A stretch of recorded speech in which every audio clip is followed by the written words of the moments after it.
Chapter 1735. As a result, he stretched out his hands and pressed on her shoulders. He laughed angrily, still hiding. Su Fengnian stared at her.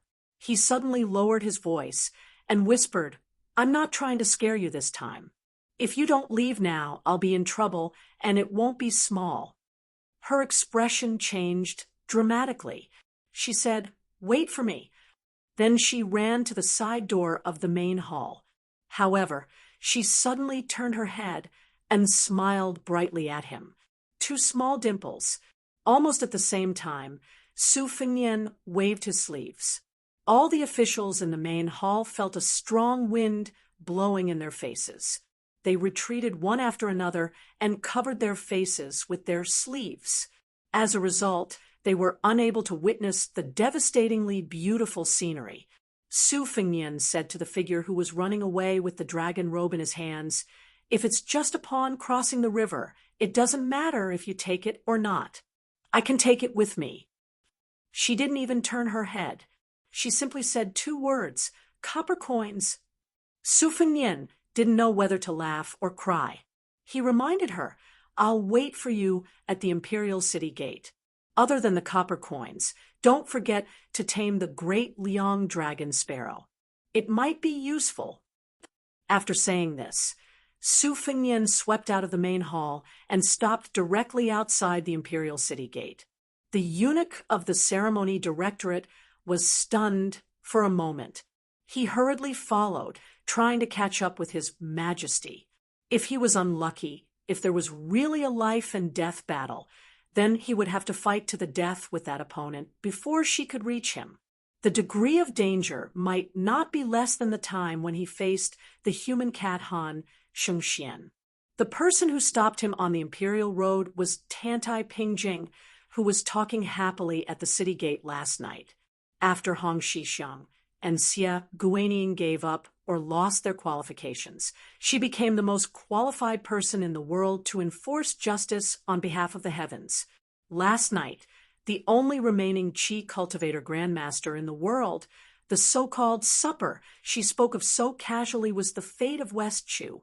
Originally, the remaining providence in West Chu's capital city could still keep out a martial Dao grandmaster who had ascended to the Earth immortal realm. However, it could only stop one person.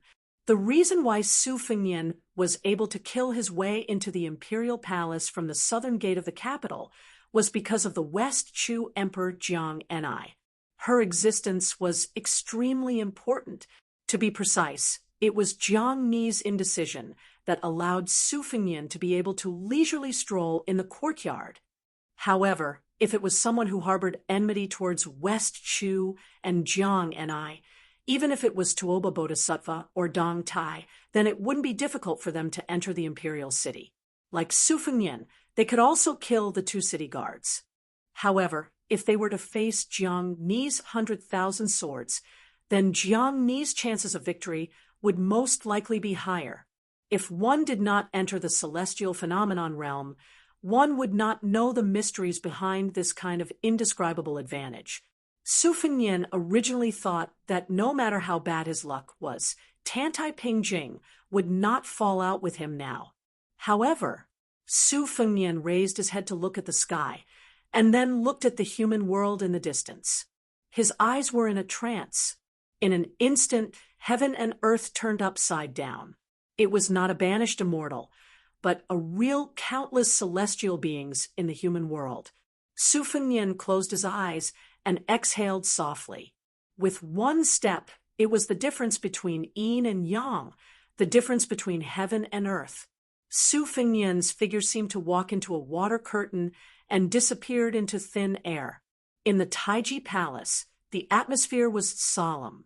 When the young vassal king left, all the civil and military officials were stunned for a moment. First, the head eunuch, who had been instructed by the emperor to carefully move Sun Shiji's body out. In the end, only the head eunuch of Pingzhang silently followed, as if he was carrying a coffin. The other officials stayed in the palace and did not move. Li Changji and Cheng, when you both cursed Beiliang in a low voice.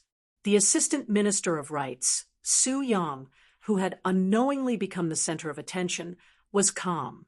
Even when General Zhao Yunhao angrily reprimanded him for not having the dignity of a great Chu official, Su Yang only sneered. The Secretariat and Minsha provinces were like dragons without a head. Chao Chongqing, who was in charge of the 6 ministries, was also missing. This made the Minister of Personnel, Gu Ling, the most important official in the palace. Gu Yang looked at the chaotic scene. Although his heart was in a mess, the heavenly official of Dechu still said in a deep voice, "Regarding today's matter, I ask everyone to keep your mouths shut after you leave the court. You must not mention His Majesty's departure from the capital. Remember, His Majesty is still at the front line of the Western Wall battlefield. His Majesty is personally leading the army for Dechu. If anyone can't keep their mouths shut, I will do my best to punish them, even at the risk of being cursed. Don't say that I didn't warn you." General Zhenan Zhao Yunhao, who belonged to a different camp from Gu Yang's faction, said gloomily, "This time, I am willing to be Lord Gu's lackey." The Minister of Revenue was a good man in his 70s. He was once known as the master of making mistakes in Dechu's previous dynasty. This time, he also made an unprecedented firm statement. "Everyone, listen to me.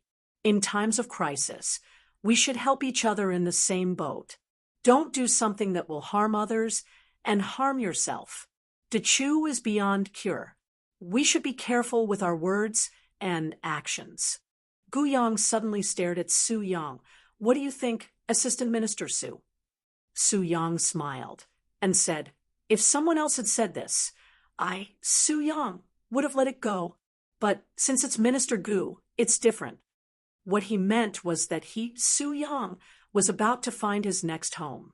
If anyone tried to stop him from fishing in troubled waters, he wouldn't care about them.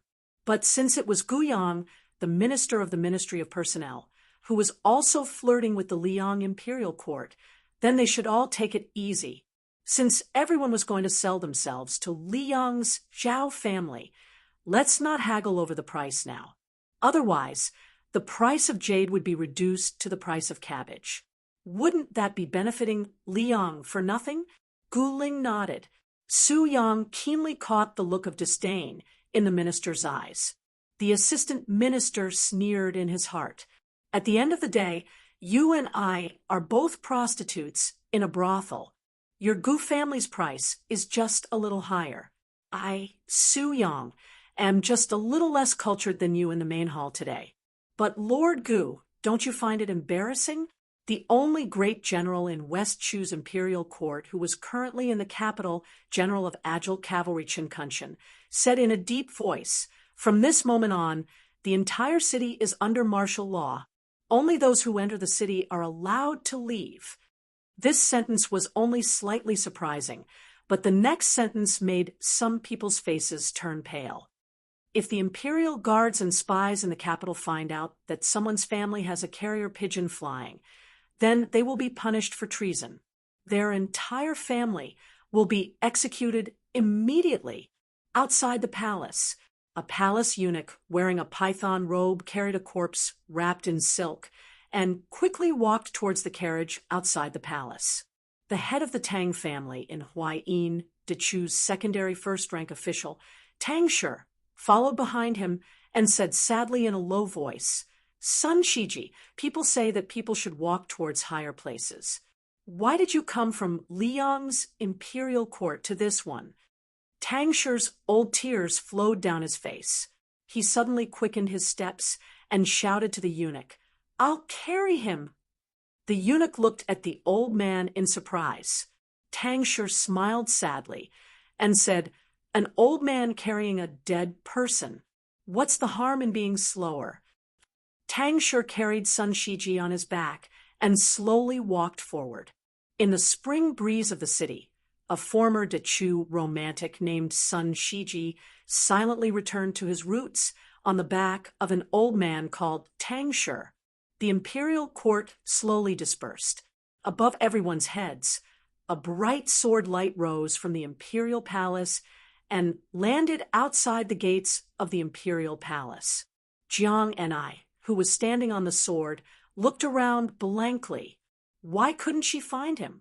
And she couldn't feel any chi activity at all. She tried to calm herself down and closed her eyes. The lake of swords instantly flew out in all directions of the capital. The 100,000 flying swords were like a giant lotus flower blooming in Guangling Road. Jiang and I began to use the sword wills in the world to connect with heaven and earth to determine Su Fengyan's approximate whereabouts. She prayed silently in her heart, "You must wait for me." She suddenly opened her eyes. There was shock, doubt, panic, and fear. Her sword heart was clear, telling her that Su Fengyan was actually nearby. She began to ride the thousands of flying swords back to the imperial palace. Then she found that several swords were obstructing her sword heart as if they were taking a detour. She rode the swords and hovered in the air. She raised her head. If there was a powerful chi cultivator grandmaster like Tantai Pingjing watching from the side, she would be able to see a giant white dragon occupying the capital, spitting out a dragon pearl. And that dragon pearl was about to shatter. Chapter 1736. When Su Fengyan was dozing off on the beam in the hall, the tall woman in white should have attracted a lot of attention in the downtown area of the capital. But in fact, no one looked at her directly except for a few sideways glances. She was at a loss. If the Qi cultivators of the North sect were dependent on the Liang dynasty, they were a group of very different ministers who supported the dragon, then the Qi cultivators of the Guanyin sect of the South Sea were much purer. They walked quietly between heaven and earth like real immortals. As the suzerain of the Guanyin sect, Tantai Pingjing, a woman in her 30s, was already 100 years old. Otherwise, the ancestor of the sword-eating sect, Sui Xiegu, would not have been obsessed with her for half his life. Tantai Pingjing was certainly out of the world. She moved her sect to the north from the South Sea to Bailiang. The reason was that the Great War of Liangmang was imminent, and they needed the Qi cultivators to bridge the river for the countless wandering souls in the world. It was also equivalent to accumulating merits for their own cultivation, although Su Fengyan had some doubts at that time. In the territory of Bailiang, no matter Tantai Pingjing's personal cultivation or the strength of the entire Guanyin sect, they could not cause too much trouble. He just let it be. The Bailiang sect opened the door to this group of immortals in white. But Su Fengyan did not really ignore it. One should know that on the immortal noisy land map that sold Charcoal Girl, the person who ranked first was Xia Guaning, and Su Fengyan followed closely behind. Presently, Xia Guaning was already a stray dog and was still being pursued endlessly by Deng Tea. Then, in Su Fengyan's eyes, amongst the opponents that he truly had to fear in the world, Tantai Pingjing was already the fully deserving #1 person in his heart. Before last night's reunion on the city wall of West Chu, Su Fengyan had always thought that even if Tantai Pingjing wanted to do justice for heaven, she should do it after Chao Chongqing's death. But he did not expect that even if Chao Chongqing was still alive, she could already absorb the remaining fate of West Chu. Today, after Jiang and I decided to leave Guangling sect, she simply absorbed the fate of Dechu's Jiang family like a whale. Su Fengyan took a step out and left the vicinity of the imperial palace. Then he took another step and arrived at a seemingly ordinary downtown area. There were all sorts of shops and stalls along the streets. The common people in the marketplace were weaving together, and there were all sorts of people. Yellow dogs were lying on the ground and dozing off, while birds were circling the eaves of the buildings. It was a scene of peace and prosperity. The sun was high in the sky. Su Fengyan stood on one side of the street. The woman in white stood on the other side. Even with Su Fengyan's terrifying eyesight, he could not see her face clearly. It was blurry. He could only see her standing alone in the downtown area. Su Fengnian hesitated for a moment. Finally, he took a step forward. In an instant there was silence, but in an instant there was noise again. Two old men in plain clothes brushed past Su Fengnian on the left and right. They seemed to be whispering, "Taibai's talent is too high." He showed off his talent too much. He lost his peaceful heart. What a pity. Old Du, you entered Shu after the fall of your country. You no longer have the talent, only the air of an old fool. Don't belittle me. Su Fengnian was shocked. He did not turn to look at the two old men. Out of the corner of his eye, he saw several vendors on the left. Some were selling jades, some were selling paintings, and some were selling hairpins. Someone held up a jade stone that looked like a seal. "I have 3 seals. They are respectively engraved in Xiaozhuan, heaven's mandate jiang, covering the heaven and earth, praising the gods, and upholding 10,000 directions. Who wants it? I'm only selling it for 5, 2, 3 coins today." Soon, a peer laughed and scolded loudly. "Who are you trying to fool? It's already worthless 20 years ago. It's already expensive for 3 coins. Someone spread out his hands in front of his chest. Between his hands, it was faintly discernible. It was as if a picture scroll was spread out. It was as if there were mountains standing tall and rivers flowing. This Defeng's landscape painting only costs 2 coins. Another brush holder waved his hand and looked at Su Fengnian with a smile. He said lazily, "As long as it costs 1 coin, Wu Gusu, will give you 500 characters." In Su Fengnian's line of sight, the simple and old-fashioned brush in the hands of the brush holder was surrounded by 2 iron trees. Soon, another brush holder smiled and said, "1 coin for 500 characters is a fair price." However, does this guest want to take a look at the brush in the hands of Han Song's Han? 1 coin for 5 is enough to write 20 years of brilliant literary talent. I remember that in the early years, a child of the Jiang clan once bought a brush from me. Wu Gusu, Northern Han's master of calligraphy. Han Song's Han, a world-renowned literary hero of the Southern Tang dynasty. Su Fengnian did not reply and continued walking. 2 people were sitting on small benches by the side of the road, playing chess. There was no chessboard or chess piece. However, in front of the 2, there was the faint sound of clanging hooves and flowing water. One of them angrily said, "Li Sanhuang, you are so absent-minded. How can you negotiate with me? Do you really not want that paradise? Forget it, forget it. It's so boring. I won't take advantage of you when you are down. I'll first seal the market for 100 years. The person across from him sighed, his face full of pain. He turned his head to look at Su Fengnian, his expression complicated. Su Fengnian remained indifferent.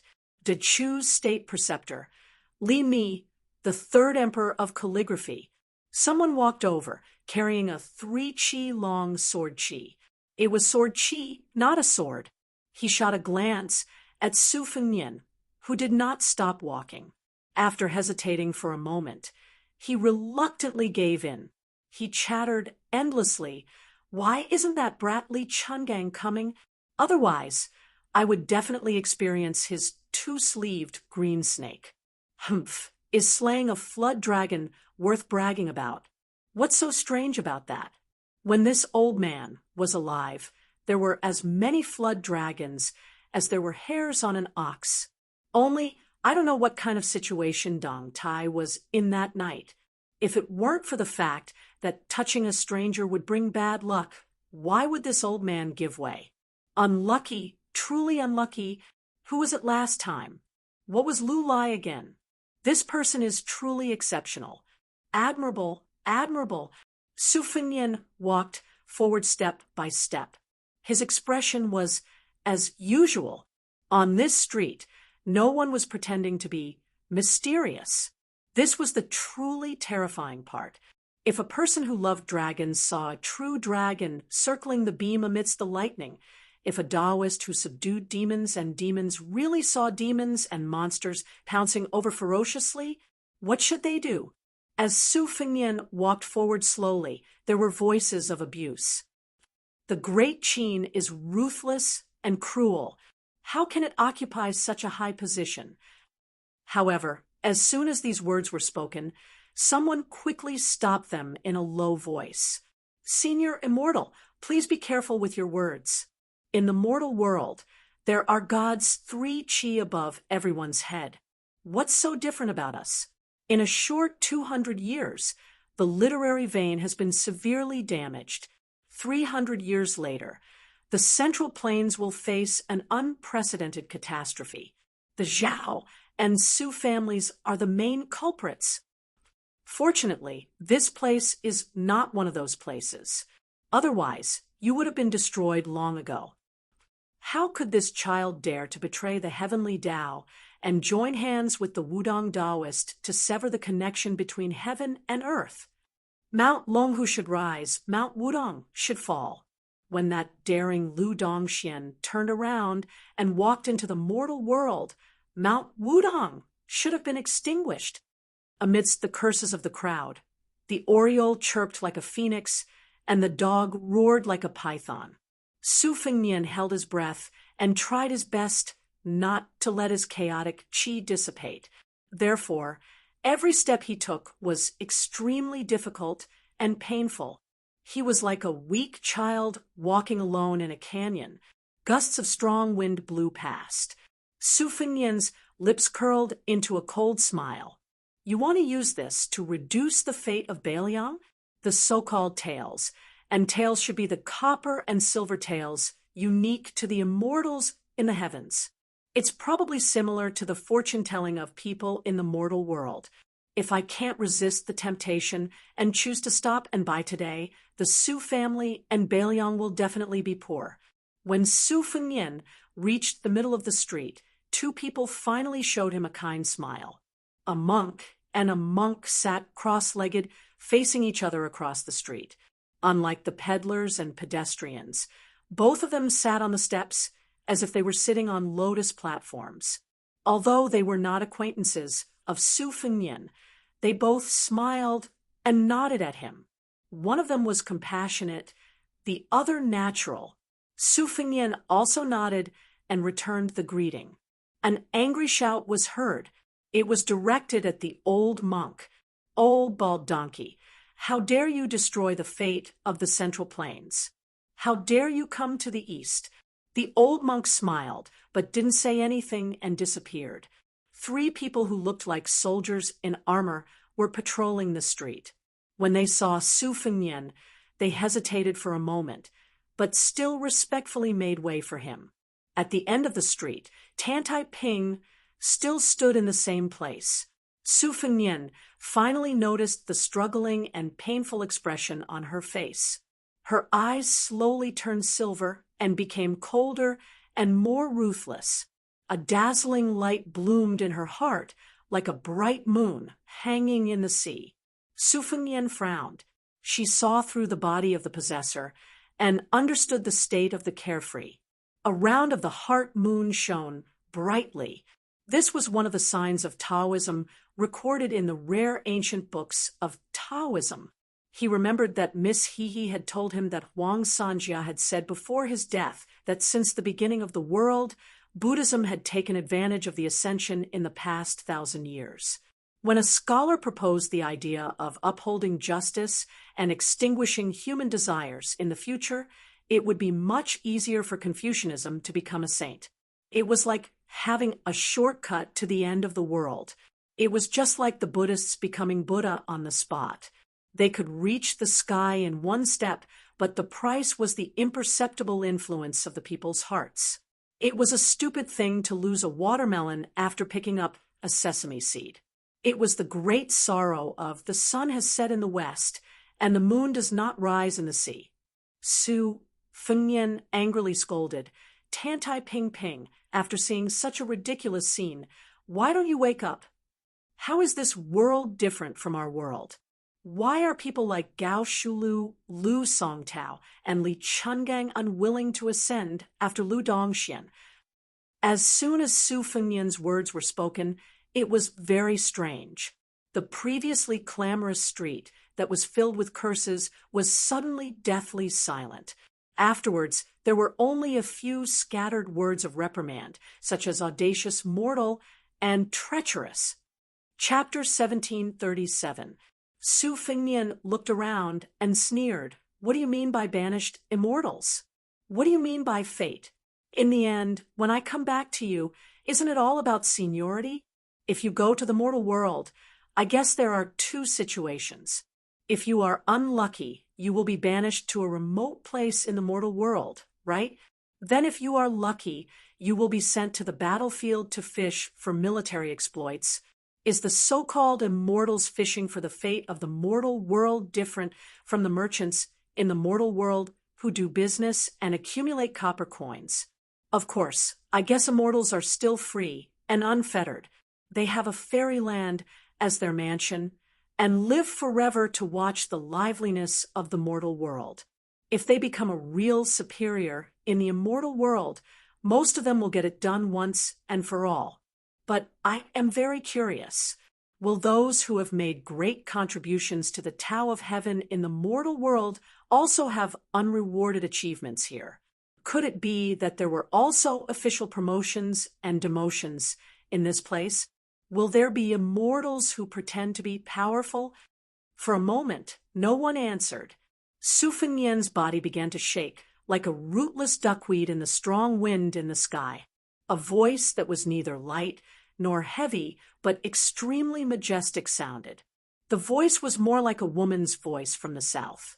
Su Fengnian turned his head and saw her sitting on the roof.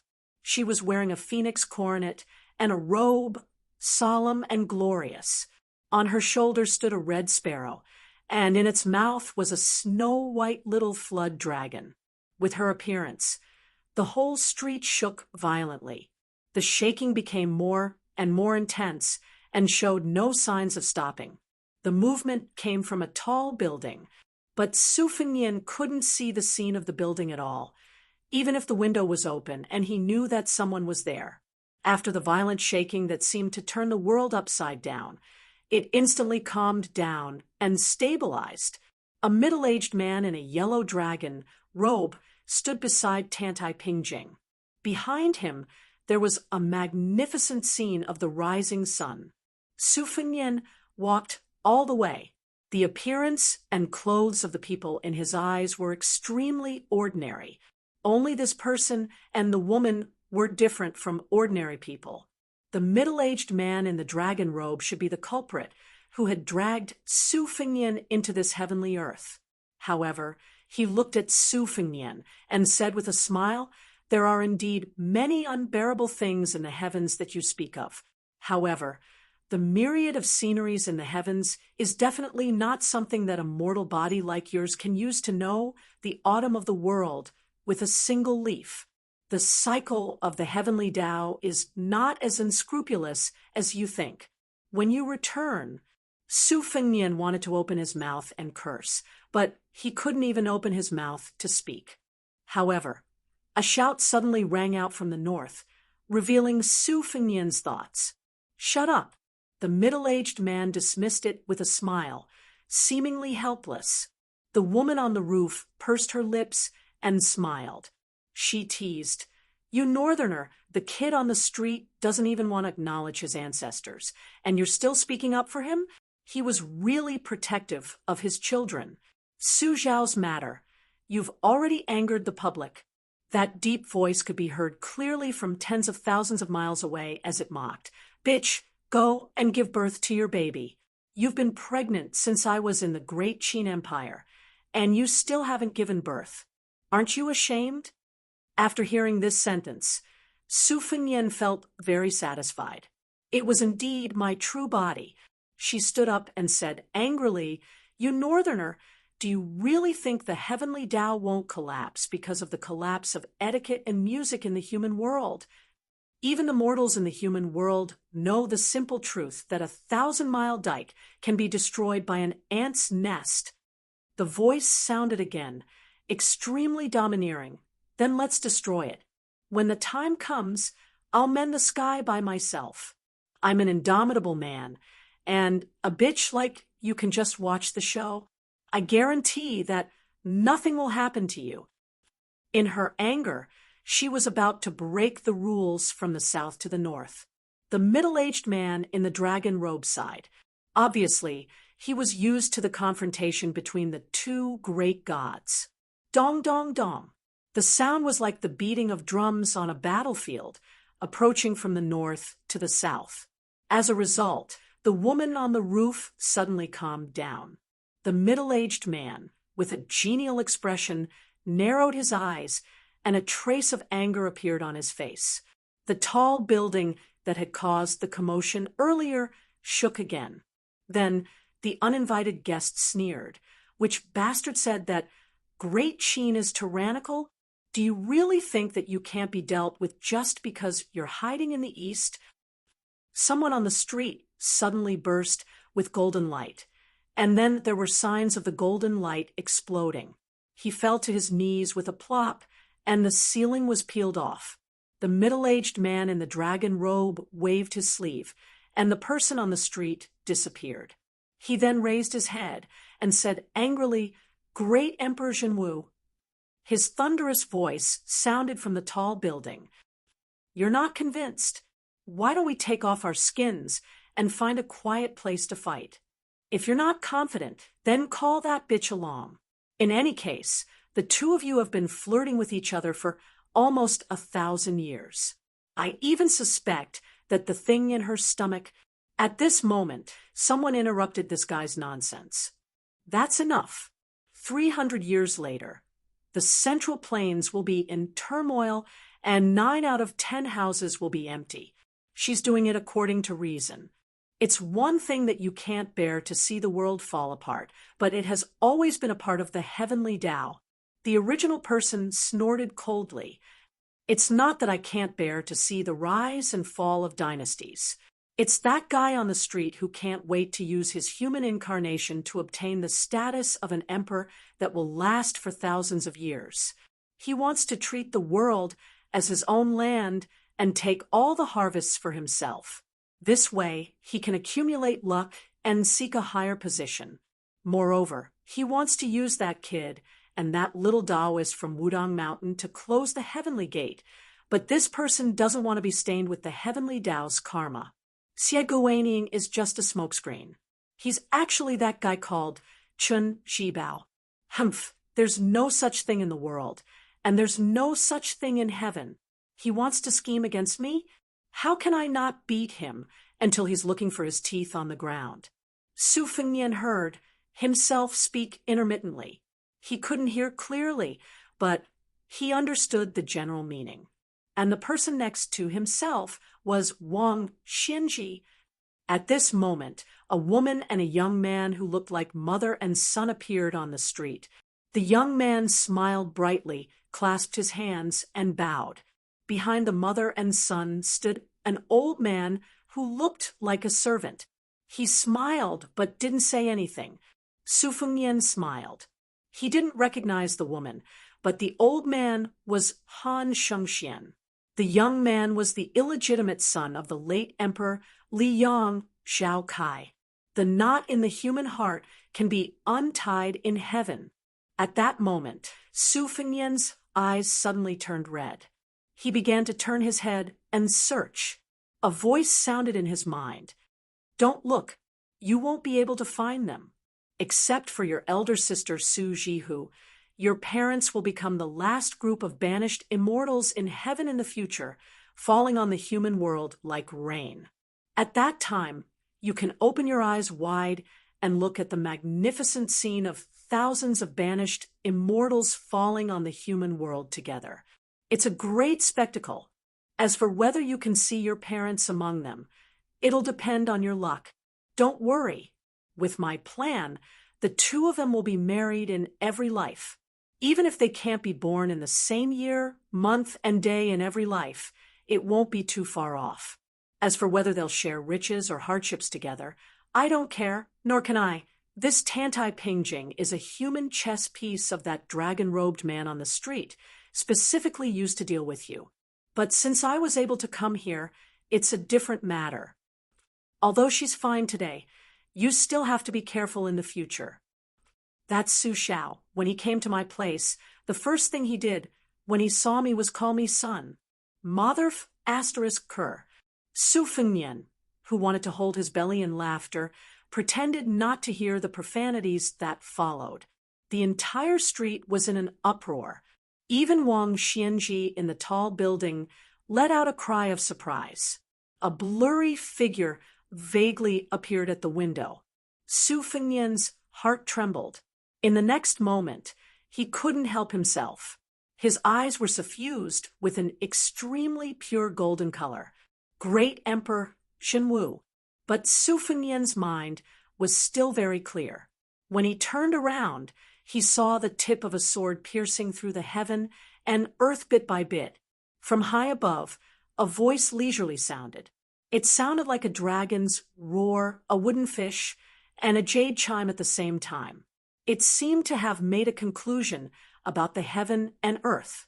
The dragon-robed, middle-aged man's face was gloomy. He exchanged glances with the woman on the roof, and then they both looked at the place where Wang Xianji stood. Finally, the three people disappeared at the same time, and Tantai Pingjing also disappeared. Great Emperor Xinwu, or rather the Emperor of the Great Qin, looked at the young woman who seemed to have tripped over the threshold and stumbled into the house with a sword in her hand. His eyes were filled with grief. When he was alive, he called himself the Emperor of the Great Qin.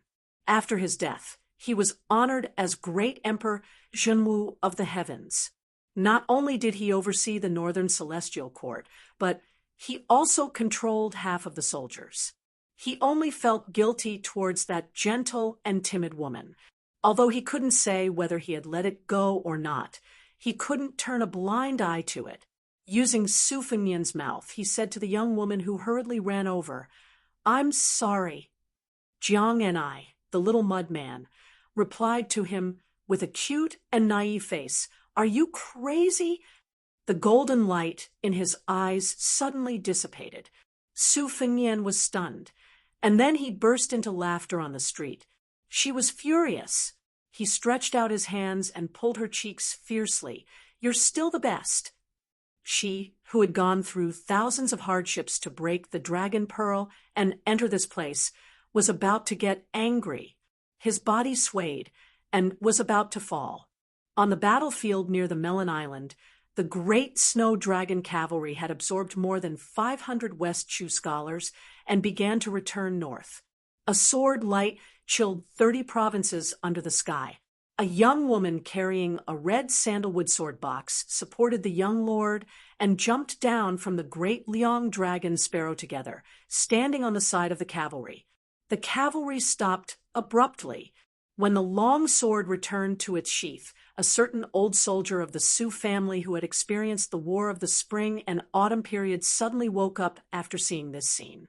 He quickly turned over and dismounted, roaring loudly, "Great snow dragon cavalry!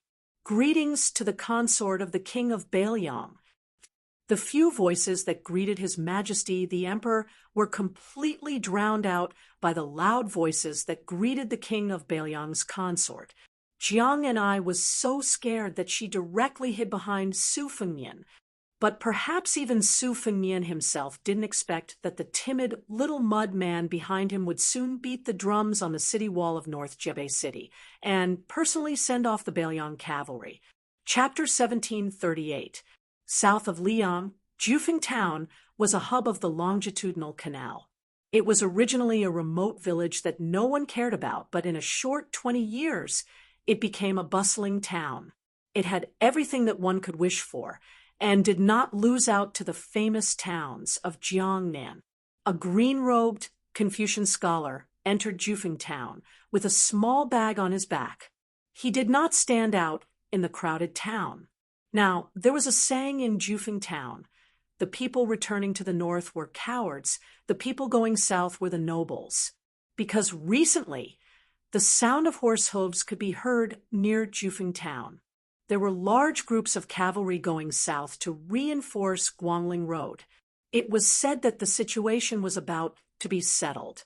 The important people in the imperial court, especially the important people in the military, were all trying their best to send their children and grandchildren into the army going south.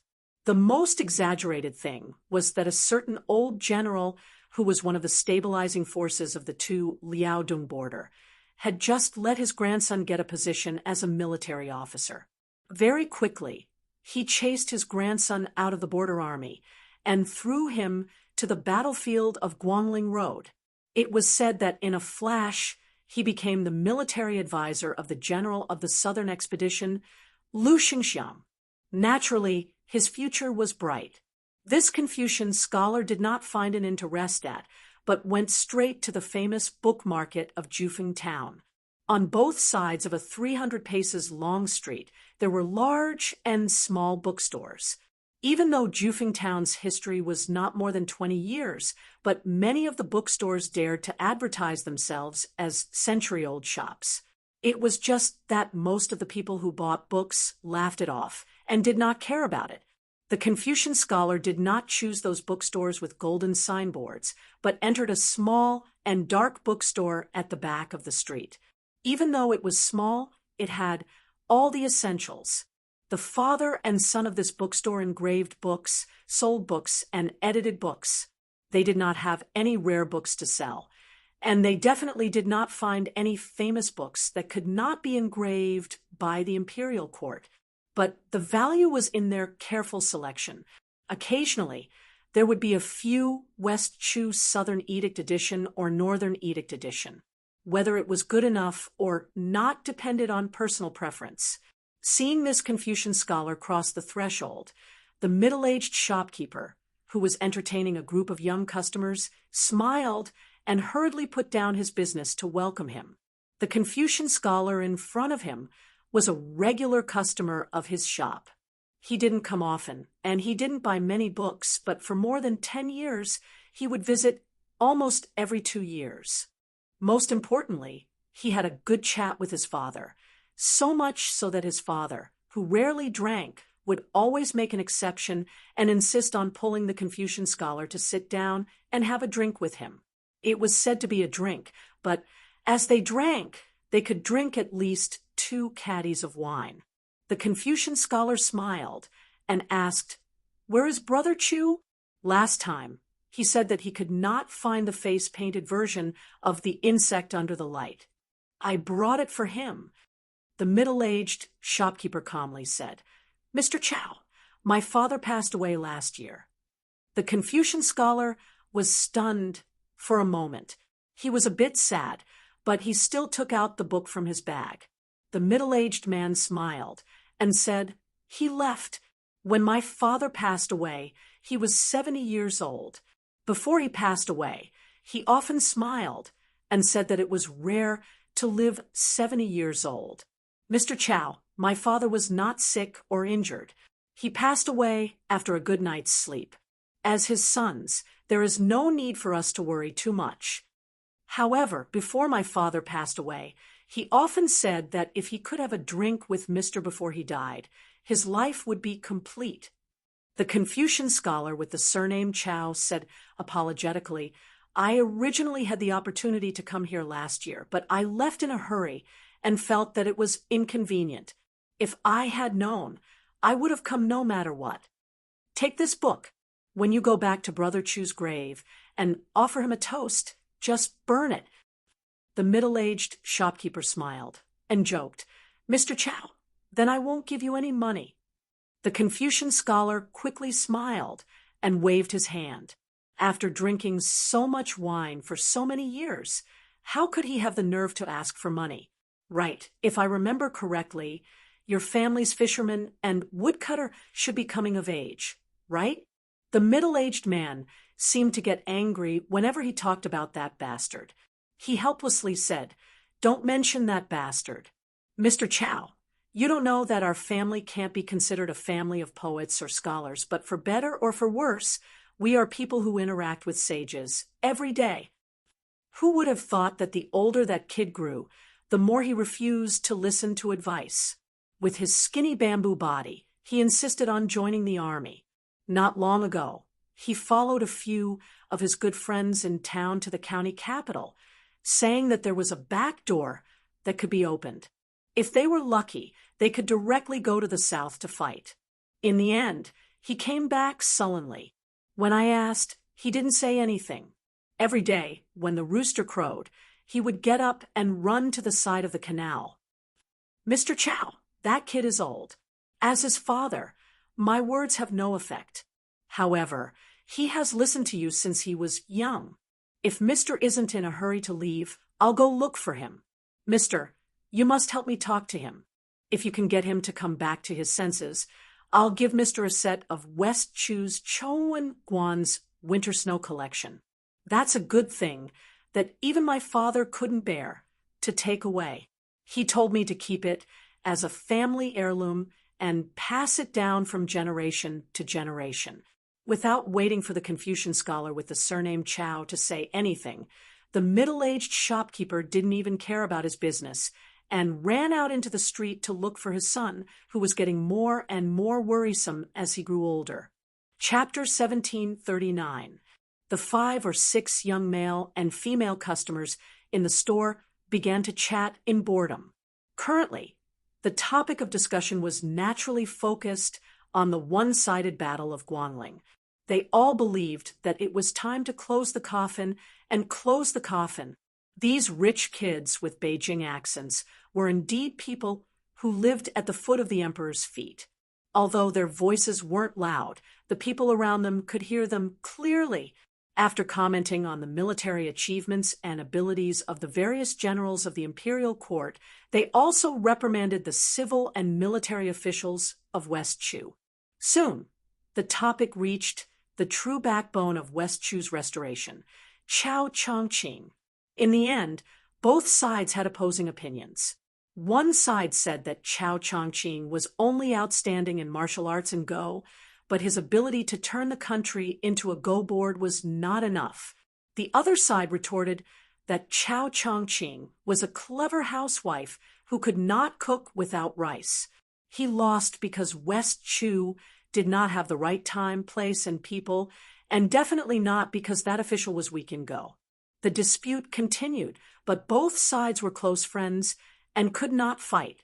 Finally, the topic inexplicably shifted to the previous empress of West Chu.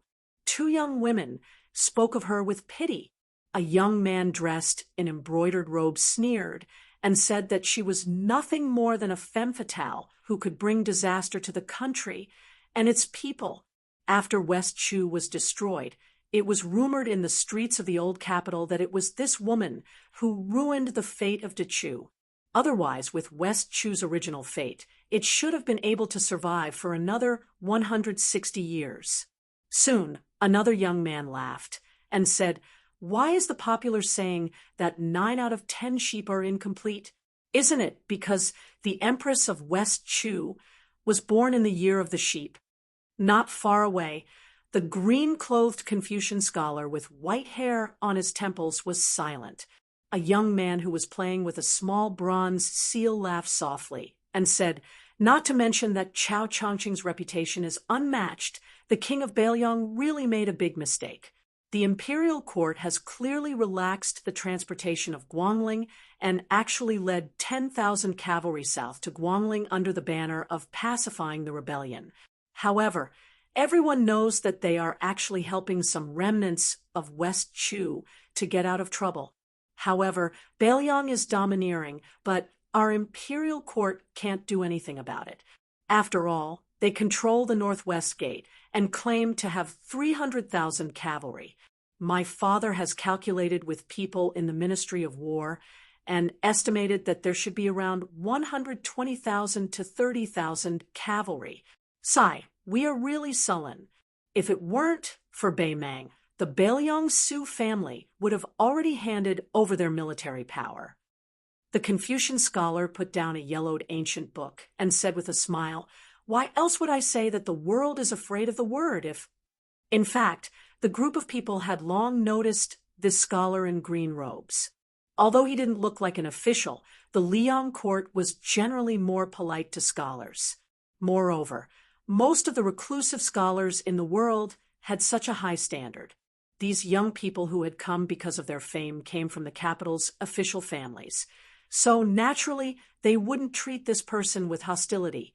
The Confucian scholar smiled and asked, "I've always been curious. Why did the young Northwest vassal king want to fight to the death at the border? Can you explain to me?" A young man with a crooked appearance said loudly, "Isn't Su Fengnian a grandmaster of martial arts evaluation? Since no one will die, why didn't Su Fengnian lead the Beiliang cavalry into battle? If he lost, he would just run away. If he won, his name would go down in history for all eternity. If it were me, I would also fight the Beimang and beat the Beimang to death." The Confucian scholar asked again, "Then why didn't he join forces with the Beimang? 300,000 Beiliang frontier army and 1,000,000 Beimang troops to go south to the Central Plains. Wouldn't that be a better chance than defeating the Beimang?" The young man was stunned for a moment, and then said righteously, "It must be because Su didn't dare to ask a tiger for its skin. The Beimang barbarians are naturally bloodthirsty. In addition, they would definitely use the Beiliang cavalry as the vanguard. When they finally conquer the Central Plains, the Beiliang troops would be left with only a few tens of thousands. Wouldn't that old woman of Beimang burn the bridge after crossing the river?" In the end, not only did Su not get any benefits, but he also got his head chopped off. Su isn't a fool. Why would he do such a loss-making business? What do you think, sir?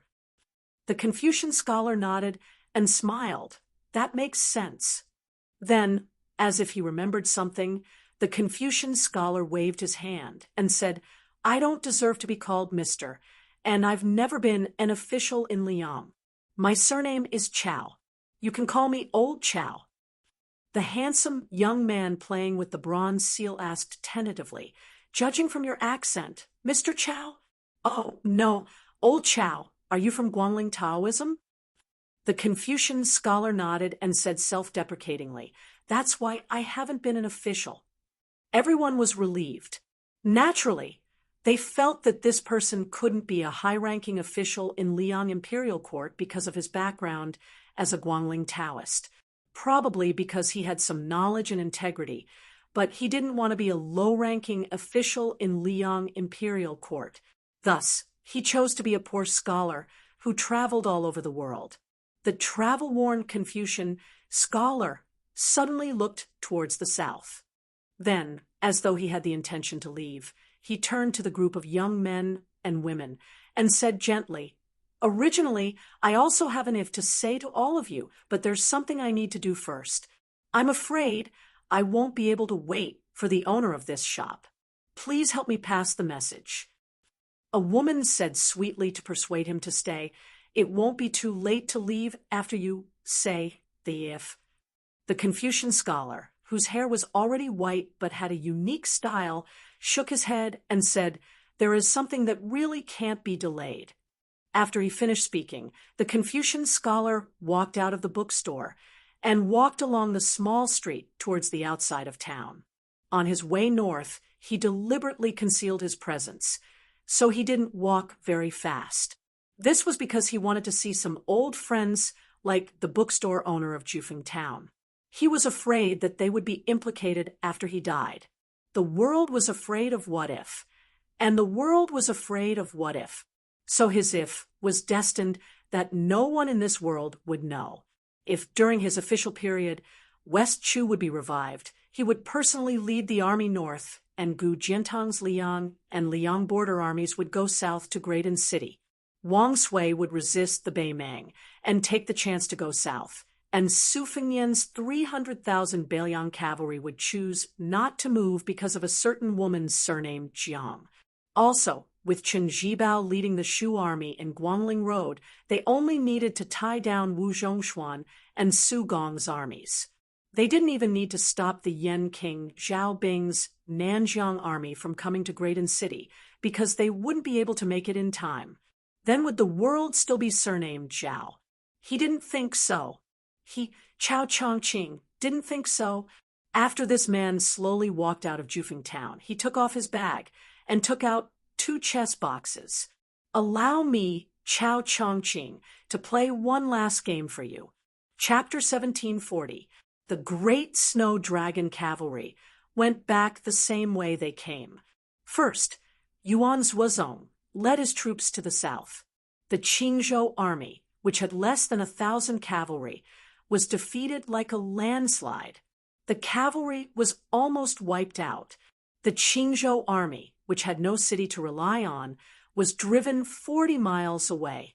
No matter how brave and skillful the Qingzhou army was, he could not stop the decline of the infantry army. On the other hand, the northern Liang lieutenant Niu Qianzhu led 2,000 cavalry to intercept 20,000 Shu soldiers, but he did not succeed. This was because the Shu army's main general, Che Yi, unexpectedly chose to avoid the vanguard and led his army to take a detour to the north. His army's route directly drew a large arc. Niu Qianzhu's 2,000 cavalry under his command approached the Shu army several times. Amidst the flying dust, the Shu army was ready for battle, completely ignoring the Great Snow Dragon Cavalry's provocation. Not only that, this lone Western Shu elite army that had penetrated deep into the Central Plains, in order to show weakness, they withdrew all their mounted scouts and were actually willing to be blind. Niu Qianzhu also did not dare to start a battle without permission and delay the military's plan. However, he was really sullen. Before he joined the Bailiang cavalry in the south, he led 20 retainers to the side of the Shu army. He stopped his horse and raised his spear. The Shu army still did not move. They just buried their heads in the east. In the end, Niu Qianzhu spat, turned his horse around, and led the army back to the south. As the 4 armies collapsed and were afraid to fight, the defense line built by Li Yang's assistant minister Su Gong was full of holes. In addition, Jizhou's general Yuan Tingshan was not willing to send out troops alone to stop them. He could only watch the Great Snow Dragon cavalry easily break into Guangling Road. This made the southern expedition General Wu Zhongshuan furious. Accompanied by his trusted aide Tang, he personally rushed to Chaiseng County to denounce Su Gong. The Minister of War and the Left Assistant Minister of War met in this way for the first time and parted on bad terms. After that, Wu Zhongshuan and Yuan Tingshan led over 10,000 Northern Ji cavalrymen to the front line, while Su Gong merged with 20,000 Western Shu soldiers and gathered the defeated soldiers from Qing province. Together, they slowly made their way to the front line of Guangling. After this, the Great Snow Dragon cavalry was like a hot knife through butter. According to the established strategy, at the front lines of Melon Island where the 2 armies intersected, they successfully received more than 500 West Shu scholars dressed in light armor. In order to secretly escort this group of weak scholars out of the border, the West Shu army crazily counterattacked in Melon Island, Old Dew Mountain, and other battlefields. In a short day, nearly 10,000 people died in battle, and 500 young carps almost died of thirst. Only then did they finally jump into the pond of the Great Snow Dragon cavalry and were able to take a breather. The Bailiang cavalry, including Su Yambing, still had a fresh memory of the 500 West Shu people. After being escorted by the main force of the Great Snow Dragon cavalry, they did not have much joy of surviving a disaster. Instead, they all looked dejected and pained. The 500 people neatly dismounted from their horses and knelt to bid farewell to the east, crying silently. That scene was like a homeless dog that had no home to return to, lying under the roof of someone else's house and sobbing in pain. After Yuan Zhuozong took over the name list with sloppy handwriting, he had mixed feelings. This time, Bailiang had surrendered 496 people, and there were 416 young West Chu scholars. Excluding the 70 or so ladies from Guangling Daoist families, there were only a dozen West Chu generals. The name list in Yuan Zhuozong's hand was not recorded at the beginning. There were only a few lines of small characters written by someone. It was a shocking sight. De Chu has 500 people. Can't talk about reviving the country. The surname Chu stays in Bailiang and can't leave the Northwest. The will of Chao Changqing, the sinner of Chu, the east wind thawed and turned into rain. They were just waiting for the sound of the spring thunder. At this time, it was raining continuously. The advance of the great snow dragon cavalry was more or less hindered. The horse hooves were covered in mud, which made the Bailiang cavalry, who were used to the sun and sand of the desert, very uncomfortable. Su Fengnian, Su Yanbing, and Yuan Zhuozong rode side by side.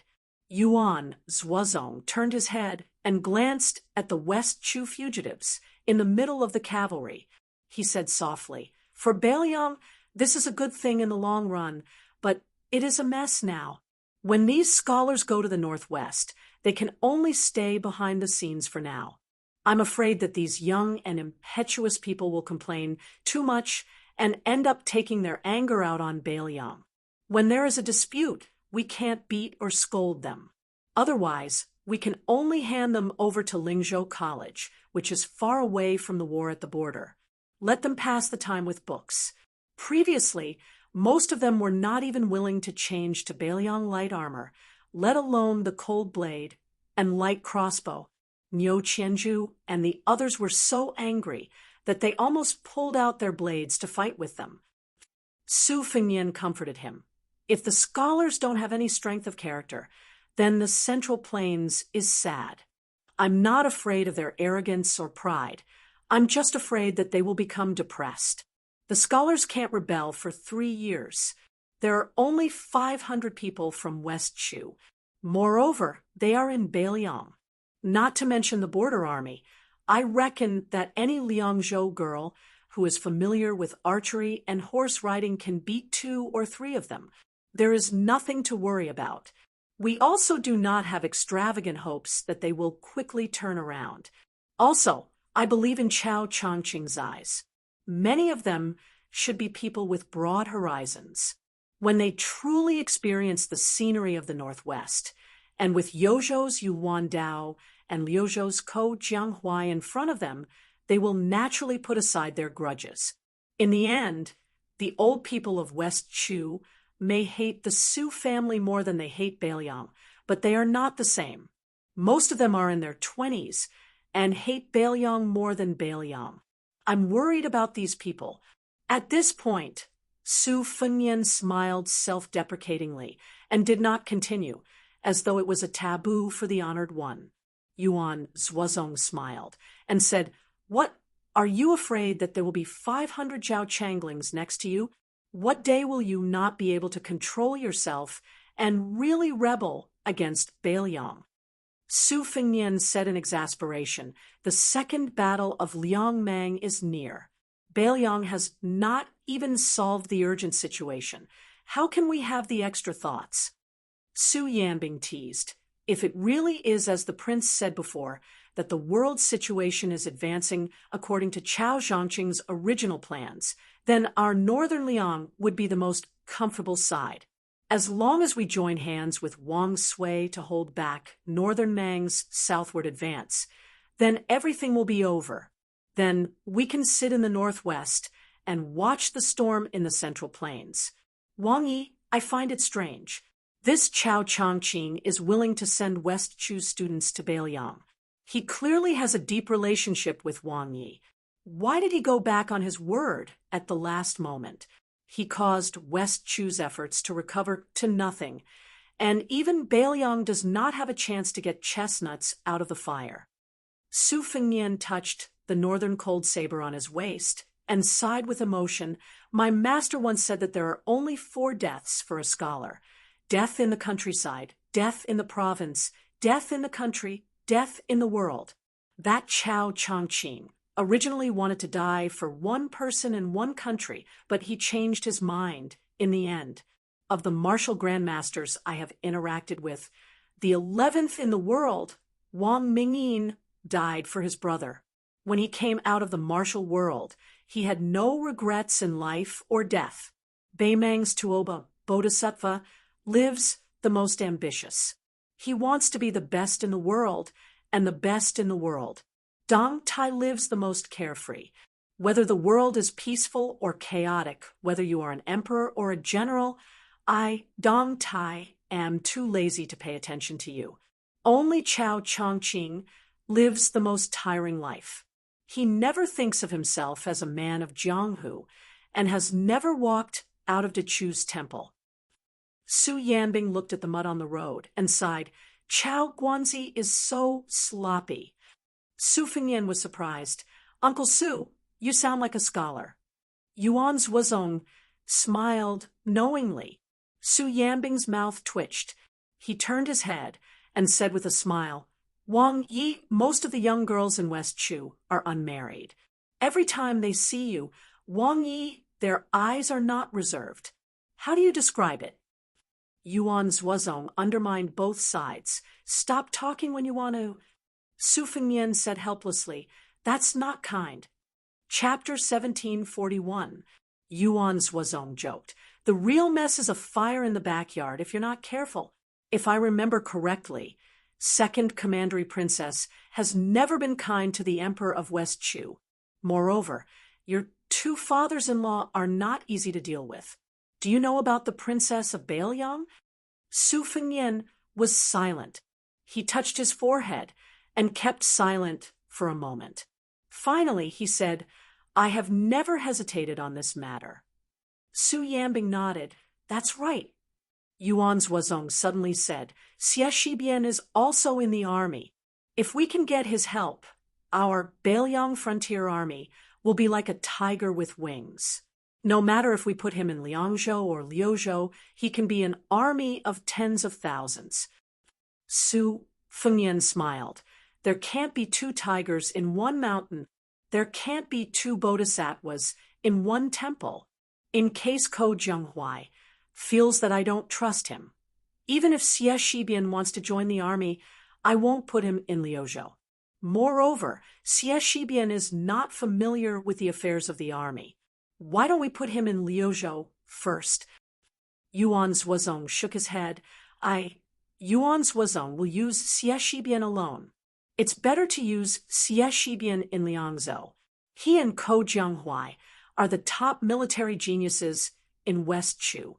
After a series of battles in Guangling, they can be independent. Both of them had their own ideas when it came to using troops. It seemed that they were both abandoning the main course for the strange, but in fact, they were very different.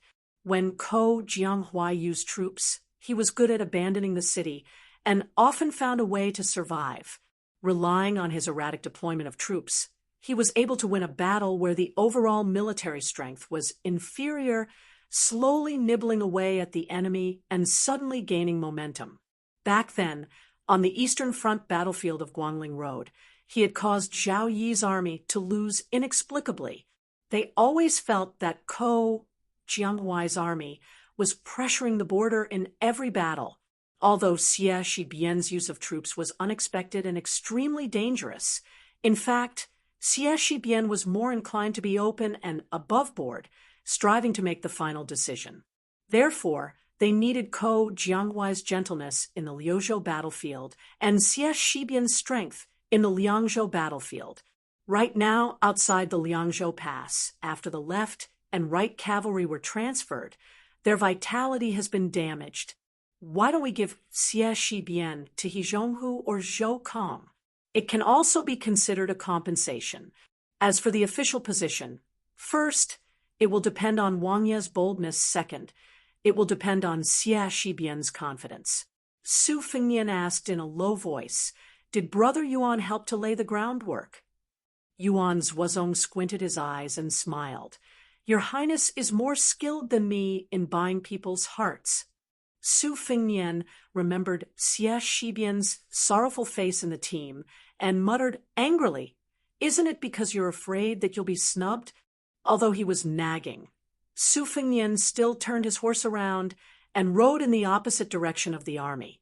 After the young vassal left, Yuan Zhuozong curiously asked, How is Confucian Saint Chao Chongqing's cultivation after he turned to hegemonic path? Su Yanbing said in a deep voice, Among the 4 martial arts experts in the world, Tuoba Bodhisattva already has a gap with 3 of them. If Wang Ye, Chao Chongqing, and Dong Tai fight with each other, I'm afraid they won't be able to determine the winner. Only life and death. However, if it's life and death, I guess the 3 of them will be in a cycle. Wang Ye will defeat Dong Tai will defeat Chao Chongqing, and Chao Chongqing will defeat Wang Ye. Of course, if Tuoba Bodhisattva can find a suitable weapon, he can immediately step into the celestial being realm. As for the others, I only suspect that Gu Jiantang has a trump card that can't be underestimated. Well, there are 2 others who also have a chance. One is the one called White Fox Face by Wang Ye, and the other is the missing Guanyin Sextantai Pingjing. Yuan Zhuozong smiled and asked, What about you and Qin Jibao? Su Yanbing said indifferently, It's not worth mentioning. Yuan Zhuozong, who knew Su Yanbing's terrifying strength, frowned and asked, Why is that? Su Yanbing smiled and said, After fighting to the death, those who survive will be ordinary celestial being experts at most. What more do you need to say? Yuan Zhuozong was speechless. Among the mighty great snow dragon cavalry, the 500 riders of West Chu seemed out of place. It was not only the difference in physique between the north and the south, but also the difference in momentum. Su Fengnian dismounted and led the horse to the vicinity of the 500 people. Facing the northwest vassal king, who was entangled with the fate of Dechu, some looked unfriendly, some looked apathetic, and some looked hateful. As for those who looked curious and longing, they were a negligible minority. Su Fengnian came to the side of Jiang Yanai, who was carrying a sword and wearing armor. She had been avoiding him recently. She was not even close to the officials of West Chu, who continued to call her Her Majesty. Today, Jiang Yanai and more than a dozen women of West Chu families were together. They followed the Bailiang cavalry all the way to the north. All the women looked after each other. Most of them thought that entering the Bailiang army was tantamount to entering the tiger's mouth. They were not without all kinds of worries, especially those who were used to seeing all kinds of banquets in Guangling since childhood. They were used to seeing romantic and talkative scholars. Suddenly seeing so many armored and silent Bailiang cavalry as weak women, how could they not be worried about their future? Only when Her Majesty arrived on her sword and saw the young vassal king, whose name shook the world with their own eyes, did they relax slightly. They followed the army north for half a day and found that the valiant Bailiang cavalry did not make any trouble, especially when the king of Bailiang took extra care of the 500 people of Dechu. They began to smile intermittently. Occasionally, when the army stopped by the river, they could not help but laugh and play. They also did a good job of washing the horses' noses, brushing their backs, and feeding them fine grain. Su Fengnian walked to the willow tree beside the official road. He did not walk directly into the shade of the tree. He was still 7 or 8 steps away from Jiang Yanai and the young women of the wealthy families. Without waiting for Su Fengnian to speak, 4 or 5 young men with blades and swords at their waists quickly walked over. Their boots were covered in yellow mud. They were no longer as handsome as they were in the past. These young men did not speak. They only stared at Su Fengnian with dark expressions. Su Fengnian looked at Jiang Yanai and said softly, Chao Chongqing will arrive outside Great Peace City soon. Do you want to take one last look? I can accompany him." One of them pressed down on the sword that he was still unwilling to take off. With a face full of grief and anger, he said, "Su Fengnian, are you going to stop the minister from entering the city?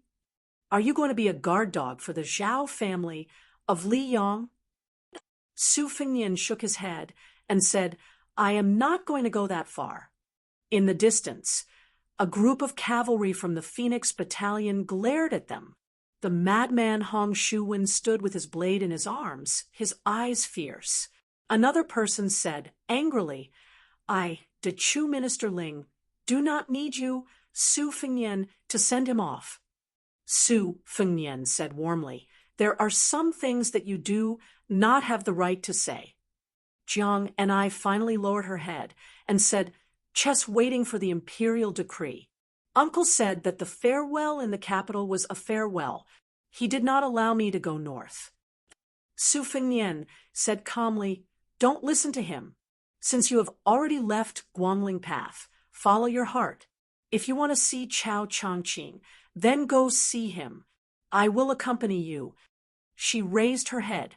Her eyes were hazy with tears. "Can I?" Su Fengnian's eyes were determined. He smiled slightly and said, "With me here, there is nothing in the world that is impossible." Before the students of West Chu under the willow tree could stop them, the women who had heard those words blushed. Their eyes lit up, and they all spoke up. All of them tried to persuade the emperor and the king of Beiliang to go north to Greaton City. Not far away, Xie Shibian was helpless. He did not know whether to laugh or cry. Fine, they had not even reached Beiliang, and there was already internal conflict. Jiang and I took a deep breath and nodded vigorously. Then she flew away on her sword, seeing the young king's defeated face. Almost all the women nearby covered their mouths and laughed. Hong Shuwen and the Phoenix Battalion also had a hard time holding back their laughter. Su Fengnian turned his head and glared at Hong Shuwen and the others. The latter quickly pretended that nothing had happened and looked as if they deserved a beating. Su Fengnian rose from the ground like a white rainbow rising from the ground. The people on the ground, whether it was the Beiliang cavalry or the West Chu refugees, were all dazzled. Chapter 1742. On the western battlefield of Guangling Road, the war was in full swing. With the addition of 10,000 elite cavalrymen from Jibei to Wuzhongshuan, the imperial army had already gained the upper hand. Then, Su Gong led the elite soldiers from the capital and 20,000 soldiers from Shu to the battlefield. Therefore, the imperial army was like a lion hunting a rabbit in West Chu. Wang Tongshan's old subordinates broke through the defense line at Lauda Mountain and broke the stalemate. The second battle of West Rampart was a foregone conclusion. At this moment, Wu Zhongshuan, as the Minister of War, held a military meeting in a small place called Wudong Town.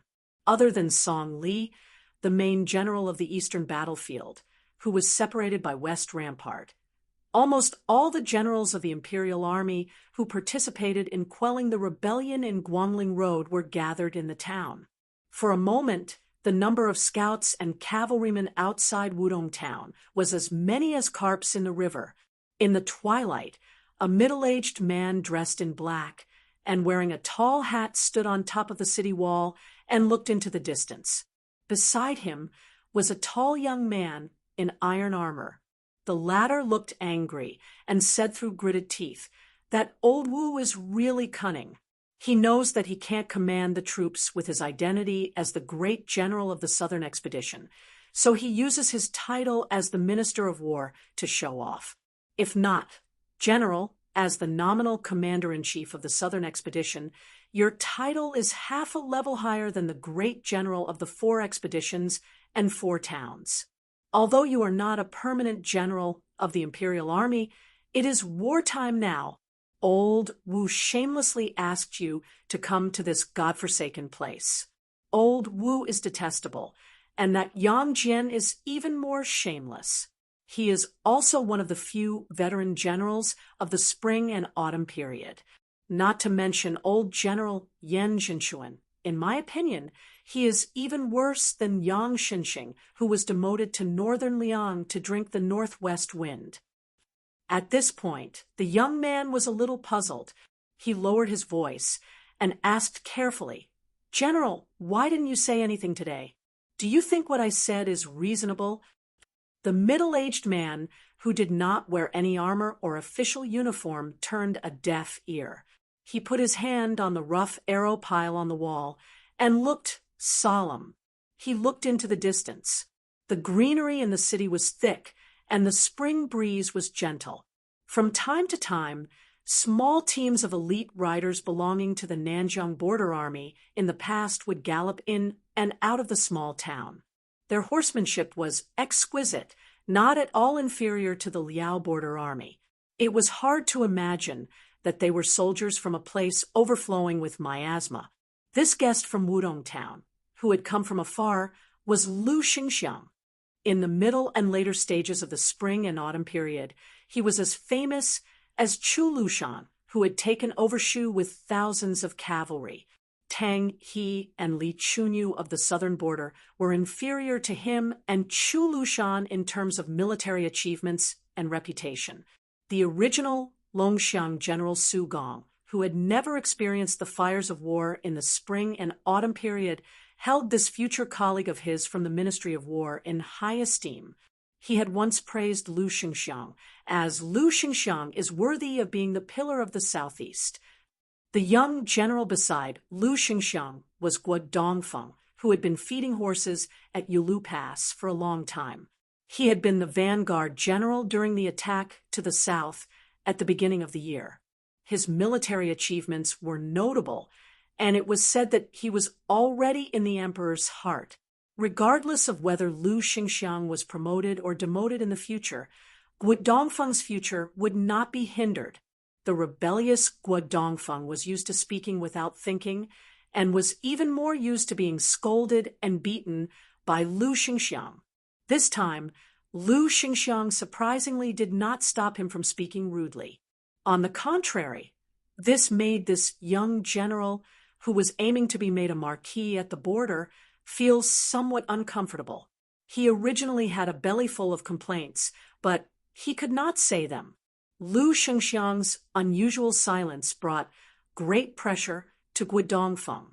His temperament was jumpy, and he could only take down the sword at his waist and knock it against the wall. Guo Dongfeng's gloominess was not completely without reason. The Battle of Guangling Road was nearing its end, but the main general, Lu Xingxiang, as the number one person on the southern expedition in name, had first been ordered not to go out at Yulu Pass. Then, with great difficulty, he had put aside the deputy general of the southern expedition, Yang Jian, who was not willing to take the risk and insisted on seeking victory through stability. Lu Xingxiang had personally led the army to attack, but this had caused much criticism in the Great Peace Imperial Court. There were even court officials who had delivered heart-wrenching words. Their choice of words and sentences could be said to be extremely sinister. They did not dare to say that General Piao Yi was unbearable. On the contrary, they only said that Lu Xingxiang was worthy of being called a talented general. He was a talented general and not a talented commander. This clearly meant that Lu Xingxiang was not a problem as a general who led an army on his own. However, if one were to say that he was the commander of a southern expedition that needed generals, then he was not as capable as he wished. Guo Dongfeng hated the old General Yang Chang because Yang Chang was truly old and did not have the ambition to expand his territory. He only wanted to make no mistakes and make no contributions. He only had 20 to 30,000 men under his command, yet he had stuffed 200 or so children of officials from Great Peace City into his ranks. This was even more exaggerated than Yang Xinxing's original actions. After all, the latter only accepted children of generals. Yang Chang's table manners were even worse. It could be said that he did not reject anyone who came. Mixed in with so many embroidered pillows who ran to Guangling Road to fish for military merit, Yang Chang did not dare to have the slightest desire to advance. Thus, after the old general led his army south, he wanted nothing more than to hug Lu Xingxiang's thigh and make him unable to move. He only wanted to wait until West Chu's power was gone before he could safely take a share of the spoils. It was clear that after Yang Xingxing's example, the experienced and prudent Yang Chang had no choice but to be even more cautious. Earlier, Guo Dongfeng had seen Yang Chang's main army advance at a tortoise's pace. The frequent use of scouts and mounted scouts was at the peak of perfection. Guo Dongfeng felt that it could be recorded in the annals of history. Almost every 3 li, there would be a scout that filled the sky. When he heard that the Bailiang cavalry headed straight for Guangling Road, Yang Chang's army, which was located to the west of Lu Xingxiang, even though there was still a path of the Ji province cavalry and a path of Su Gong's army, Yang Chang had already given the order to stop advancing. Guo Dongfeng heard that almost half of the 200 or so children of officials had retreated in the name of escorting the provisions of the capital. Because of this, Guo Dongfeng almost laughed his teeth out. A scholarly man wearing the robes of a military official did not have any retinue following him and walked up the city wall alone. Guo Dongfeng turned his head to look. Although it was an unfamiliar face, he was a third-rank official. His prominent identity was clear. Assistant Minister of the Ministry of War Su Gong, the pillar of the Gangnam-do Gumu Su family. After the Minister of War Liu Baijie, who had originally been the leader of the Jiangnan scholars, was defeated in Graydon City, Su Gong had undoubtedly become the successor of the Gangnam-do officials in Jingdo. Guo Dongfeng did not have any ill feelings toward this person. Su Gong and his benefactor, Lu Xingxiang, were in the same boat. Su Gong had entered the capital to work in the Ministry of War. Before he could even warm the chair of the Assistant Minister of the Ministry of War, he had been thrown to patrol the borders of the 2 Liao provinces. With great difficulty, he had relied on the string of successful reports from the great pillar state Gujiantang on the Liaodong border to gain control of military power. This time, he had gone south with a face full of dust. It could be said that if it were not for the fact that Su Gong had attracted most of the attention of the imperial censors in Jingdo, Lu Xingxiang's days would probably be even more difficult. Thus, there was already the joke of the Assistant Minister of War in the great and city officialdom. Lu Xingxiang's personality was cold, whether it was in the spring snow building of Guangling Road or in the officialdom of Graydon City. He had always had the good reputation of being resolute and virtuous. However, when he saw Su Gong climb up the city wall, he smiled slightly and took a few steps forward. He cupped his fists and said, "Greetings, Assistant Minister Su." Su Gong had a dignified appearance. He had the heroic aura of a warrior on the battlefield, as well as the elegance of a scion of an aristocratic family. Compared to Lu Xingxiang, who did not have a prominent background, Su Gong was more in line with the image of a scholarly general in the minds of scholars. He saw Lu Xingxiang take the initiative to express his goodwill and also smiled sincerely. Su Gong has admired General Lu for a long time. Finally, I can see you in person. Seeing you once is better than hearing 100 times. Lu Xingxiang smiled and said, Ancestor Gu of the Southern Tang Dynasty created the theory of the military situation in collection of ashes. I originally thought that the great words of the military had already been said in this book, and that it would be difficult to find a higher view in the world. Only the military book of Chun Jibao, the king of Shu, could compare. There were no details, big or small, tens of thousands of words, and it taught the generals in the army that everyone should follow the prescribed order and perform their duties. When Assistant Minister Su entered the capital, I was no longer in the capital. However, coincidentally, there was a military book that Assistant Minister Su wrote in his early years. At the time, I had nothing to do at Yulu Pass, so I focused on studying it. I benefited greatly and did not feel that time was wasted. Assistant Minister Su said in his early years that Lu Xingxiang, was the cornerstone of the Southeast. Previously, I had a deep prejudice against the scholars of Gangnam-do and mistakenly thought that Assistant Minister Su was one of those rotten scholars who only knew how to talk about war on paper but had little ability. If I had read that military book a few years earlier, I would have said Su Longxiang is the cornerstone of the Southeast. Even if the world mistakenly thought that you and I were inviting each other, it was fine. Su Gong laughed heartily and said, "To be able to hear the words of Lu Xingxiang in front of me, it is better than thousands of words from afar." The "from afar" that Su Gong spoke of was naturally the uproar in the court of Great Peace City. The meaning behind his words was that even if he, Su Gong, lost his position and left the capital, not being the assistant minister of the Ministry of War, it was not a great matter. Familiarity at first sight. This was probably referring to Su Gong and Lu Xingxiang. Guo Dongfeng interrupted, killing the mood. "Assistant Minister Su, I heard that the famous Jizhou General Yuan Tingshan did not come here with you?" Su Gong smiled calmly and said, "General Yuan did indeed leave 2 days earlier than me. However, the main general of the Western Shu Infantry, Che Yi, came with me." Guo Dongfeng chuckled and said, "No wonder when our old General Yang Kuei entered the city yesterday, the young and highly accomplished General Yuan was standing next to the minister. What Assistant Minister Su came to the city wall today to pay respects to the King of Jing, and Su Gong did not mind this young and brave general's words. He shook his head and said, "The minister will welcome the King of Jing, and I heard that the King of Shu might arrive today, so I came to take a closer look." Lu Xingxiang said calmly, "Previously, the King of Shu and I worked together to defeat the enemy on the northern battlefield of the Guangling Road. We only saw each other from afar before we parted ways. It was a pity.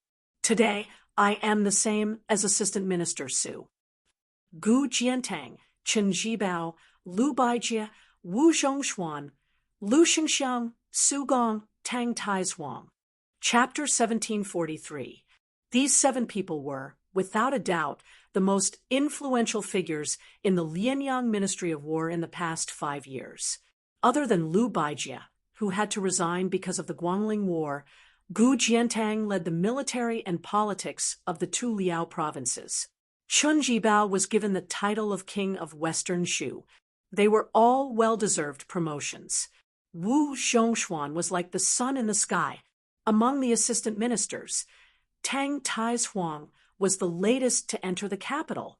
However, compared to Su Gong and Lu Xingxiang, who were at the top of the city walls, he was more of a late bloomer. Everyone in the court gradually viewed Tang Taizhuang as the best candidate for the next Minister of War. It was clear that Su Gong had lost a lot of people's hearts when he led his troops south to stop the Bailiang cavalry. At this time, there was a large group of people galloping out of Wudong town. There was no lack of high-spirited young people sitting high on their horses. Gu Dongfeng lay lazily on the arrow mound and looked at their figures. He twisted his mouth, and his face was full of disdain. Su Gong stood beside Lu Xingxiang and smiled. "It seems that the King of Jing is quite popular." Lu Xingxiang smiled playfully and said, "Who in the world doesn't know that the King of Jing is loyal to the court? Everyone says that he is the role model of the vassal kings. In the past 4 to 5 years, the court had not given him the title of king. Among the vassal kings, Su Fengyan of Bailiang was famous for being a playboy. Zhao Zhu of Nanjiang was famous for his bravery. Zhao Yu of Guangling was known for his ruthlessness. Zhao Yi of Liaodong was relatively unknown. At that time, Zhao Sun was only a little famous in the literary circles of Jiangsu, but no one thought that he could inherit the title of vassal king. No one thought that in a short 2 to 3 years, he would first shake the capital with his 13 strategies. Then, he would save the Duke of Huainan Zhaoying and fight to the death. He was praised for being both intelligent and brave. The group of young nobles who followed General Yang Chang to Wudong town probably came because they admired their peer, the king of Jing and Guo Dongfeng. What's the saying? Guo Dongfeng, who suddenly heard Lu Shengxiang's question, was stunned for a moment. He was at a loss. Su Gong softly said, "Along the way to the south, I have indeed heard of the saying, the northwest has Su, Chu, and Song. It's a pity that our central plains has Sun." Guo Dongfeng, who heard this for the first time, flew into a rage. He is just a suicidal vassal king who knows nothing about military affairs. How can he deserve to be called Zhongyuan Yuan Sun? That guy surnamed Su at least blocked the iron hooves of Beimang's million-strong army. I, Guo Dongfeng, am somewhat convinced. As for that Song Maolin, who is brilliant in literary talent, is only famous for his beauty. I, Guo Dongfeng, disdain to compare myself with him. But who is this Zhao Sun? There were no soldiers near the city wall where the three of them were standing, so Guo Dongfeng's arrogant words did not matter. Su Gong smiled faintly. "What a pity!" Almost at the same time, Lu Shengxiang said, "What are my central plains?" The two famous generals who had been friends for a long time and met for the first time in the small town looked at each other and smiled. Not long after, the king of Jing and Zhao Sun, dressed in the official robes of a vassal king, withdrew from the Guangling River Navy and headed north. He only brought a small group of elite riders to Wudong town. Next to him were the children of the eunuchs in Jing, who had come out of the city on their own to welcome him. After they met, Zhao Sun was gentle and courteous. All of them felt regret that they had not met sooner. The large group of people and horses surged into the small town. When Zhao Sun saw the two people on the city wall, he quickly smiled and cupped his fists in greeting. Su Gong and Lu Shengxiang also cupped their fists in greeting. Zhao Sun did not feel that the two generals of Liyang, who had been assistant ministers of the Ministry of War, were lacking in manners. However, the group of young people who had been able to call the wind and summon the rain in Graydon City, when they were young, felt injustice for the king of Jing, and they felt that Lu and Su were only people of high status but little power and should not be so restrained, not to mention coming out of the city to welcome him. At the very least, they should have come down the city wall to greet this vassal king. However, something that made these people even angrier appeared. On the street, 3 riders suddenly appeared, facing their cavalry army. Almost all of whom were of noble status, they were not willing to give way. If not for the king of Jing and Zhao Sun taking the lead to give way, the two sides would have collided. The domineering 3 riders directly exited the city in the middle of the road and did not even look at the people. When someone was about to get angry, someone would quickly remind them in a small voice, and then everything would be calm. The 3 riders of Shishu were Che Yi, Jian Xiongzhao, and Wei Fuqing. Jian Xiongzhao and Wei Fuqing had been the 4 fangs of Beiliang outside the Northwest Pass. Later on, the 2 of them followed Chen Jibao into Shu without bringing a single soldier. This was like thunder in the ears of the Liyang court. Su Gong looked at the backs of the 3 riders with a calm expression. In reality, if it were not for the 20,000 Shu soldiers retreating at the last minute, the Beiliang cavalry would not have been able to enter Guangling Road so easily. However, the assistant minister of the Ministry of War, who had lost the support of the people in court because of this, did not seem to hold a grudge. Lu Shengxiang calmly glanced at Su Gong. About 15 minutes later, the 3 riders exiting the city turned into 4 riders entering the city. The leading rider was a man dressed in white. He held a long spear at an angle and was as handsome as a god. Lu Shengxiang and Su Gong moved their feet at the same time. They no longer stood in their original position and looked down. After walking down the city wall, the two of them stood near the inconspicuous city wall. The four riders did not stop, but the man in white nodded slightly at the two of them. Guo Dongfeng's eyes were burning as he muttered, "I will be like this in the future." The two great generals of the court, who did not feel that they had been neglected, quietly watched the four riders leave. Moreover, at this time, the small Wudong town was filled with dragons crossing the river. There were many eyes and eyes. If the two assistant ministers, who were not successful on the battlefield and had lost their official career, stayed together, it could be explained as human nature to stick together for warmth. However, if they were to interact with the feudal lords who held authority at the border, then they would be asking for trouble. However, toward this person called Chen Jibao, whether it was Lu Shengxiang, who had long been famous throughout the spring and autumn period, or Su Gong, who had risen to prominence in the Liang army, they both felt a sense of admiration and longing from the bottom of their hearts.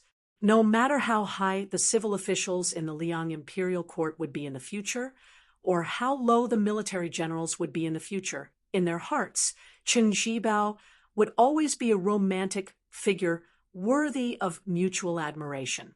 Logically speaking, on the battlefield, there would only be piles of corpses, and there would never be romantic affairs. However, Chen Jibao was undoubtedly the only master of the art of war, after Yi Baikui's death, who could command troops like a deity. So much so that the two emperors of Liang were willing to see him as the country's barrier. The previous emperor, Zhao Dun, even wished that Chen Jibao could become the spring lake and stone mountain in his Zhao family's backyard. Not only could it be pleasing to the eye, it could also set the feng shui. Su Gong and Lu Shengxiang stood in the shadows of the city wall. Su Gong laughed in a low voice and said, "I think that General Lu need not worry about temporary gains and losses. General Lu's wind rises outside the Great Wall, not in Guangling, and certainly not in the capital." Lu Shengxiang smiled, but did not speak. Su Gong took the lead and left. Guo Dongfeng was surprised to find that the commanding general, Lu Shengxiang, had a faint murderous aura. Guo Dongfeng looked at the somewhat unfamiliar great General Piao Yi and began to feel uneasy.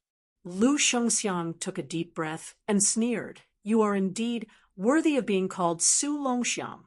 It seems that in the future, the person who will compete with me for the #1 military merit in the expansion of the border will be none other than you." Guo Dongfeng was baffled.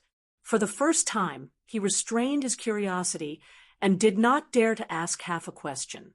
Lu Shengxiang exhaled a mouthful of turbid air and slowly walked forward.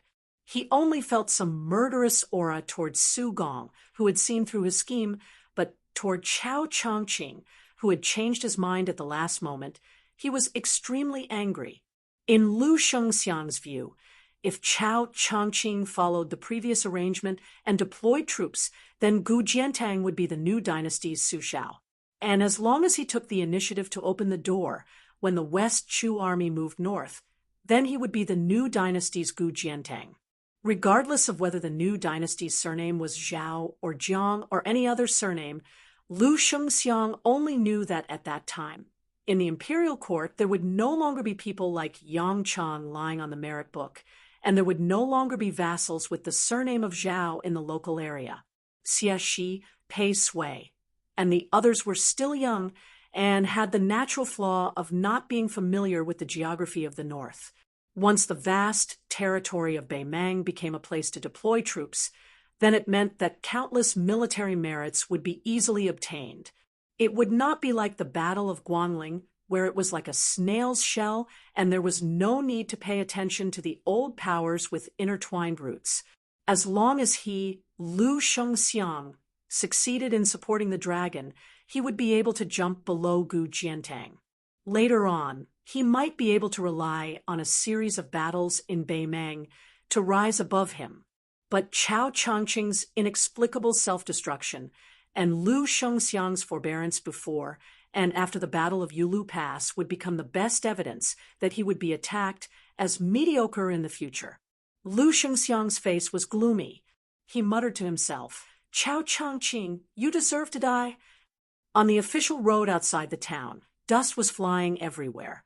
It was particularly spectacular. If it wasn't a cavalry of more than 1,000 riders, it wouldn't have such momentum. On a carriage, because of the bumpy road, the shoulders of the 3 men and women in the carriage rose and fell. The young woman's face was beautiful, and her figure was tall and well-proportioned. She was obviously not a southerner. A long sword hung from her waist. She was full of heroic spirit and had a knight-errant spirit. The young man was sloppy, and at this moment, he was flattering the last person. "Teacher, you don't know how rude and unreasonable Tang he and Li Chun you are. Back then, I didn't even dare to go near Wu Zhongshuan, who betrayed the southern border. I really didn't even dare to let out a fart. I was extremely aggrieved. This time, it was thanks to teacher that I had the courage to go to Wudong town." The person who was called Sir was extraordinarily handsome. It was hard to tell if he was male or female. What was romantic? He was romantic. Nayland Yusi. He glanced at His Royal Highness Zhao Zhu from the corner of his eyes. "Wu Zhongshuan is not a good thing. You borrowed a few thousand riders from him and didn't return them. Is that a good thing?" Zhao Zhu smiled mischievously and said, "Sir is right. You scolded him well." Nayland Yusi pointed at His Royal Highness, who was now infamous. His eyes looked at the woman surnamed Zhang. He teased, "Zhang Gaoxia, you are blind to fall for this idiot and coward." Zhang Gaoxia, the daughter of the blue-eyed Zhang Julu. She dismissed it with a smile. Although Zhao Zhu was thick-skinned, he still blushed with shame when Nayland Yusi called him an idiot and a coward in front of Zhang Gaoxia. He lifted the curtain of the carriage and poked his head out. He could already see the low city walls of Wudong town. Nearby were southern border's great General Zhang Dingyuan and his men, as well as Forest Crow and Gong Bonk, Wang Xianji's 2 disciples. Nayland Yusi closed his eyes. He put his hands on his knees and gently patted them. Chapter 1744. Zhao Zhu retracted his head and asked curiously, "Sir, why do you want me to come to this town this time?" "To tell the truth, I loathe and fear Wu Zhongshuan. I also don't like Su Gong and Lu Xingxiang. That mad dog Yuan Tingshan is even more disgusting to look at. As for Prince Jinggan, Zhao Sun, I used to loathe him, but now I actually don't like him." Nayland Yusi sneered. "Of course you're okay with them. There are so many heroes in this small Wudong town. You can only wrestle with this king of vassal." Zhao Zhu was resentful. Zhang Gaoxia raised the corner of his mouth. Nayland Yusi stopped smiling and said in a deep voice, "I have 4 things to do here this time. Scold Wu Zhongshuan, invite Su Gong to a banquet, meet Lu Xingxiang secretly, and test Chen Jibao." Zhao Zhu asked in a low voice, "Did I really jinx it? Did I say that Lu Xingxiang really has ambitions?" Nayland Yusi shook his head and said, "It's hard to be sure before we meet. As for after we meet, it doesn't matter if Lu Xingxiang has ambitions." Zhao Zhu sighed and said, "Well, anyway, I can't get involved in these big things. I don't want to add fuel to the fire. I have to trouble you." Nayland Yusi suddenly asked, "Zhao Zhu, let me ask you something. If you ascend the throne in the future, assuming that Beimang is unable to invade the Central Plains, and Su Fengyin still has the Northwest Army in his hands, what will you do?" Zhao Zhu was stunned. When he was about to blurt out the words, Nailan Yusi, who was smiling, suddenly looked cold. He shouted, Zhao Zhu. Think about it carefully first. After Zhao Zhu was shocked, he raised a bright smile. The old emperor of Liang, Zhao Li, and Xiaoyan's father call each other brothers. It's different from me and Xiaoyan calling each other brothers. Nailan Yusi sneered. Where are you sitting at this time? Zhao Zhu didn't know how to answer. He couldn't say that he was sitting in the carriage. Mr. Nailan was asking the obvious. Nailan Yusi's eyes were deep. He didn't answer his own question. Instead, he asked another question. Where did you sit in the past? Did you think that Zhao Li had the intention to kill Su Xiao from the very beginning? He wanted to kill Su Xiao, and his son, Zhao Dun, wanted to kill Zhang Gaoxia's father. Were these the true intentions of the father and son? Isn't it because of one's position in politics? Isn't it because one has to face the general trend behind that chair?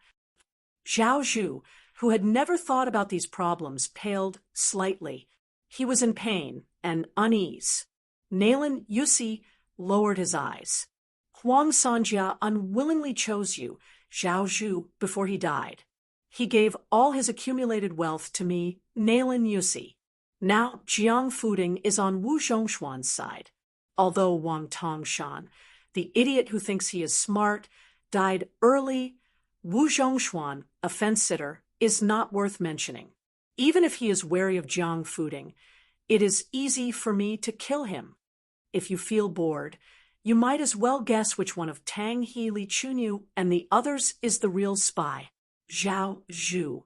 If a person doesn't think about the future, there will be immediate worries. Now that the wind has risen, there will definitely be people who will soar to the top, and there will definitely be people who will fall from the top. You already have half the destiny, other than Chen Jibao, who is shrewd and tries to accumulate power before acting. You are actually invincible. Therefore, there are some things that you should think about carefully. The family assets that Zhao Bing left for you, such as Zhang Dingyuan, Gu Ying, Yi Xiufeng, and Liang Yu, as well as those aides who are unwilling to stay in a corner of the southern border, you have to think about who is Wu Zhongshuan's man and who is the imperial court's man, who will follow you to the central plains and gain power, and who will take the opportunity to wantonly start a war between the north and the south. Who would be Zhao Zhu's Zhang Jilu?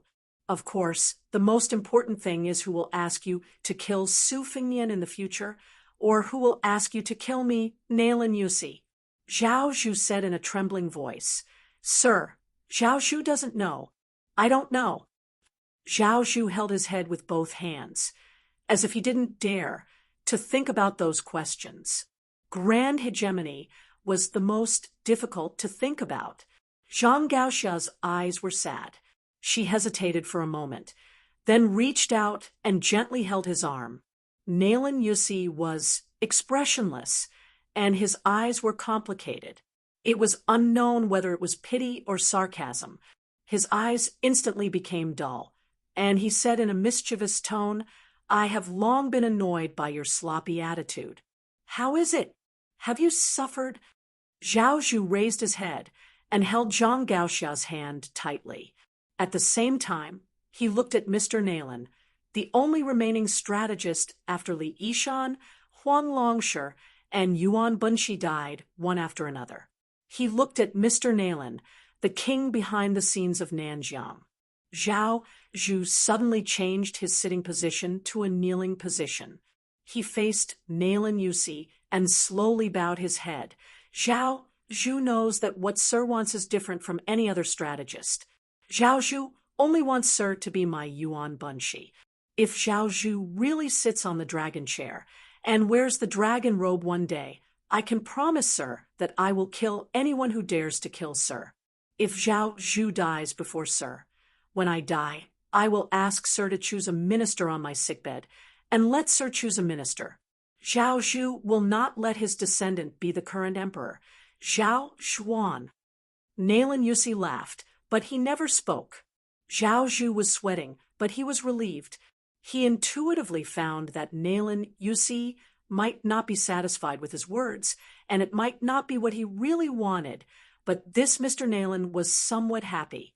Chapter 1745. Nayland Yusi closed his eyes to rest and smiled faintly. He didn't care about the embarrassment and heaviness of His Royal Highness of King Yen at all. Nayland Yusi suddenly whispered, "If you feel stuffy in the carriage, you can go out." Zhao Zhu hurriedly got up and left with Zhang Gaoxia, who was wearing a hat. Ishan, back then, the two of us heard Huang Longshi say that thousands of years later, many scholars at that time would not only be able to calmly sit on equal footing with emperors, kings, generals, and ministers, they would even lose their backbone in front of officials as small as sesame seeds and mung beans. They would truly regard officials as their parents. I laughed. You were angry. You used 20 years to teach your closed-door disciple to be a hero instead of a mighty lord. In the end, you died just like that, and your ashes were scattered outside the Northwest Pass. You laughed. I was angry. I could guess Huang Longshi's selfishness. Huang Sanjia, calculated people's hearts. There was a paladin who made him lose once. He felt that he could turn the tables after his death. He firmly believed that Zhao Zhu and Su Fengnian would turn against each other. Then I, Nayland Yusi, will make you and Huang Longshi lose once. Nayland Yusi opened his eyes and looked up at the top of the carriage. He softly hummed a song from his hometown. There was a young man who went to the mountains with a broken book box. There was a little girl who came from the mountains with the fragrance of orchids. Nayland Yusi lifted the curtain, and the spring breeze brushed his face. He narrowed his eyes and looked at the northeast. Chao Chongqing, you and I are bitter, but you are still luckier than me. Nayland Yusi suddenly put down the curtain and suddenly reached out to cover his mouth. After spreading out his palm, he looked down at his bloody hand and muttered to himself, "But we are all young men." Outside the southern gate of Liang capital, the wide official road that connected to the imperial road in the city had been empty since 4 hours ago.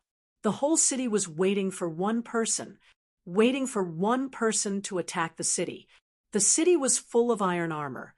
On this day, the elites of the 4 armies of the capital were all gathered here. Facing that green-robed man, they were still facing a great enemy. There was a green-robed Confucian who was walking slowly on the official road less than half a li away from the capital.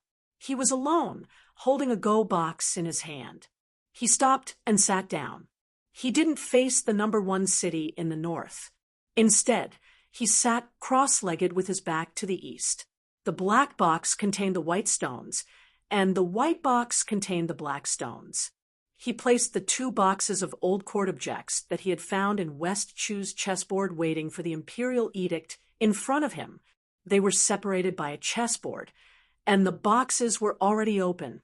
Thinking back to those days, the state preceptor Li Mi once said after getting drunk, "There is only one outstanding rock in the world, and I De Chu alone have 8 parts, and Chao Dei alone has 8 parts. How could such a person not be proud of himself?" He sat upright and still with 2 fingers together, reaching out to the go box in front of him. But he didn't play a go piece. He just smiled and looked across, as if someone was playing go with him. The green-robed Confucian scholar with white sideburns had a gentle look in his eyes as he said softly, "You go first, Black." The clear sky that had been clear for thousands of miles immediately turned into a storm. Apparitions appeared in the sky above Great Peace City. As the 4 words left the mouth of this Confucian scholar, a black stone jumped out of the snow-white go box slightly further away. It drew out an ethereal trajectory and lightly landed in the center of the invisible chessboard. First move was Tian Yuan, a very unreasonable first move. But an even more unreasonable scene was that a brilliant pillar of light came down from the sky above Great Peace City and landed on the ground. An earthquake that hadn't occurred in 100 years seemed to occur in a grand city. The world shook. Countless tiles on the eaves of all the halls and pavilions, including the Martial Hall of Great Peace City, started to move. The green-robed Confucian scholar picked up the glowing white go piece with 2 fingers. His eyes were full of mirth as he lightly placed it on the chessboard. At the same time, the second pillar of light came as expected. Great Peace City shook again. There were tens of thousands of Li Yang armor in front of the city, but it was still that person who attacked the city first. All the arquebulisti on the city walls finally fired in unison. There seemed to be wind and thunder in the air. The middle-aged Confucian scholar completely ignored it. The second black go piece jumped out of the go box and landed on the chessboard. After the go piece took root, it floated silently and motionlessly. Inside the city, the decorations on the eaves of the Martial Hall, immortals, dragons, phoenixes, lions, fish, xieji, bullfighting, and others all turned to dust. Outside the city, almost 100 enormous arrows that were as majestic as the flying swords of sword immortals shattered in the air. The green-robed Confucian scholar picked up the second white go piece. Before he placed the go piece, he said softly, "I hate that I became a Confucian saint too late. I hate that I became domineering too late." He put 2 fingers together and landed heavily on the chessboard. There was a clanging sound. Great Peace City shook for the 4th time. This time, the commotion was the most intense. The war horses that became the mounts of many cavalrymen outside the city had their legs broken and knelt on the ground. On the towering city walls, there were finally many people who could not control themselves. They either flew off the walls on their swords, leapt over, or rushed over. Another pair of black and white go pieces landed on the chessboard. The green-robed Confucian scholar did not seem to dare to look at the player opposite him. He looked down at the chessboard. "I, Chao Chongqing, am distinguished. As you have seen, I am distinguished." When the 4th white go piece jumped out of the go box and slowly landed, the people who had come out of the city were less than 30 steps away from Chao Chongqing. Chao Chongqing picked up the go piece. This time, he did not place the go piece from high to low, but casually swept it across and landed on the chessboard at a slight angle. There was a great energy that swept across. The martial grandmasters guarding the capital were all hit and flew backwards, smashing into the walls of Great Peace City. In the spring breeze of the 3rd year of the auspicious Talisman, Westchu waited for the go order and placed the go piece on Great Peace City. Chapter 1746. On top of the city wall in the south of Great Peace City, an old man and a young girl stood out among the clanging armor. The old man was dressed in linen and carried a long sword on his back. He looked like a normal swordsman. The young girl was in the prime of her life. Not only did she carry a sword on her back, but she also had 2 swords on her waist. She was even holding a sword in her hand. Therefore, she did not look like a swordswoman, but more like a little girl selling swords on the street. The 2 were Chai Qingshan, the current leader of Dongyue Sword Pool, and Shan Yi, who had been given a book of Qingshui pavilion sword practice by the young lord in Escape Summer Town. Previously, several people had left the city aggressively, but in the end, they were sent flying back into the city. Their corpses were embedded in the city wall, just like flies and mosquitoes that had been smashed into pieces on the window. The miserable scene made many of the Liang military officers on the city wall shudder with fear and trepidation. They subconsciously glanced at the master and disciple of Sword Pool, who had a large age gap, and finally regained some courage with great difficulty. The young girl's face was a little pale. It was not that her body was not as strong as ordinary soldiers, but that after reaching a high level in martial arts, her perception of the qi between heaven and earth was different from ordinary people. It was like an ordinary person looking at the rolling river. They only felt that it was magnificent, but qi cultivators could see the signs of the flow of qi in the world. Her master, Chai Qingshan, was a well-deserved Grand Master of the Sword. Since he had chosen her as his closed-door disciple, it was natural that he had taken a fancy to her outstanding talent.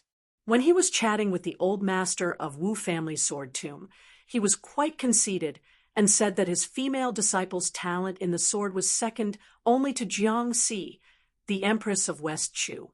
The young girl, whose name sounded like 321, only felt that she was standing on top of the city wall of Martial Emperor and would be smashed to death in the next moment. She clenched her teeth and held the long sword tightly. Her delicate body was on the verge of collapse. Only when Chai Qingshan reached out a hand to support the ancient sword, young Phoenix, on her back did the young girl feel relieved. She took a deep breath and said in a trembling voice, "Master, what is Great Official Chao trying to do? Does he really want to break into the capital by himself? Will he only stop when he kills his way into the palace for the 5th time?" Chai Qingshan, who had traveled extensively with the young girl in recent years, shook his head and said, "Master doesn't know why Chao Changqing changed from the Confucian way to the hegemonic way." The young girl looked at the lonely figure outside the city and felt inexplicably sorrowful. It was rumored that he had once served as a high-ranking official in West Chu and was waiting for the imperial decree. He had feelings for the Empress of West Chu, but he had never shown it his entire life.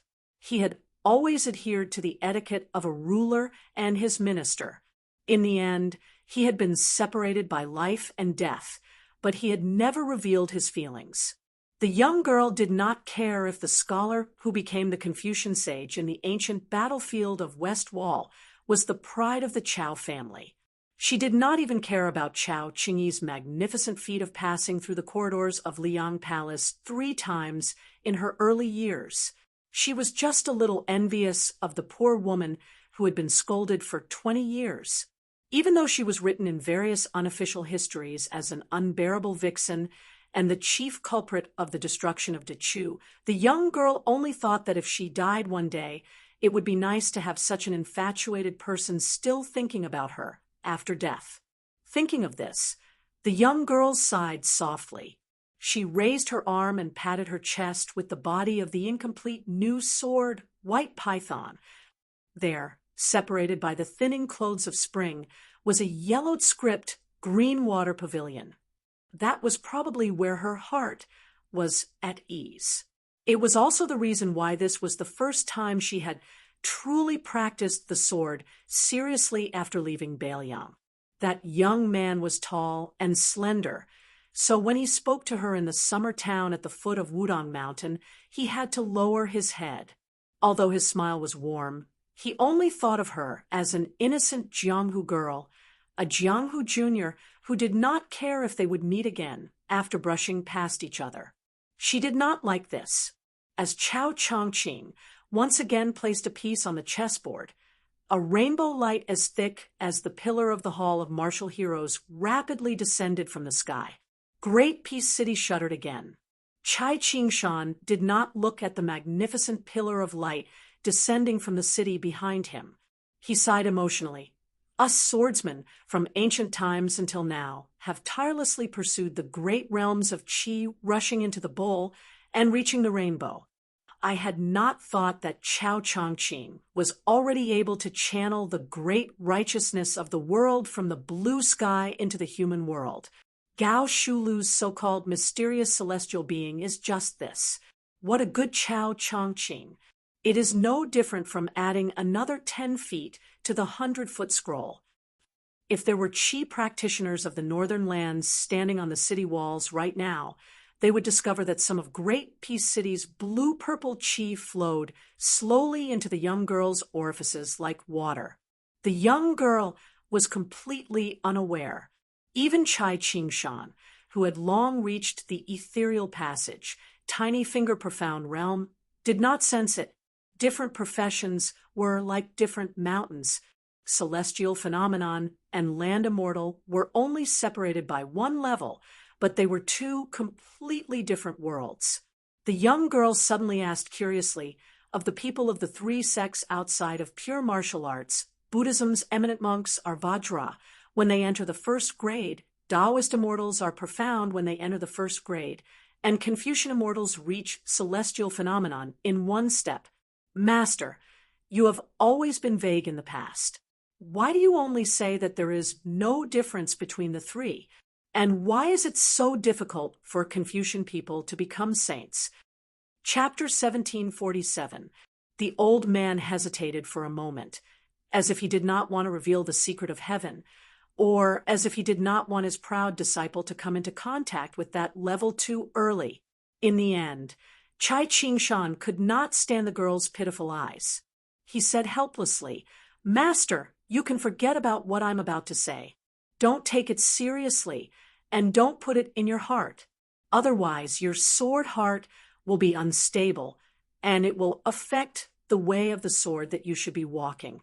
Master often went to the snowfield of Mount Hui in his early years and had many long conversations with a scholar named Xianyuan Jingcheng. He had a unique opinion on the matter of the saints of the three religions, and his words were always shocking. For example, he talked about the cliché of lay down the butcher's knife and become a Buddha on the spot. You must have heard this saying countless times. Xianyuan Jingcheng's view on this was not quite the same. What he said was very good, and it had the merit of advising people to abandon evil and turn to good. However, at the same time, it also caused a lot of harm to people. One must know that to become a Buddha, one could only rely on gradual ascetic practice, and it required hard work. Just like the saying, "The writings of the heavens are miraculous." This saying was naturally very reasonable, but to many others, it was very unreasonable. Xianyuan Jingcheng had said that many pioneers, especially those scholars who had turned from nomads to tycoons in the past 1,000 years, all of them pursued the three immortals advocated by the saints of the Zhang family. Xianyuan Jingcheng opened up a new perspective on this, not because he disagreed with the teachings of the saints, but because he lamented that the later generations had gone astray. He gave an example of burying a child and worshiping his mother. This action was undoubtedly in line with the virtues of filial piety and was praised by countless people. However, Xianyuan Jingcheng asserted that this person was destined to have a hard time achieving good results. If there was really an afterlife, and if there was really heaven's will in the underworld, then this person was destined to suffer the wrath of heaven and not be able to transcend. All living things in the world nurtured humans. According to common sense, an eye for an eye. Humans should repay the heavens and earth. The Taoist saints had long left behind 3,000 words to warn the later generations. Heaven and earth are not benevolent. They treat all living things as straw dogs. This was to say that the heavenly axiom was selfless and not the so-called shallow, unbenevolent, and unjust that some people mistakenly thought. Xianyuan Jingcheng very much agreed with the 4 words heaven and earth are not benevolent, but at the same time he also said that they were scholars, and it was precisely because they knew that they could not go against the will of heaven and earth that they had to go against the current, and set rules for heaven and earth so that everyone could be content with it. Therefore, using the 5 words of benevolence, righteousness, propriety, wisdom, and trust as a framework, it finally extended to the incomparably soul-stirring sentence, set your heart for heaven and earth, set your life for the people, inherit the lost knowledge for the past saints, and establish peace for all ages. However, my disciple, think about it carefully. If there are gods in this world, do they need us to tell them what to do? Taking a step back, is the peace of the world really in accordance with the rules of the cycle of the heavenly axiom? Therefore, the truly wise people of the Confucian school, especially those who have ascended to the ranks of the Confucian saints, do not worry about themselves or their future generations. All of them have an impassioned heart and do not hesitate to burn jade and stone with the heavenly axiom. All of them are generously going to their deaths. The young girl made an "oh" sound.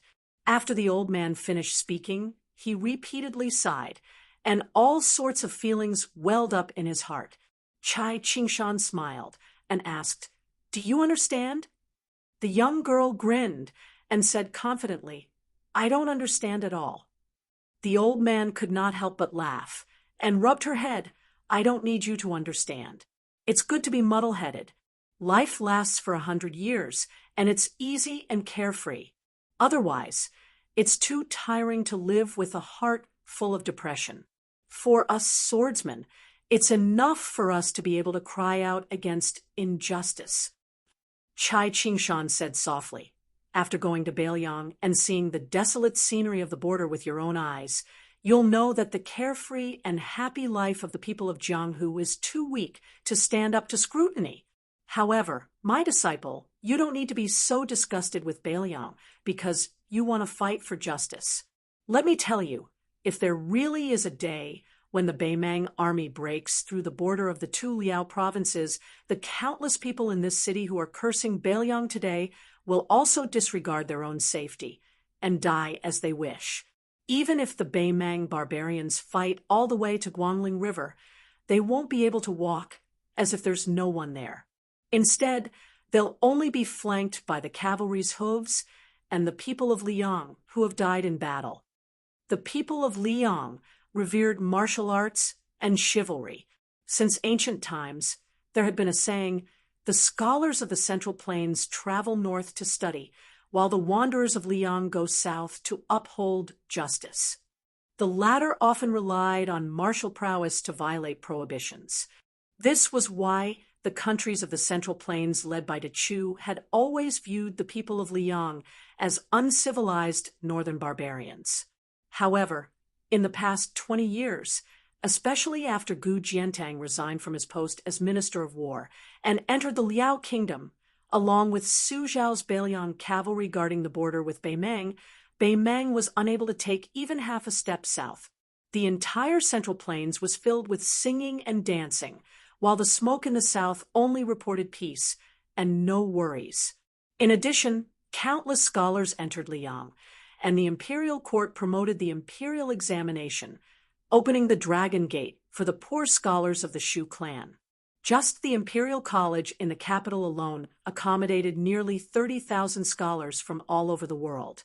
Scholars flooded in like carps crossing the river, as well as the gathering of tycoons from all over the world.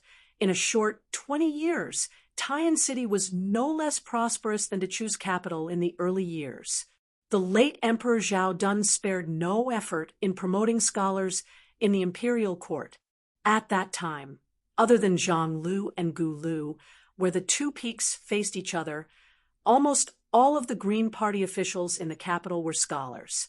A large number of young scholars were able to enter the imperial court, and the literary Gangnam-do provided a large number of talents to the imperial court. Even the large number of remnants of West Chu, led by Sun Shiji, the grand preceptor of West Chu, put aside their national enmity and chose to serve Zhao Dun. In contrast, the generals in power were almost all old people without exception.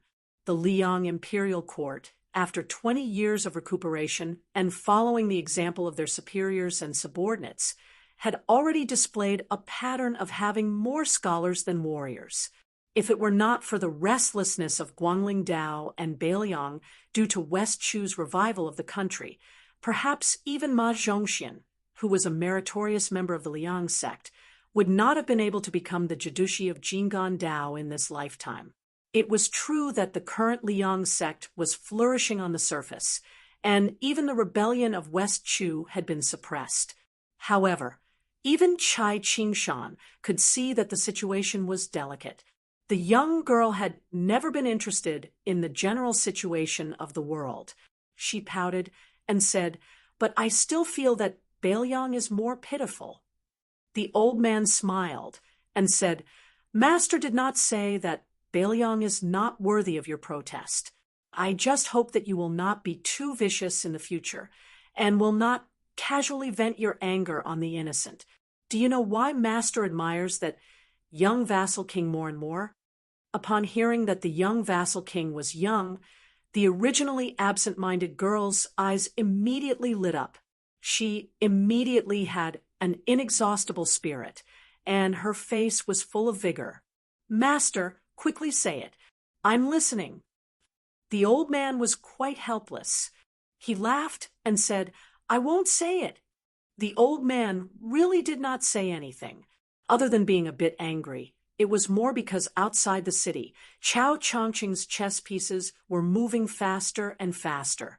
He had no choice but to concentrate and store his momentum.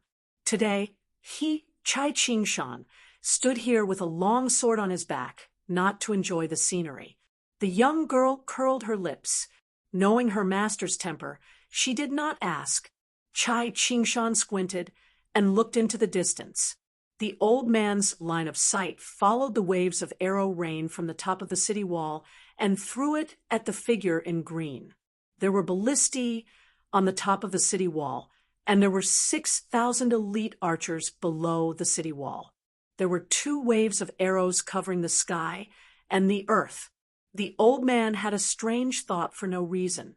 If the Bailiang Su family did not have any grievances with the Zhao family of Liang, that young vassal king would not have any complaints and would wholeheartedly be a loyal official, and the Zhao family's son would also have no doubts about him and would provide reinforcements to Bailiang. With the Central Plains as a shield, he would support the Bailiang cavalry and the 2 Liao border armies to fight against Beimang. How good would that be? If that Chao Chongqing outside the city could be like Sun Shiji and many other West Chu survivors and enter the court as an official, perhaps he would be the Grand Secretary of Liang right now. In that case, there would be no need for Qi Yanglong of Shangyin Academy to come out and turn the tide. Inside, there would be Chao Chongqing leading the eternal Hui Old Spring and Xiangfu New Spring to strategize together. Outside, there would be 300,000 Bailiang cavalry and 200,000 Liao border armies. How could the world not be peaceful? Even if they gave Beimang hundreds of thousands of soldiers and armor, so what? On a small road in the northern region of the capital, a rider leisurely headed south toward Grayton City. There was a stall by the road that seemed to sell everything, including dumplings and tea and wine. A young man and woman sat there, each with their head buried in the 2 large bowls of dumplings. The rider dismounted and led the horse near the table, asking, "Can I sit?" The young man glanced at him. "Since you didn't bring a knife, you can sit." Thus, Gu Jiantang sat on the long bench next to Su Fengyan and Jiang Enai. After this pillar of the country that could overturn the world sat down, he smiled and asked, "Su Fengyan, you treat me to a bowl of dumplings, and I help you become the emperor. Do you want to do this deal?" Chapter 1748.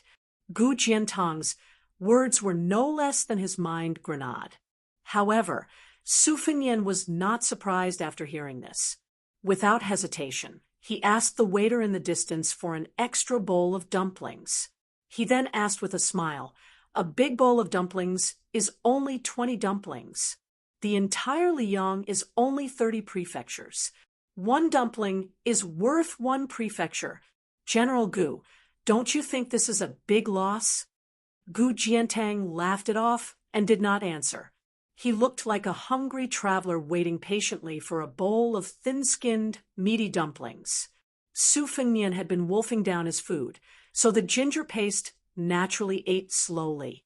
Su Fengyan was the first to put down his chopsticks and exhaled contentedly. His mouth was full of the taste of cabbage.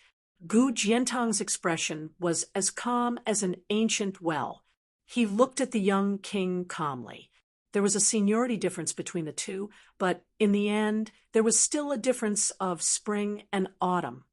Among the 4 famous generals of the older generation, De Chu Yibaikui was the best at commanding troops. He had fought more than 70 battles in his life and had never lost a single one. Unfortunately, he only lost 1 battle in the end. Dong Yue's consort Old Wang was the most talented in the spring and autumn.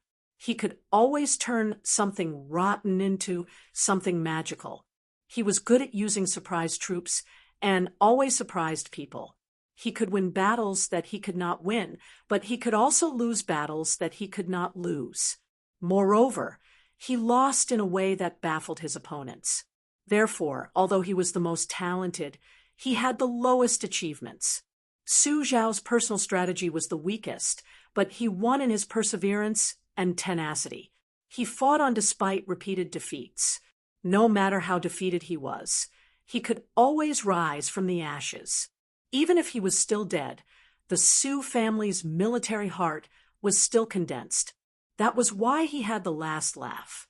Gu Jiantang and Qi Jing were not as good as Yi Baikue and Wang, but they had no shortcomings in commanding troops. Therefore, in this life, they had achieved brilliant results on the battlefield.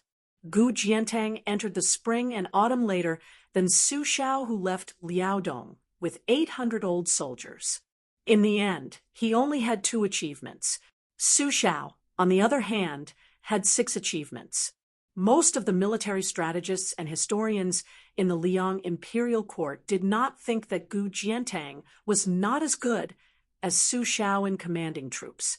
Instead, he lost because Su Xiao early, Gu Jiantang late. Gu Jiantang can't manage at the right time. Gu Jiantang's life story was thought-provoking.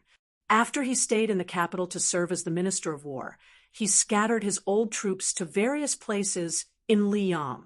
For example, Kainan, Donggong, Huanggong, and the others all served as officials of the border. Although great peace cities Gulu and Zhangjiulu's Zhangjiulu had a two-peak confrontation, it was always said that the blue-eyed man had the power to overturn the court. There was no such thing as Gu Jiantang covering the sky with one hand, and Gu Jiantang, as one of the top 10 martial arts masters in the past, never cared about the ranking. He also never went to Martial Emperor City to compete with Wang Xianji.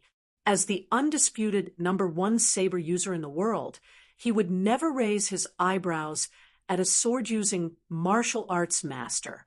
In the past 10 years, other than when Chao Chongqing and Jiang Si joined forces to break into Great Peace City in the first year of Xiangfu, Gu Jiantang used his identity as a military official of Liang to stop them with the thunder of mind. There was no news of Gu Jiantang initiating a fight with anyone else. In the past 20 years, Gu Jiantang stood tall in the imperial court of Liang. No one doubted the loyalty of this meritorious general. Not the late Emperor Zhao Dun, not the new Emperor Zhao Xuan, not the other civil and military officials.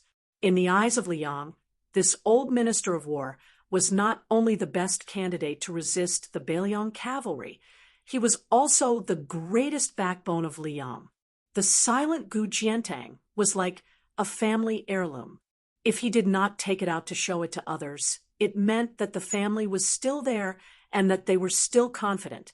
Therefore, even when the Guangling Road War last year was so chaotic, Gu Jiantang, who was in charge of the border defense between the 2 Liao provinces, did not lead his troops south. Because of this, the people of Liang did not believe that the rebel army in West Chu could succeed. But today, at the critical moment when West Chu was destined to collapse, it was this only pillar of the Liang dynasty that said that he wanted a young man, not surnamed Zhao, to be the emperor.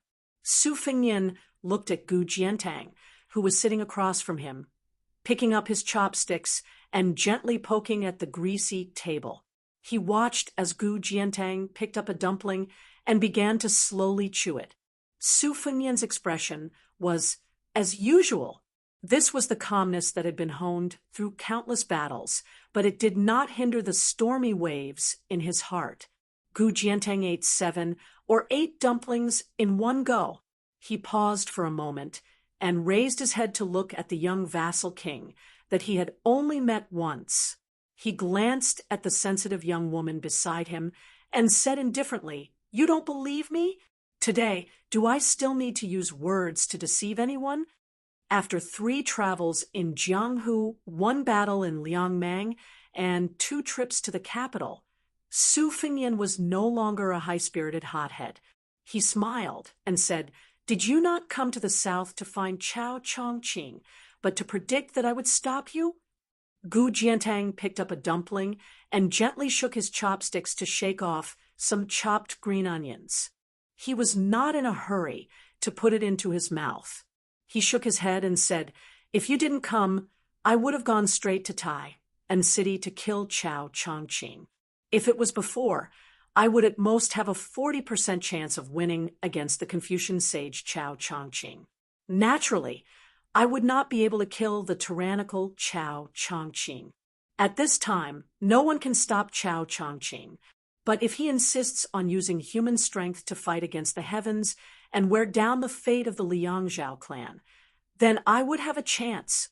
Since you are here, that's even better. I believe you already know why I want to kill Chao Chongqing. Originally, he promised me that once the West Chu matter was completed and the Jiang clan became the co-ruler of the Central Plains, then all the military merits of Beimang would belong to me. I will not refuse this invitation." Su Fengyan frowned and said, "Isn't it the same if the West Chu matter is defeated? You, Gu Jiantang, don't even have to bear the infamy for a while." Gu Jiantang laughed coldly and said, "What have I done in these 20 years?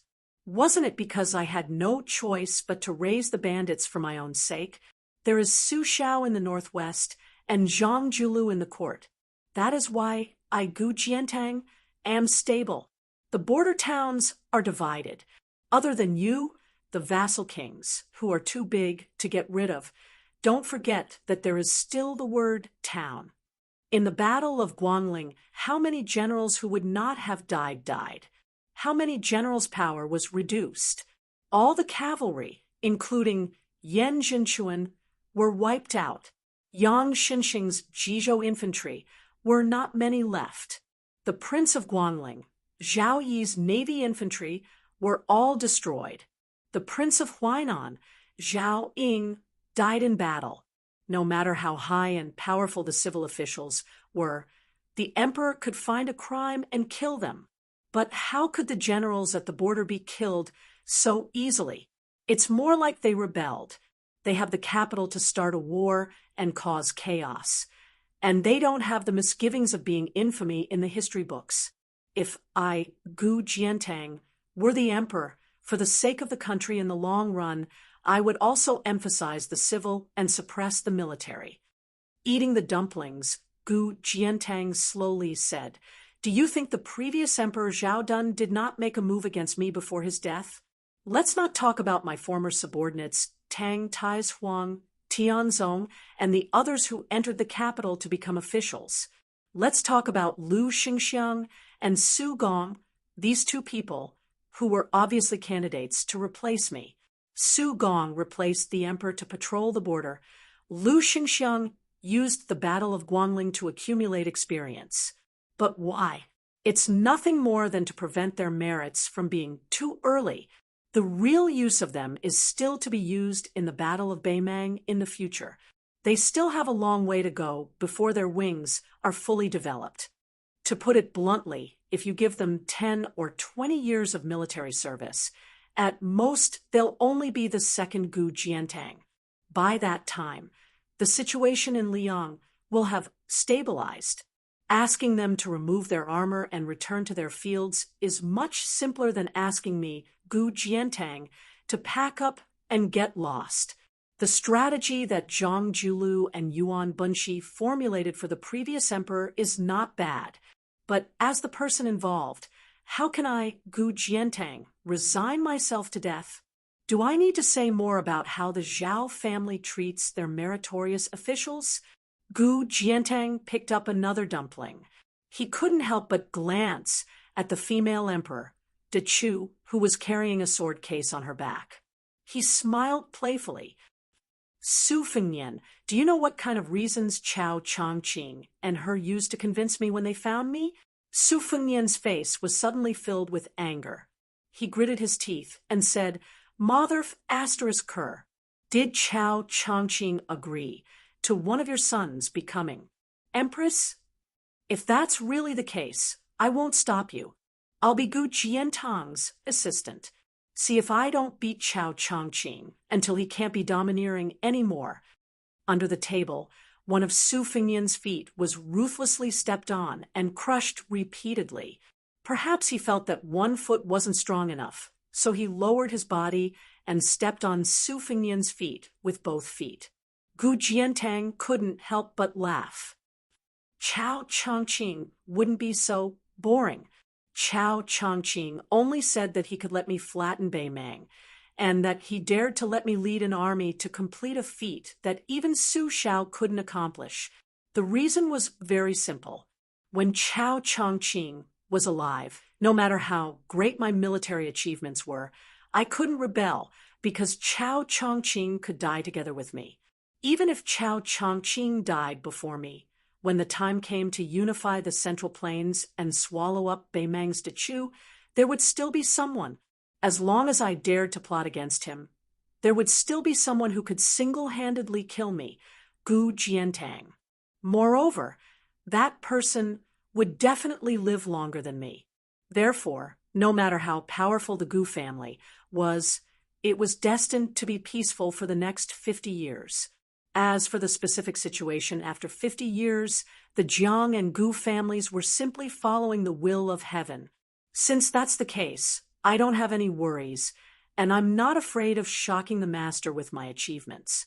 I'm well aware of how to choose Jiang family treats Yi Bai Kuei, and how Li Yang's Xiao family treats Su Xiao. Su Fengnian rubbed his chin and smiled. That's more like it. Looking at the smug fellow, Jiang and I, who hadn't finished eating the dumplings, slammed his chopsticks on the big white bowl. Su Fengnian didn't feel guilty at all. Instead, he stared and said, "A bowl of dumplings costs 5 copper coins. There are still 6 dumplings in the bowl. Don't you feel bad for wasting a copper coin? Anyway, I didn't bring any money. You can pay the bill later." Jiang and I was stunned at first, then he snorted coldly. However, he still silently picked up his chopsticks. Even Gu Jiantang, who had a heart as strong as iron, didn't know whether to laugh or cry. Gu Jiantang shook his head slightly and smiled. "In the same way, you, Su Fengnian, are the emperor. Su Xiao treated his former subordinates well, and you personally went to war. I, Gu Jiantang, am not afraid of what happens in life or behind." Su Fengnian sighed and muttered, "Being the emperor." Gu Jiantang picked up the last dumpling in the bowl and smiled. "Su Fengnian, I'm very curious. Has Su Xiao ever thought of rebelling in his life? Or has he ever thought of having you sit on the dragon throne?" Chapter 1749. Su Fengnian did not answer the question, but asked, "Do you know how Chao Changqing convinced Wang Sui? Do you know how Wang Sui feels now?" Gu Jiantang hesitated for a moment. The former is simple. Wang Sui has always been unable to let go of the Dongyue royal family, which has become Liang's lackey. Chao Changqing should have promised him that in the future he would be able to become an official or even a minister. As for the latter, it's hard to say. Maybe Wang Sui will really help Bei Mang invade the Central Plains in anger. Maybe he will be so depressed that he can only stay in one place and fight with you and me on the battlefield as a general. After all, he and I are mortal enemies. He also has a lot of resentment for the Su family's destruction of Chuanxiu. Su Fengnian sighed. No one can let go of Chuanxiu.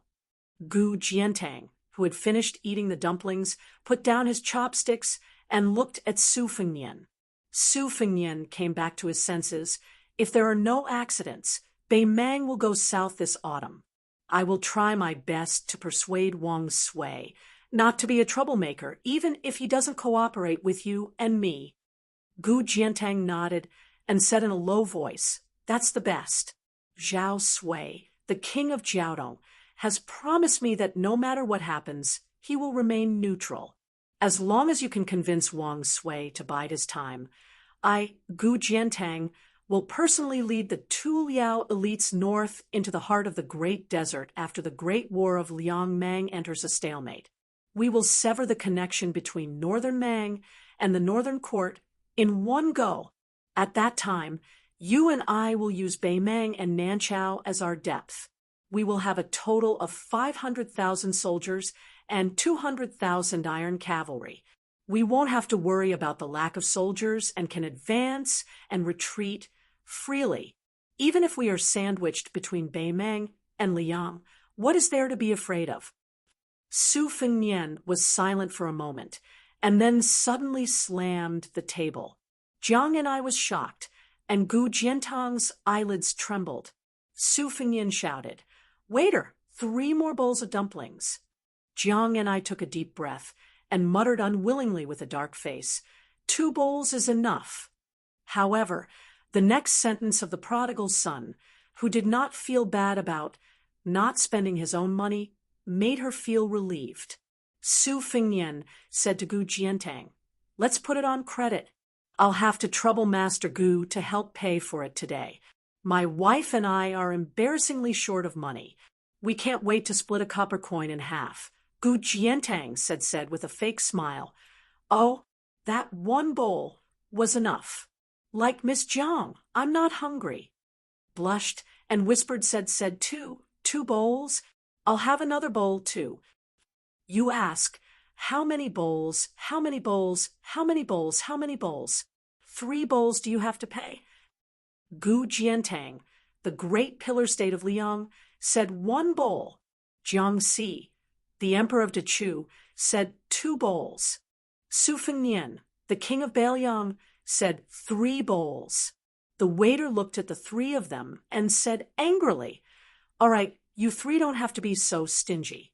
I will treat you to 3 bowls of dumplings for free today." 3 bowls of hot and fragrant dumplings were placed on the table. Gu Jiantang was the first to finish eating.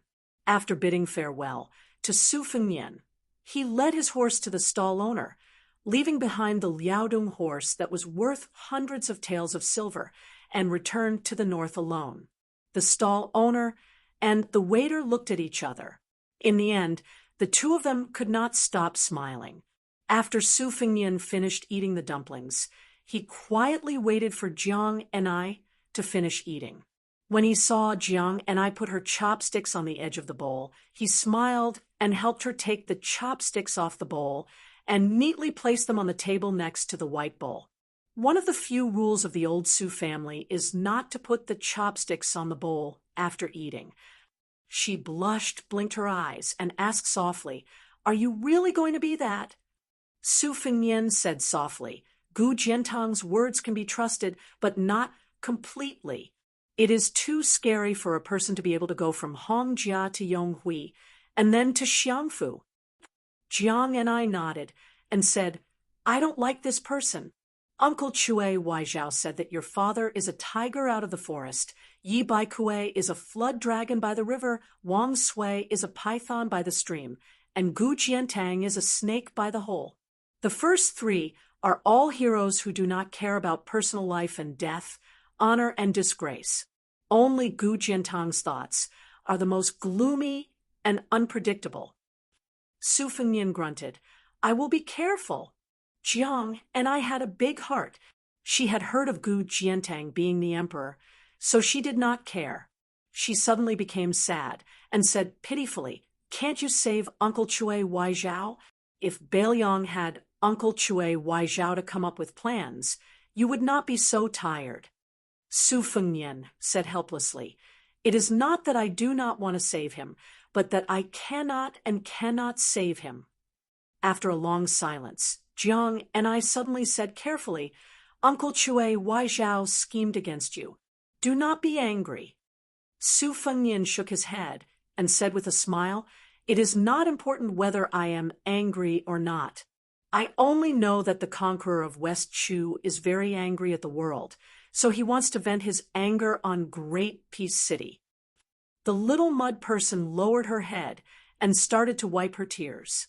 She sobbed, "I do not want Uncle Chui Waizhao to die." Su Fengnian did not know how to comfort her. He only said softly, "The spring and autumn period is really over." Great Peace City, wave after wave of arrow rain, did not stop as they furiously rained down on that green robe. But the chess pieces outside the city were placed faster and faster. Almost as soon as a pillar of light hit the top of Great Peace City, a second pillar of light from the 9 heavens would follow closely behind.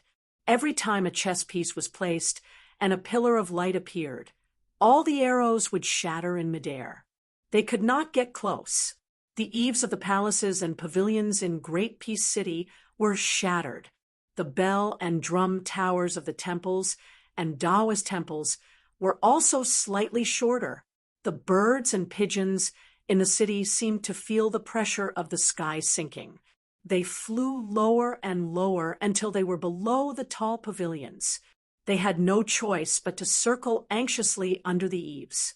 The spring water thawed and gradually warmed. The fish that had been swimming leisurely in the rivers and lakes began to jump out of the water and call out to the birds in the sky. On the top of the city wall, Chai Qingshan had already attacked once. The sword on his back, Wild Fox, truly displayed the presence of an earth immortal. It tore through the air with dazzling light. The majesty of the sword Qi and the vastness of the sword intent caused an enormous white arc to appear between the top of the city wall and the green-robed chess player. The white arc rose from the top of the city wall and landed on top of the green-robed Chao Chongqing's head. In the end, the white arc seemed to collide with an invisible pool of lightning that could not be crossed. It created a large ball of sparks and lightning, and the sound was ear-piercing. The sect master of the Dongyue sword pool raised his arm high into the air and drew in his qi. The wild fox quickly flew around Chao Chongqing, who was sitting cross-legged. Unfortunately, no matter how great the commotion was, the flying sword could only fly around like a headless fly. It was unable to get within 10 meters of Chao Chongqing. Chapter 1750. When the flying sword could not bear the weight and broke, Chai Qingshan swallowed the blood that had surged to his throat. He took a step forward and pointed forward with 2 fingers. He shouted, "Borrow the sword." The long sword on the young girl's back instantly flew out of its scabbard. Like a young serpent coming out of the water, a green energy as thick as the mouth of a well smashed forward. The present Liang River and lake had not reached the stage of withering incense, but people with eyes could see that it was turning from prosperity to decline.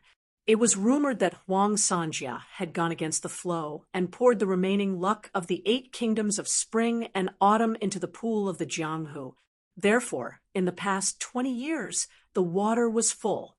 The Jianghu of Liang seemed to be full of vegetation and life, but in reality, there were not many trees left. The liveliness would not last long. In this city that was the most virtuous in the world, Gujiantang and Xie Guaning were no longer in the city. Yang Taisui, Han Shengxian, Master Lu Hao, and Qi Jiajie had died one after another.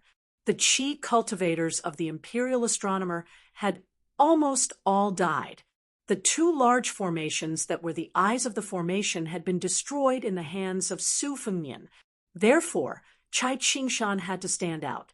The old man was for the sect, for his disciple, and for his own way of the sword. When the long sword in the scabbard of the young girl came at him like a swimming dragon, Chao Chongqing was still unmoved. He smiled faintly, his right hand holding a piece, his left hand brushing the cuff of his right hand. He seemed to be whispering to someone, "There was once someone in Dechu who used troops, the more the better." He was unstoppable. In 72 major and minor battles, he did not lose a single one. He placed the piece lightly. The flying sword with a powerful presence fell to the ground 3 zhang away. It was like a huge rock that had smashed into the ground, causing dust to fly. Chao Chongqing did not look at the long sword. He only looked at a black piece that jumped out of the box and landed on the chessboard. At the same time, he reached out to pick up a round and cool white piece. He said with a smile, "There was someone in Chu who wrote poems that were like a bow of 100 stones, a crossbow of 1,000 caddies, like a full moon hanging above the heads of the people." It caused the younger generation to have the thought that they could only kowtow and not speak. It is truly magnificent. When the piece landed, the steels in front of the China Child prison in Great Peace City cracked inch by inch. There's someone in Chu who talks as if he's possessed by a deity. The chess piece on his wrist is like a fierce general fighting for his life. His spirit is extraordinary. As the chess piece was placed, Chao Zhongqing slightly straightened the root-like white chess piece that had deviated slightly. At the same time, all the crossbow bolts that had been shot at his opponent were blown away by a gust of wind and quickly slid out of their original trajectories. The people of Chu, the Milky Way is brilliant. There have been fables from various philosophers, teachings from eminent monks, and sermons from enlightened people. Why should the human world envy the heavens? On the chessboard, the black and white go pieces flew down. The old ancestor of the Wu family's sword tomb, Wu Jian, finally made his move. This family's sword path leader, whose family sword art was the world's sword art, did not descend from the top of the city walls. From the outer city to the imperial city, all the city gates opened at the same time. Then a thin but extremely long sword chi went from north to south, all the way south. This wisp of sword chi had the momentum of 1,000 riders crashing into each other. After Chai Qingshan attacked, he did not turn his head. After Wu Jian attacked, he still did not turn his head. Chao Chongqing said softly, "In the spring and autumn, the wind and rain are turbulent. Some people cry. Some hide from the rain under the eaves. Some use umbrellas. Only Chu will not hide from the rain. I would rather die in the rain than live under someone else's roof." The sword Qi paused slightly when it was 3 zhang away from Chao Chongqing. Then it suddenly exerted force and charged out 2.5 zhang. The sword Qi didn't dissipate until it was 20 feet away. When the second sword Qi came out of the city, a pillar of light coincidentally hit the head of the old man at the gates of the imperial city. The old master of the Wu family sword tomb raised his hand and shattered it with a wave of his sleeve. His face paled slightly, and the ground he was standing on caved in. The old man, with his back to the gates of the imperial city, slowly walked out of the large hole and stepped out. There was a straight line from the front of him to the imperial road south of Great Peace City. The crack that appeared on the ground was like a long sword. This sword was not more than 1 inch wide, but it was several li long. In this moment, the sword Qi was about to leave the city. Chao Chongqing had coincidentally placed a piece closest to the chessboard in front of him, at the beginning of the imperial road inside the city gates. A pillar of light fell down like a long sword cutting a snake. Wu Jian, who had left the city with the sword Qi, stood at the gates of the city. He did not have a sword in his hand, but made a sword-drawing posture. He shouted, "Chao Chongqing, it is not easy to come by. Turn back and be saved." Chao Chongqing picked up a piece. This time, before he could place it, the piece at his fingertips shattered. A snowy white sword light appeared in the air to his side. Then there was the sound of an enormous collision, like the morning bell and evening drum ringing in their ears. Everyone on the city walls and below the city walls widened their eyes. They saw dust fill the air where the indigo-robed person was sitting. It was impossible to see that person's figure. When the dust settled, everyone was on tenterhooks again. Chao Chongqing had not died under that sword and continued to remain motionless. The earth where he was sitting had been shaved off several feet, so Chao Chongqing was sitting in the air. The black and white pieces on the chessboard did not move at all. The white-haired, middle-aged Confucian scholar finally raised his head. He did not look at the sword tomb family master in the northern city gate, but turned his head to the south. He said softly, "You are in this great Chu whether you live or die. I am also here, always will be here." At this time, almost everyone's heart trembled. A woman in purple stood up from a tall building in Great Peace City. She lightly landed on the Imperial Road. Her body leaned forward slightly, and she started to run out of the city. Her form, will, energy, and spirit were all at the peak of the world. Even the Wu family sword tomb old ancestor standing at the end of the Imperial Road had to avoid her. He let her charge out of the city. Chao Chongqing placed his piece extremely slowly this time. The purple robe, purple aura, and purple rainbow charged to within 10 feet of Chao Chongqing. Xianyuan Qingfeng on the snowy plains of Mount Hui.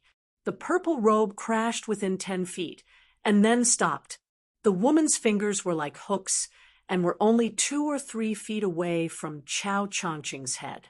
Chao Chongqing, who was indifferent to this, leaned forward, one hand holding his sleeve to avoid messing up the chessboard. When this piece landed, the sound was especially crisp. The sound of the piece landing softly sounded on the chessboard. She was sent flying backward, her body tumbling in the air. Xianyuan Qingfeng's back was pressed against the city wall. Her eyes were cold, her elbows pressed against the city wall. Her knees were a mess, and blood seeped out of the corner of her mouth. The blue-robed Confucian scholar, who had been defeated at some point, sat quietly where he was. He bit his lips and shook his head. The Confucian saint of Dechu, Chao Chongqing, he finally said something he had not said for 20 years. "This world says that you caused the fall of Dechu. I, Chao Chongqing, do not agree." For the first time since he came to the city alone, he raised his hand high and then placed a piece heavily on the chessboard. The clouds tumbled as they descended together. The sky of the Central Plains dropped 100 feet. Chapter 1751. There were countless lofty mountains and precipitous ridges in the southern border. Someone was skimming across the peaks of the mountains. There was always a swift and fierce flying sword following him like a shadow. He suddenly stopped on the branch of a towering tree at the peak of the mountain and looked up. The flying sword also stopped chasing him at the peak of the mountain before him. It hovered in the air and hummed slightly. An average-looking, middle-aged man stood near the flying sword. He also looked up at the sky and sighed. Then he stood on one leg like a golden rooster. He lifted one leg and bent down to take off his hemp shoe and shook it. The man in a scholarly robe who had been chased all the way from Great Peace City to the deep mountains and forests of the southern border laughed and said, "Dong Tai, oh Dong Tai, Chao Chongqing is seeking his own death. The Empress of West Chu, Jiangxi, has also left the capital of West Chu. Not long later, even you will be able to feel the collapse of the great pillar of fate of West Chu. At that time, other than Tantai Pingjing, that old woman who replaced me and stole a part of it, there will only be Qinjibao, and Zhaozhu who will benefit greatly as long as Qinjibao absorbs half of the fate of West Chu as the most important person supporting the dragon. Let's see how you, Dong Tai, will kill me." Not to mention the 4 grandmasters of the martial arts assessment. Even among the 14 martial arts assessment masters, the peach blossom sword god, Dong Tai, was definitely the one who did not have the demeanor of an expert. However, it was this average-looking middle-aged uncle who had chased Xie Guanying, the number 1 on the immortal map of land and dynasty, into such a sorry state. Dong Tai put on his shoes and curled his lips. He said unhappily, "Are you saying that after a pure martial artist like me becomes an immortal on land, I will be hurt by fate if I kill someone with fate? Sorry, back then, there was an old Taoist on Mount Longhu who had returned to simplicity. He was killed by me when he ascended. It's fine."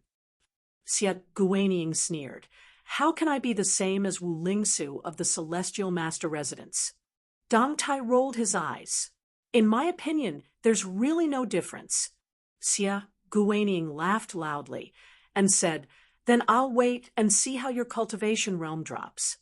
Dong Tai put away his casual expression and said seriously, I don't care who should follow the will of heaven to suppress who, or who should follow the will of heaven to defeat who, and I don't care who the fate of the world flows to. I don't care about these things. I'm not even interested in becoming an earth immortal, let alone attaining the Tao and ascending. Xia Guanying said angrily, You lunatic! You are even more unreasonable than Lu Dongxian and Li Chungang. Dong Tai turned his head to look at the flying sword, which was made of ordinary materials. He laughed heartily and said, I, Dong Tai, have the 3-foot sword by my side for the rest of my life. It's enough. Xia Guanying clearly felt a monstrous murderous aura. It disappeared in a flash, and he fled even faster than before. The mountain under Xia Guanying's feet was flattened by the sword. Dong Tai did not immediately pursue him. He raised his head again and looked at the unusually low clouds. Chao Chongqing. Oh, Chao Chongqing, Li Chungang left, Wang Shenji left. And now even you are leaving. Dong Tai suddenly laughed. One man and one sword flew into the sky. They passed through the clouds and arrived above the sea of clouds where the sun shone. Dong Tai stood cross-legged on the flying sword. He raised his head and looked at the golden sun in the sky. Dong Tai was bathed in the golden light. He stood on the flying sword and was lost in thought. In the end, Dong Tai gave a thumbs up to the sky and slowly turned to the ground. Dong Tai said loudly, I, Dong Tai, am already here in this life. In this life, I am already here. What can you do to me? Who dares to ask me, Dong Tai, if I can use my sword? No immortal in the heavens could answer this question. On the ground, Xia Guanying muttered repeatedly, Lunatic, lunatic, deng. Chao Chongqing is a lunatic. You, Dong Tai, are also lunatics. An official wearing a golden embroidered robe walked up to the top of the city wall with a straight face. He was in the prime of his life, just over 40 years old. If it had been during the Yonghui era, when the Liang court was stable, he would have been an eye-catching existence. At the age of 40, he had become a second-rank official, the head of the Ministry of Justice. How could he not be proud? His surname was Liu, and his name was Io. He was born as a jinshi in the 8th year of Yonghui. Compared to Yin Maochuan's famous Yonghui Spring, he was a few years later. Liu Io's talent was not obvious. His family was unknown, and he only had a very poetic name. However, Liu Io's personality was ridiculed by Tai and City as a stubborn rock in the latrine pit.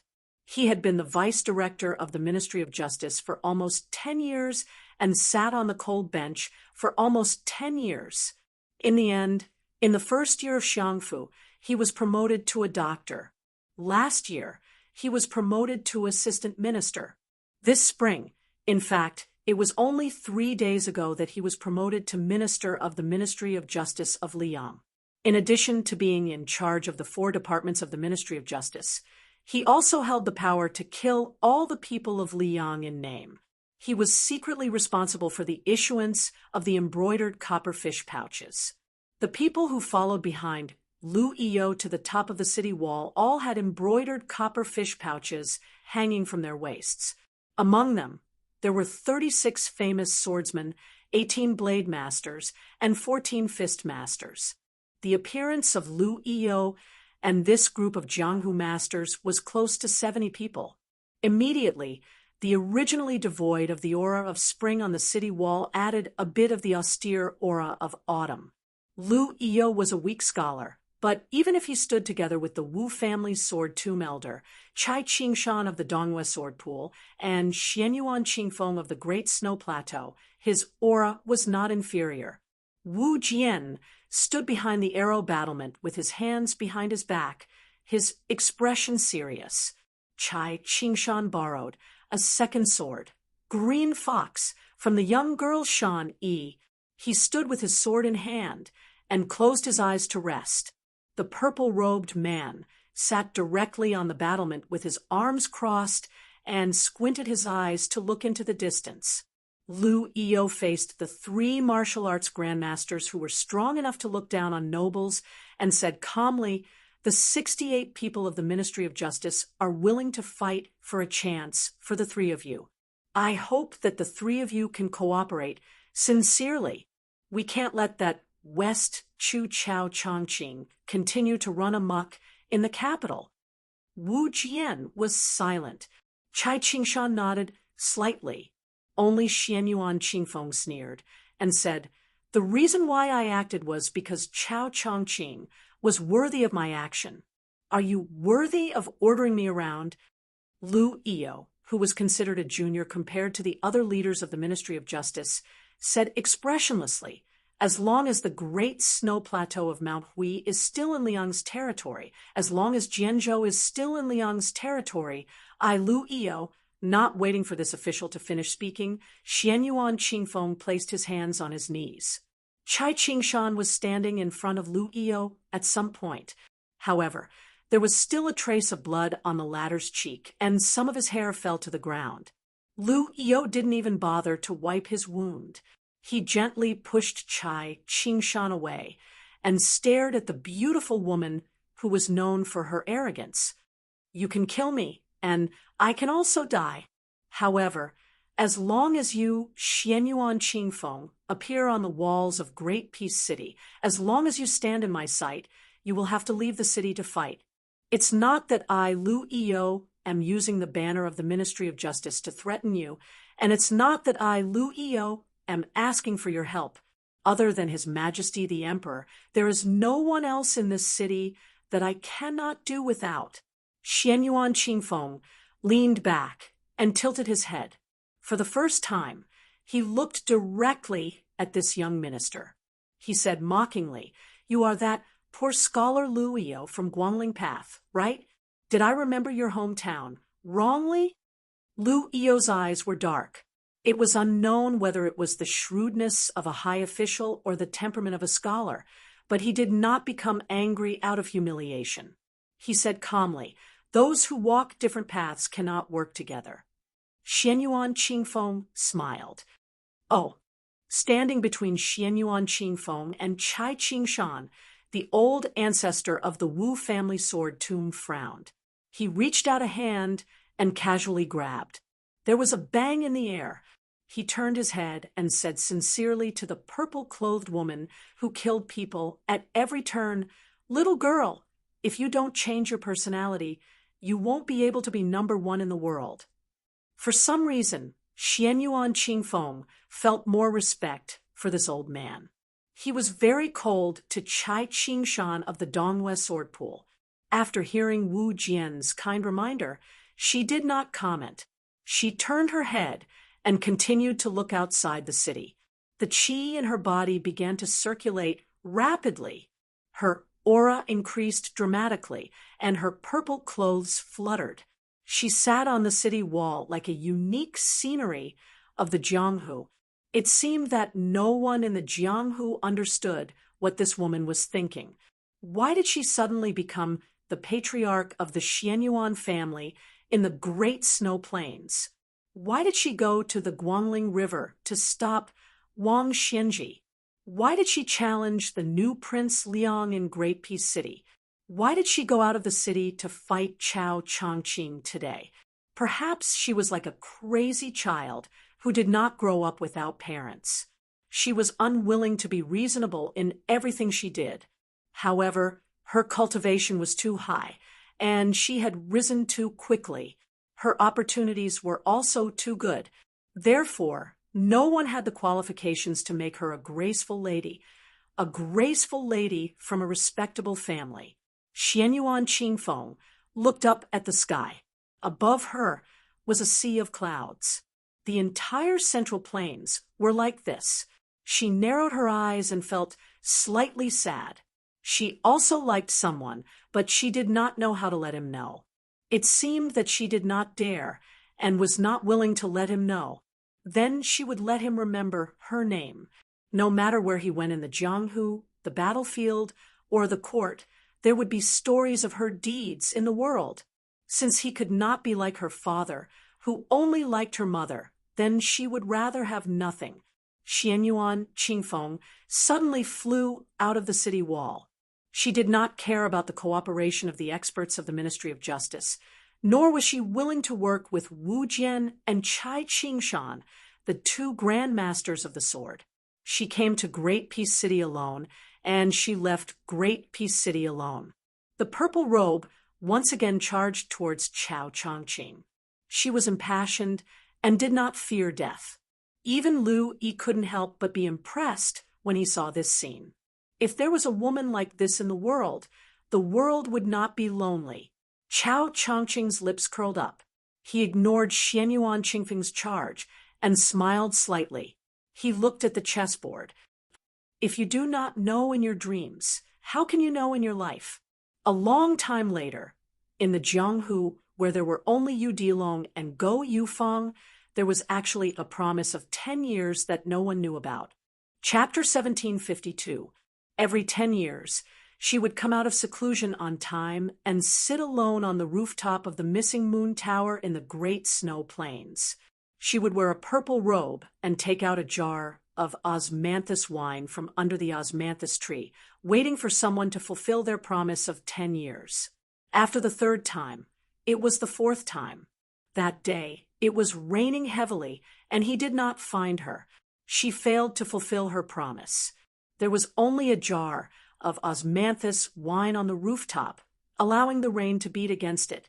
Outside the window, the rain was heavy and the wind was strong. The woman in purple sat in front of the dressing table. The woman in the bronze mirror already had white hair. It was better not to see her. Her skirt was tied in a small knot. Beside her feet was an umbrella that she had treasured for more than 40 years. She lay on the dressing table and fell asleep. She seemed to be having a beautiful dream. She was smiling. There was an old man who didn't look old. He entered the house without knocking. He put away the wet oil paper umbrella, stood at the door, and asked with a smile, "It's raining heavily outside. A lot of fish are going to drown. Do you want to go take a look?" She slept and did not wake up. Everyone in Great Peace City saw an absurd scene. The woman in purple had clearly crashed into Chao Chongqing in West Shu and had clearly passed by him. However, Chao Chongqing remained sitting in his original spot, while Xianyuan Qingfeng stood in her original spot a few dozen feet to the south of Chao Chongqing, like an old monk in meditation. Chao Chongqing did not look sideways. He picked up a go piece from the go box and gently placed it down. He turned his head and smiled. "It's time to wake up." Xianyuan Qingfeng, who seemed to have been dreaming for 40 years, suddenly woke up. Her back was to the official in green. She did not know when, but tears had streamed down her face. She did not turn around. She stretched and wiped her face with her hands. Smiling, she said, "It really was a good dream." Hearing this, Chao Chongqing smiled and said, "That's good." Just as Xianyuan Qingfeng was hesitating about whether to turn around and thank him, Chao Chongqing slowly retracted his gaze and looked back at the go board that already had more than 90 go pieces. He smiled and said, "I'm fine. Just don't learn from me." The heavens and the earth were vast. Jiangnan's Guangling had the cool breeze, bright moon, and great river. Northwest Jiliang had the boundless yellow sand. Let's see everything first before deciding on life and death.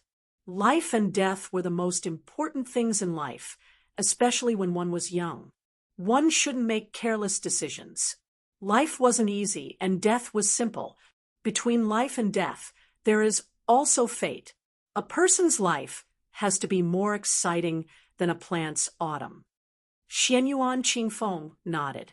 As long as I, Xianyuan Qingfeng, am alive, I will try my best to reduce the number of deaths among West Chu survivors.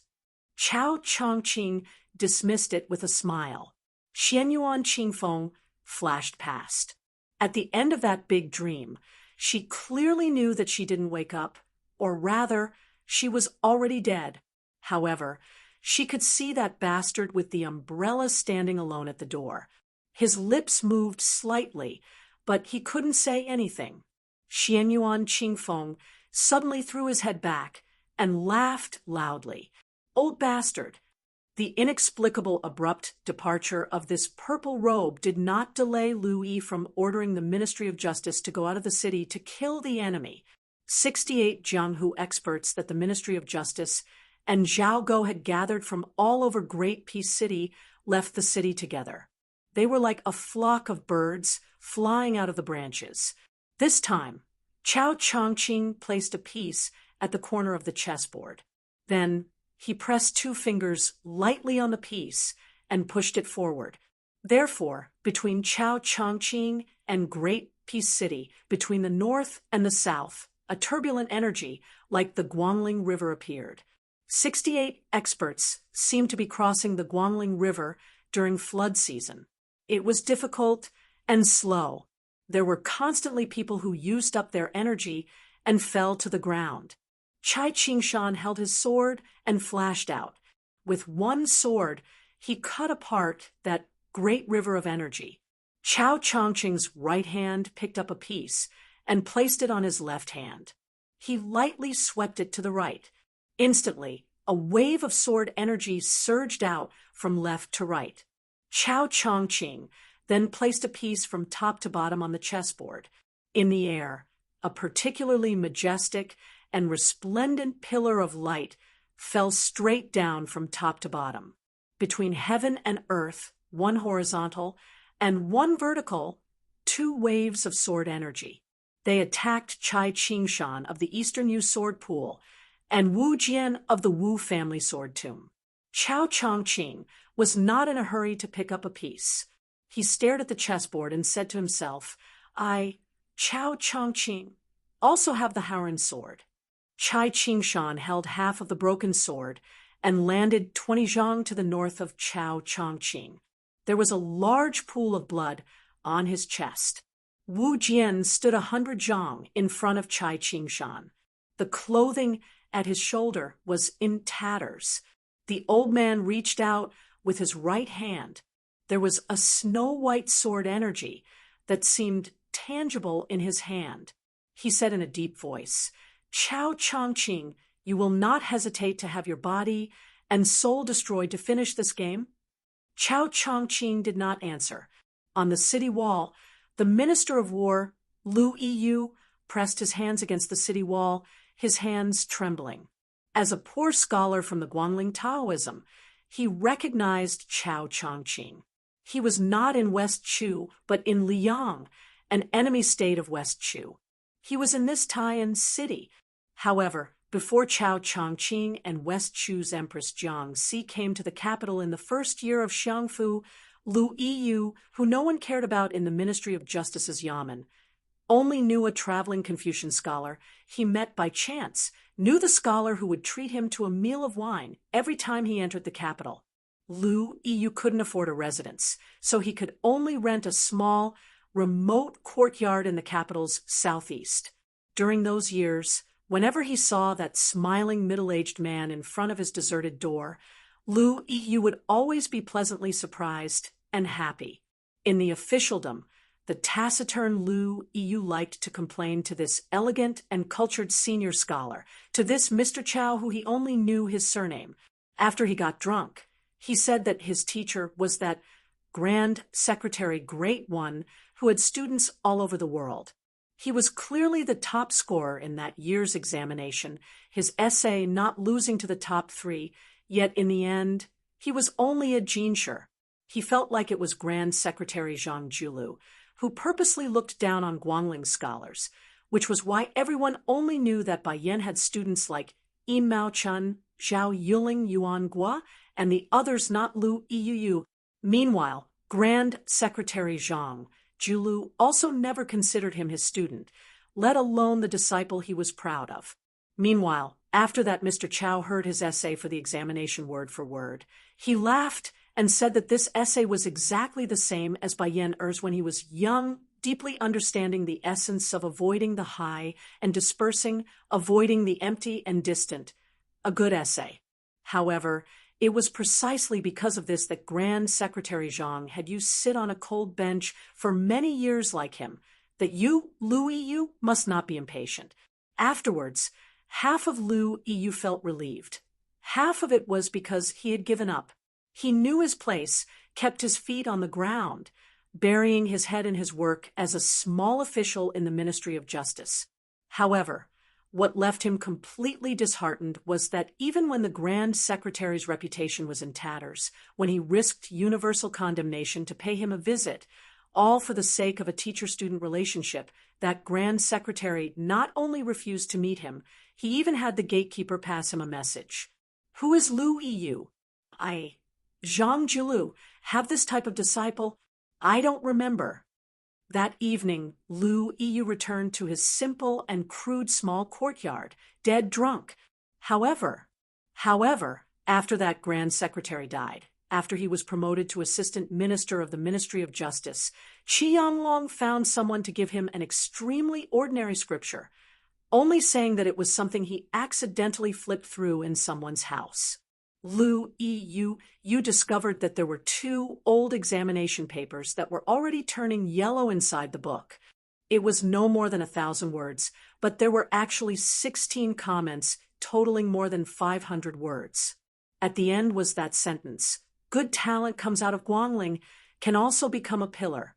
I should carefully nurture him for the country. When I die, he will be of great use." Lu Yu's eyes were moist. He did his best to keep them open, standing on the city wall, staring fixedly at that green-clothed man. "Mr. Chow, I was born into Chu. I do not dare forget my roots. Therefore, in the future, I will seek peace in the imperial court for the sake of all the West Chu survivors. Mr. Chow, as Zhang Jilu's student, I do not dare forget your kindness. Therefore, today, I have no choice but to stand here and take you as my enemy." Chao Chongqing suddenly turned his head to look at this Minister of Justice who was rapidly rising in Liang's officialdom. He revealed a faint smile, only gratification in his eyes. Nothing needed to be said. Rather than die heroically for one's country and one's surname, it was better to live dishonorably for the common people of the world. "Lu Yu scholar, don't learn from me, Chao Chongqing." Chao Chongqing once again sat upright and still facing the chessboard, unable to take his eyes off it. Silent and motionless, heaven and earth resonated. Heaven and man forgot. Chapter 1753. In Taiyan City, Sun Yin, the arrogant scholar who had once again found an excuse to ask for leave and not go to the yamen for the roll call, galloped madly out the door. He first found the small bookcase of the imperial astronomer, then pulled the youth with him and rushed straight to the Hanlin Academy. After finding the only 10th Dan of the Liang dynasty, Fan Zhongho, he asked for 2 boxes of chess pieces and picked a room near the window to store miscellaneous items. He pulled Fan Zhongho and the youth supervisor to squat on the floor and began to review Chao Chongqing's game. The supervisor was responsible for explaining where Chao Chongqing's pieces were placed. Fan Zhongho followed the order of placing the pieces and at the same time explained the mystery behind them. However, the further they went, especially after 20 moves, whether it was Fan Zhongho or the youth supervisor, they all said that the person who played black first was mediocre. The first 10 moves could be considered passable, but it was also because they were familiar with the exquisite moves of the older generation of West Chu players, according to this person's level, not to mention entering the Liang chessboard to await the imperial decree. Even Sun Yin himself would be able to win. Ignoring Sun Yin, who was being mocked and ridiculed, he sank into deep thought. Fan Zhongho grabbed a handful of black and white chess pieces with one hand and was ready to place them down at any time. His other hand held his chin, and his brows were tightly furrowed. Sun Ying muttered to himself, "Chao Chongqing, as the #1 official in the world, is this the last game of his life, just like this?" Against such a mediocre player, he was able to tangle endlessly for 100 moves. Fan Zhongho didn't say anything. The youth's supervisor sneered. "What do you know? Can you see how many moves the black pieces have made?" Chao Chongqing's opponent was clearly a crappy chess player who only knew how to memorize. He was probably someone who frequently came into contact with West Chu players. From Li Mi, who was known to make West Chu players shout, "Heaven above," to Wang Qingxin, who was publicly known to only let Li Mi go first, and then to Gu, who lost a piece to Wang Qingxin.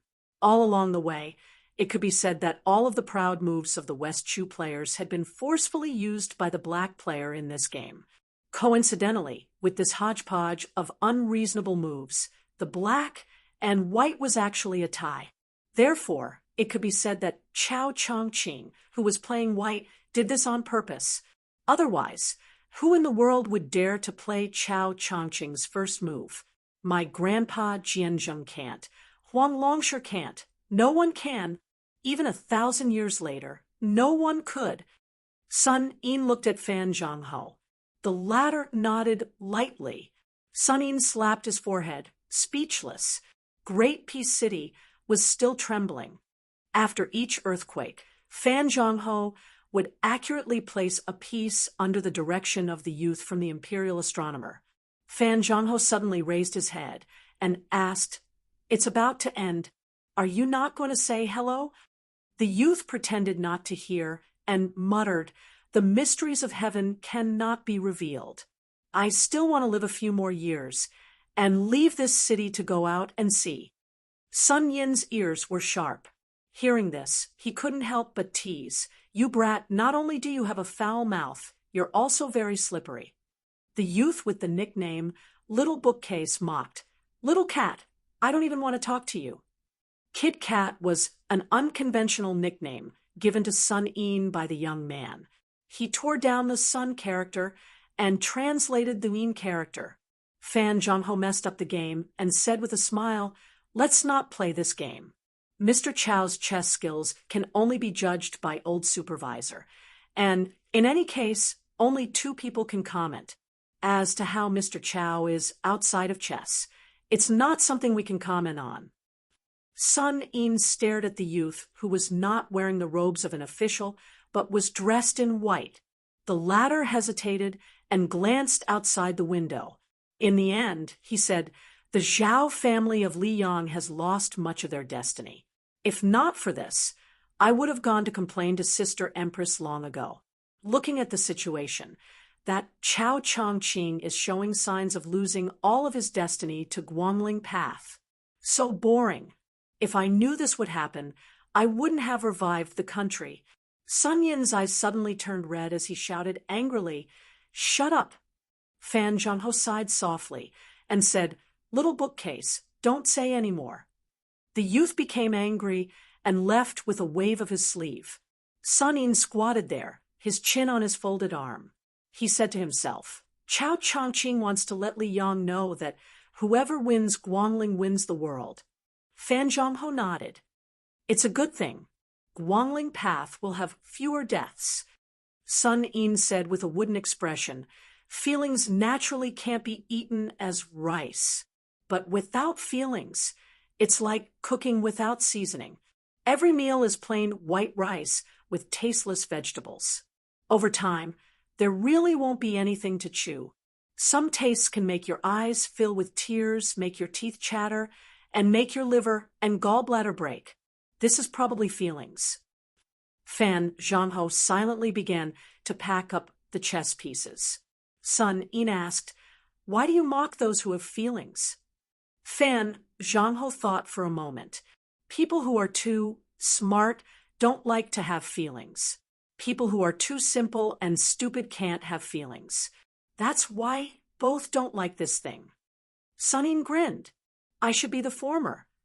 Fan Zhangho slowly put the chess pieces back into the box. He smiled. I should be the latter. Sun Yin's eyes suddenly became as sharp as knives. Then Huang Longshi.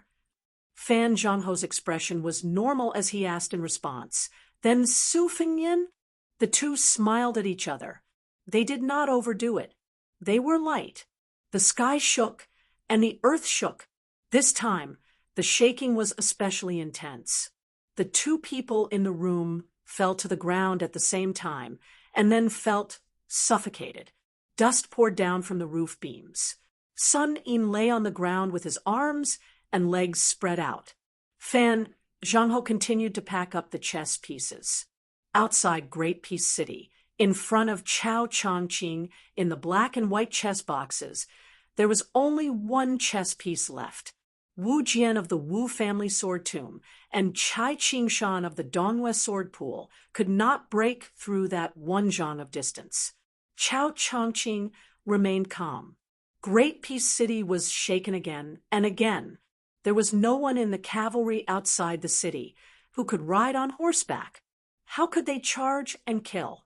The archers outside the city had spasming arms. There were no arrows in their quiver, so how could they rain arrows? Chai Qingshan was bathed in blood, even though that indigo robe had not intentionally attacked him. Wu Jian's palm was a bloody mess, and white bone could be seen. Chai Qingshan spat out a mouthful of blood and grimaced. First I saw Su Fengyin receive that sword, and then I saw you, Chao Changqing, being as immovable as a mountain. This life is almost over. Chao Changqing, if you get up and enter the city now, I cannot stop you. I will not block the way here. Chai Qingshan turned and slowly walked back to the city gates. His back was bent, and he looked old. Wu Jian, who had been standing between Chao Zhangqing and the city gate, made way for him.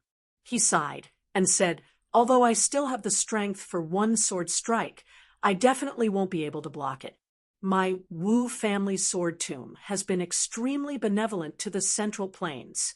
It's time to stand aside and watch. After all, if we keep the last bit of power, it may be useful in the future. As Chao Changqing stopped playing chess, heaven and earth fell silent. Chao Changqing smiled as he looked across. The last black chess piece finally jumped out of the box. It seemed that the person holding the black chess piece was somewhat hesitant. It swayed back and forth, unwilling to land. Or it could be said that it did not know where to land. Chao Changqing leaned forward slightly. He held the chess piece with 2 fingers on one hand and extended a finger with the other to point at a certain spot on the chessboard. He said softly, "You might as well place it here." Sure enough, the black stone landed on that spot. Chao Changqing put down the hand holding the chess piece. He smiled, but did not say anything, as if he had admitted defeat. More than 200 black and white chess pieces hovered in the air. Chao Changqing closed his eyes. You won. But Chao Changqing, never felt that I had lost. This game of chess was the proudest game of my life. Chao Changqing. The corners of Chao Changqing's mouth curled up slightly. He suddenly waved the sleeve of the hand holding the chess piece. The chess piece went from south to north. After entering the city, it charged along the long imperial road, smashing through the gates of the imperial city, the gates of the palace, and the gates of the Hall of Martial Heroes. Only when it smashed through the dragon throne that the previous emperors of Liang had sat on did the chess piece turn to dust. Chao Changqing opened his eyes. His face was covered in tears, but there was no sorrow on his face. He slowly extended a hand in front of him. It was only at this moment that the old green robe was soaked in fresh blood. A cool breeze blew through the world. It blew away the stench of blood, and also blew away the wind. Chao Changqing's fingers began to dissipate, then his arm, and then his body. The black and white chess pieces also vanished. In the end, that blue robe could no longer be seen outside Great Peace City. There was no more Chao Guanzi in the world. Chapter 1754. The rain was the worst during the Qingming festival. On the Bailiang Post House Road, in the drizzle, large groups of Yuzhou cavalry were constantly rushing to the Liangzhou Pass. In addition, the cavalry troops in Liangzhou who had come to reinforce Qingcang City had yet to return to their station, which meant that almost all the main forces of Bailiang, especially the cavalry, had surfaced and become the absolute main force in the next battle of Liangmeng. It would evolve from a siege battle to an unprecedented large-scale cavalry battle. In the fierce collision between the nomadic civilization in the north and the agricultural civilization in the Central Plains, one was active and the other was passive. The former relied on the advantage of the number of war horses to invade the pass, while the latter relied on the crossbows in the city to defend. In history, countless cities outside the Great Wall and near the border had been submerged in the tide of cavalry. In the sound of horse hooves in the north, the words isolated city and slaughtered city followed closely.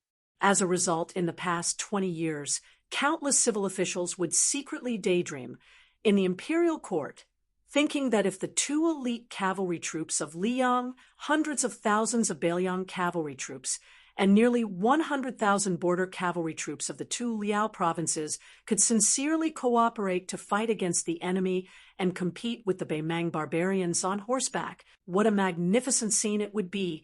In Yanji County, which bordered Yuzhou and Liangzhou, on a muddy road, two horses stopped at a fork to make way for a caravan of merchants. The young man was wearing a green robe with a cold saber hanging from his waist, and his mount was one of the few war horses in the Yuzhou army. The woman in white was carrying a long cotton bag on her back and a saber hanging from her waist. The young man stopped his horse to make way for the caravan, and the woman of the same age next to him was as beautiful as a fairy.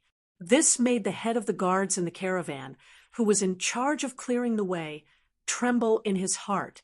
He hurriedly told his subordinates to pass a message to the arrogant guys in the caravan behind him who were used to speaking dirty words, telling them not to be unscrupulous just because they had some connections with the Bailiang frontier army.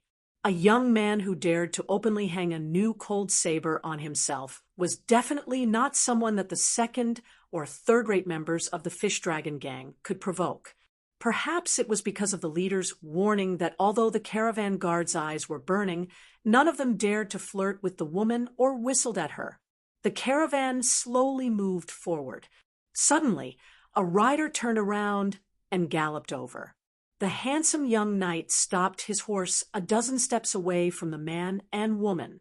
With a bright smile, he cupped his fists and said to the woman in white, "I'm Chen Jianzhai from the Fish Dragon gang. May I know your name, miss?" "Don't worry, miss. I don't have any evil intentions. It's just that I couldn't stand the instigation of my friends. They made a bet with me that I definitely wouldn't be able to find out Miss's name. If they lost, they would have to treat me to green ant wine for half a year." The handsome young man from the Fish Dragons grinned and said considerately, "Miss, if it's inconvenient for you to tell me your name, just name it." Unfortunately, even though Chun Jianzhai took a step back, the woman was still indifferent. She looked at him calmly, without the shyness of an ordinary girl from the Central Plains facing a lecher, or the anger of a Bailiang girl facing a foreign playboy. In the drizzle, Chun Jianzhai, whose hair was slightly wet, smiled brightly and had no intention of backing down. The young man with a saber who was deliberately ignored by Chun Jianzhai said with a smile, "Her name is Jiang Cabbage, cabbage as in Chinese cabbage." The beautiful woman who was called Cabbage by her companion glared at him and said angrily, "You're Su-jizi persimmon as in rotten persimmon." Chun Jianzhai, who was now a little famous in the Fish Dragon gang, was a little hurt. He thought to himself, "You two seem to be competing with each other, but in the eyes of a bachelor like me, it's more excessive than flirting." The young man who was called a rotten persimmon asked with a smile, I heard that your gang's leader, Lu Narong, is going to give up her position to someone else." Chun Jianzhai's face suddenly became a little dignified. He finally faced the guy who dared to hang a saber without permission. The Fish Dragon Gang. The Fish Dragon Gang. The name was really far-sighted. It was more complicated than all the other 9 sects and gangs in Liang. It gathered nearly 20,000 people in the Jianghu, a behemoth in terms of numbers. Everyone in the Fish Dragon Gang was well aware of it. If the Fish Dragon Gang was not a puppet personally supported by a big shot in Beiliang, it would never have expanded to such an extent today. However, the elders of the Fish Dragon Gang, who had followed the old leader to fight for the Jianghu, had all retired, and the people in charge had changed. Therefore, there were all kinds of inside stories about the Fish Dragon Gang. Some said that the former Lingzhou provincial governor, Su Beiji, had promoted the originally unknown maid of the Fish Dragon Gang to be the empress of Beiliang's Wulin. Some said that the former local emperor of Lingzhou, the former Huaihua general Zhong Hangu, had tried to collude with the forces of the Jianghu, but the leader of the Fish Dragon Gang, Lu Narong, had turned against him. She had climbed up Mount Qingliang and used the old general's head as a sign of her allegiance. Nowadays, there were even rumors that Lu Enrich was actually a private pet of Wudong Courtyard. The implication was that Lu Enrich did not have the qualifications to preside over the future of 20,000 men and horses. A large faction could flirt with the government, but she absolutely could not marry into a high family and become a concubine. Therefore, the undercurrent was surging. It was under these circumstances that the news of Lu Enrich's resignation as the gang leader spread. Chun Jianzhai, as a rising star of the 4th batch to join the Fish Dragon Gang, had complicated feelings about this matter. Deep down, he admired the way Lu Narong treated people, but he also didn't want the Fish Dragon Gang to have too much to do with the government and the border army. The Jianghu was the Jianghu, and the people of the Jianghu would do what the Jianghu did. Otherwise, in the Second Battle of Liangmang, once the war outside the Great Pass was in an emergency, the more than 20,000 people of the Fish Dragon Gang would have to fight for their lives outside the Great Pass. Putting their lives on the line was something that small gangs would do when they had no territory and no money. Now, the Fish Dragon Gang was deeply rooted in Beiliang and vaguely had the momentum of a military town. Moreover, it was located in Lingzhou, which was far away from the border and had a relatively weak garrison. Chun Jianzhai believed that there would be many people who were active in the Fish Dragon Gang. Chapter 1755. Chun Jianzhai's long silence made the man with the saber laugh. He no longer had the patience to continue waiting. He turned his head and told the woman to go. He squeezed the horse's belly, and the two of them rode past Chun Jianzhai. Chun Jianzhai did not stop them from leaving.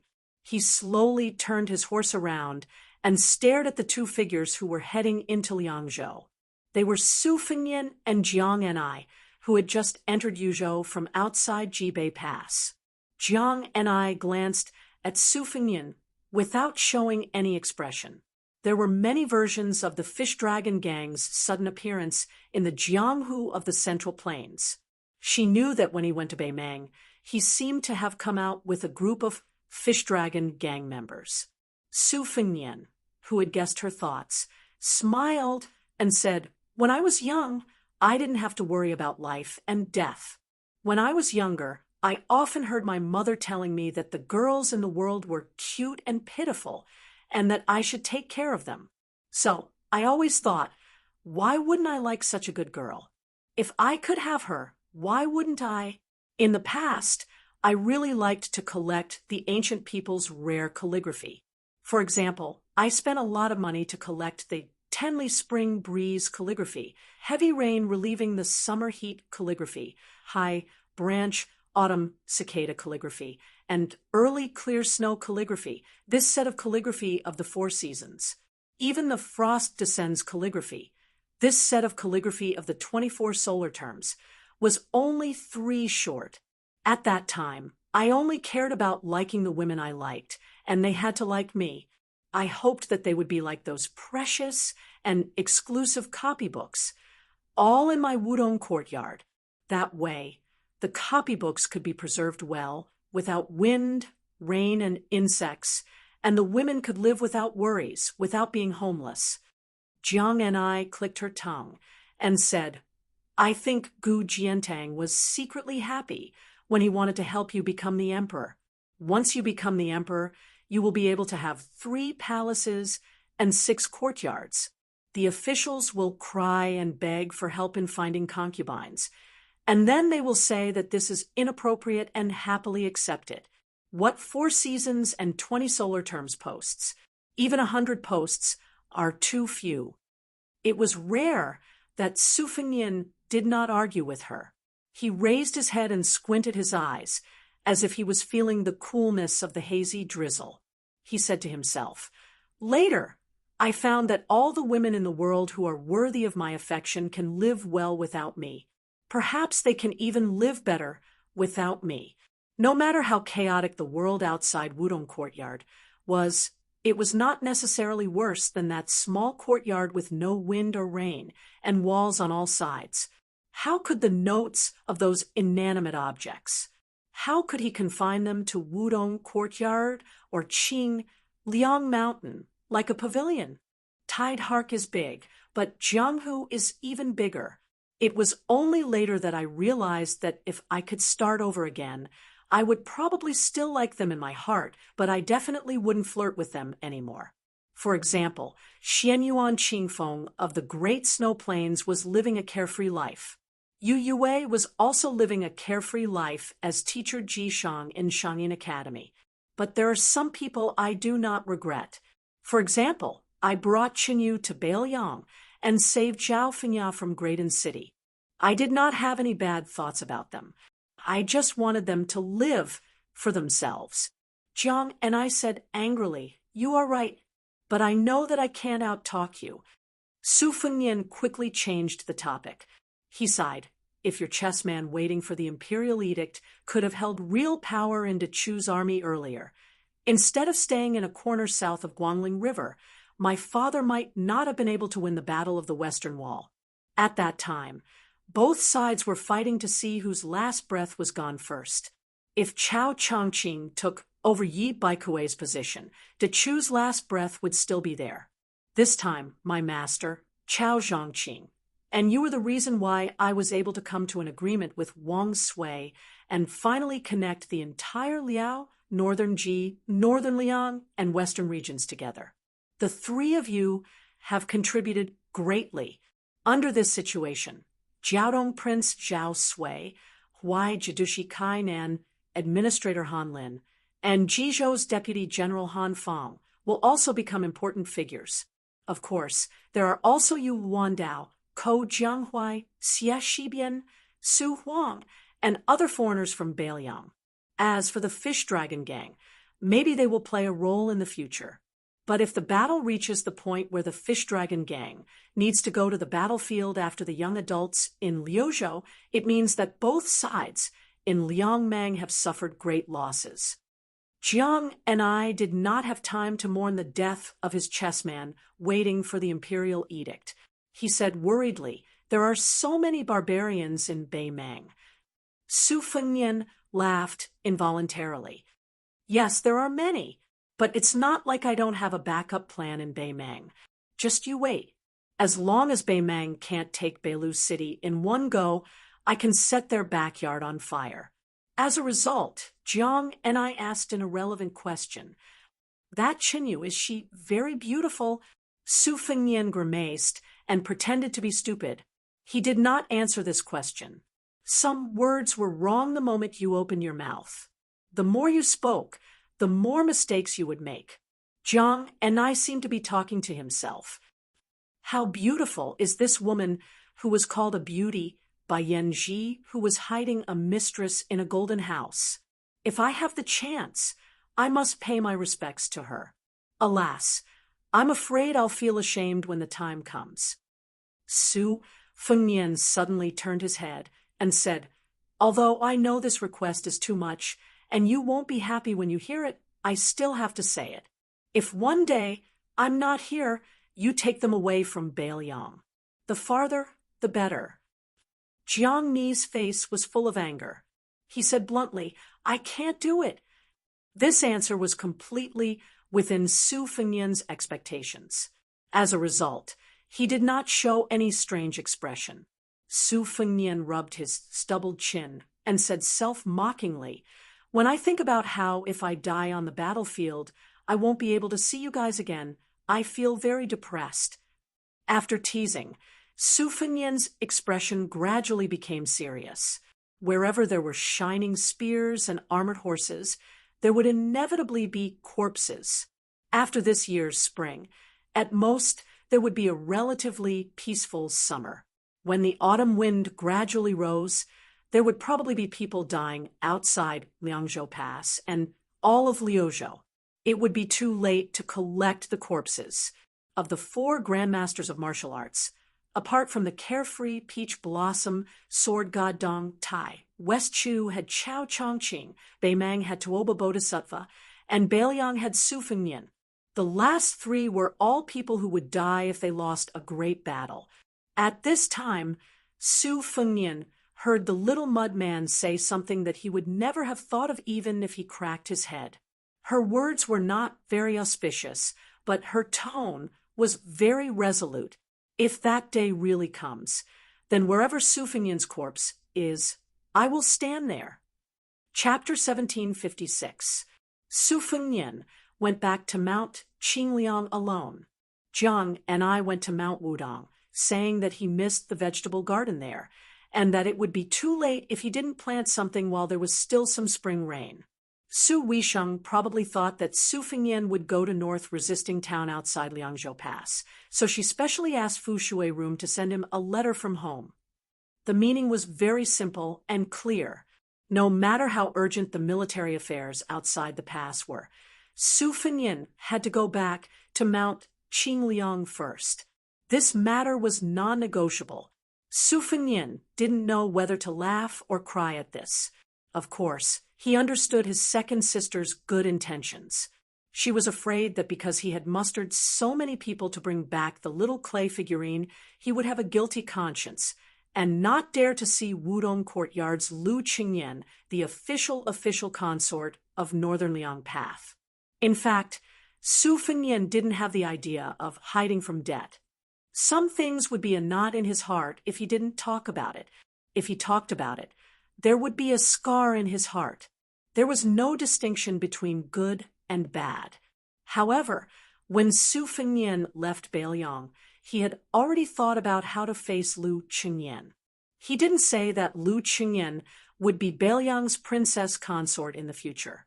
When Su Fengnian walked out of the Wudong courtyard with her and arrived at the pavilion in the middle of Tide Hark Lake, when she heard those 3 words, her smile was tranquil as she gently tossed a handful of bait into the lake. Then Su Fengnian, the young king who wasn't afraid of Wang Xianji, the king of Liang, the army of Beimang, and the fearless man who even dared to kill immortals, sat beside her a little uneasily. Lu Qingyan didn't say anything, and he didn't know what to say. The 2 young tiger Kuei desperately rubbed against him. Su Fengnian glared at them fiercely. The 2 poor little guys were immediately scared and ran out of the pavilion. However, they didn't want to leave, so they could only lie under the stairs and lazily bask in the sun, waiting for their master to change his mind. Fortunately, the steward of the prince's mansion, Song Yu, helped the king of Bailiang out by saying that the deputy administrator, Song Dongming, had something important to discuss with him. Su Fengnian felt relieved and took his leave. Lu Changyan stood up to send him off. She softly said, "Your Highness, you should write another spring festival couplet and have someone send it to Mount Wudong. In the future, don't say sorry. It's really not necessary." Su Fengnian wanted to say something, but stopped. Then he smiled. This was probably the taste of a family. He insisted on sending her back to Wutongin first. Along the way, he casually asked his father-in-law about Lu Dongjiang. Lu Changyan seemed to have gotten over it. Towards the new provincial governor of Liangzhou, who had broken off their father-daughter relationship with her, there was neither deliberate alienation nor excessive closeness in her words. Su Fengnian didn't know how to explain it, mainly because he was afraid that he would paint a snake with legs and draw legs. It was difficult for an upright official to resolve family disputes because the scale of reason and affection were too difficult to grasp. Logically speaking, the Su family took care of the Lu family in all aspects. However, it was obvious that the Lu family still felt that the in-laws didn't do enough. They never thought that the family's unacclimatized situation in Beiliang was their own fault. Instead, they thought that the support from Mount Qingliang was not enough, and that Lu Chengyan didn't give him enough pillow talk. After sending Lu Chengyan back to Wutongin, Su Fengnian looked at the slender and weak back. He hesitated for a moment and finally made up his mind. Then he followed Song Yu to Song Dongming's government office, which was located halfway up the mountain. Unexpectedly, Song Dongming stood at the door to greet them. After Su Fengnian and the deputy administrator of Beiliang took their seats in the government office, Song Dongming told them the reason without waiting for the officials to serve them tea. It turned out that after Lu Dongjiang was promoted to the governor of Liangzhou, he promoted more than a dozen children of the Lu family to the provincial governor's mansion. Moreover, some of the appointments were related to the fourth-grade official position. They should have been approved by the governor's mansion before they could take effect. However, it seemed that Governor Lu wanted to act first and report later. To be honest, Song Dongming did not nod or shake his head about the resignation of the former governor of Liangzhou, Tian Peifong, and the filling of the vacancy by Lu Dongjiang. If he were an ordinary official, he would have roughly figured out Deputy Administrator Song's bottom line. Su Fengnian was silent.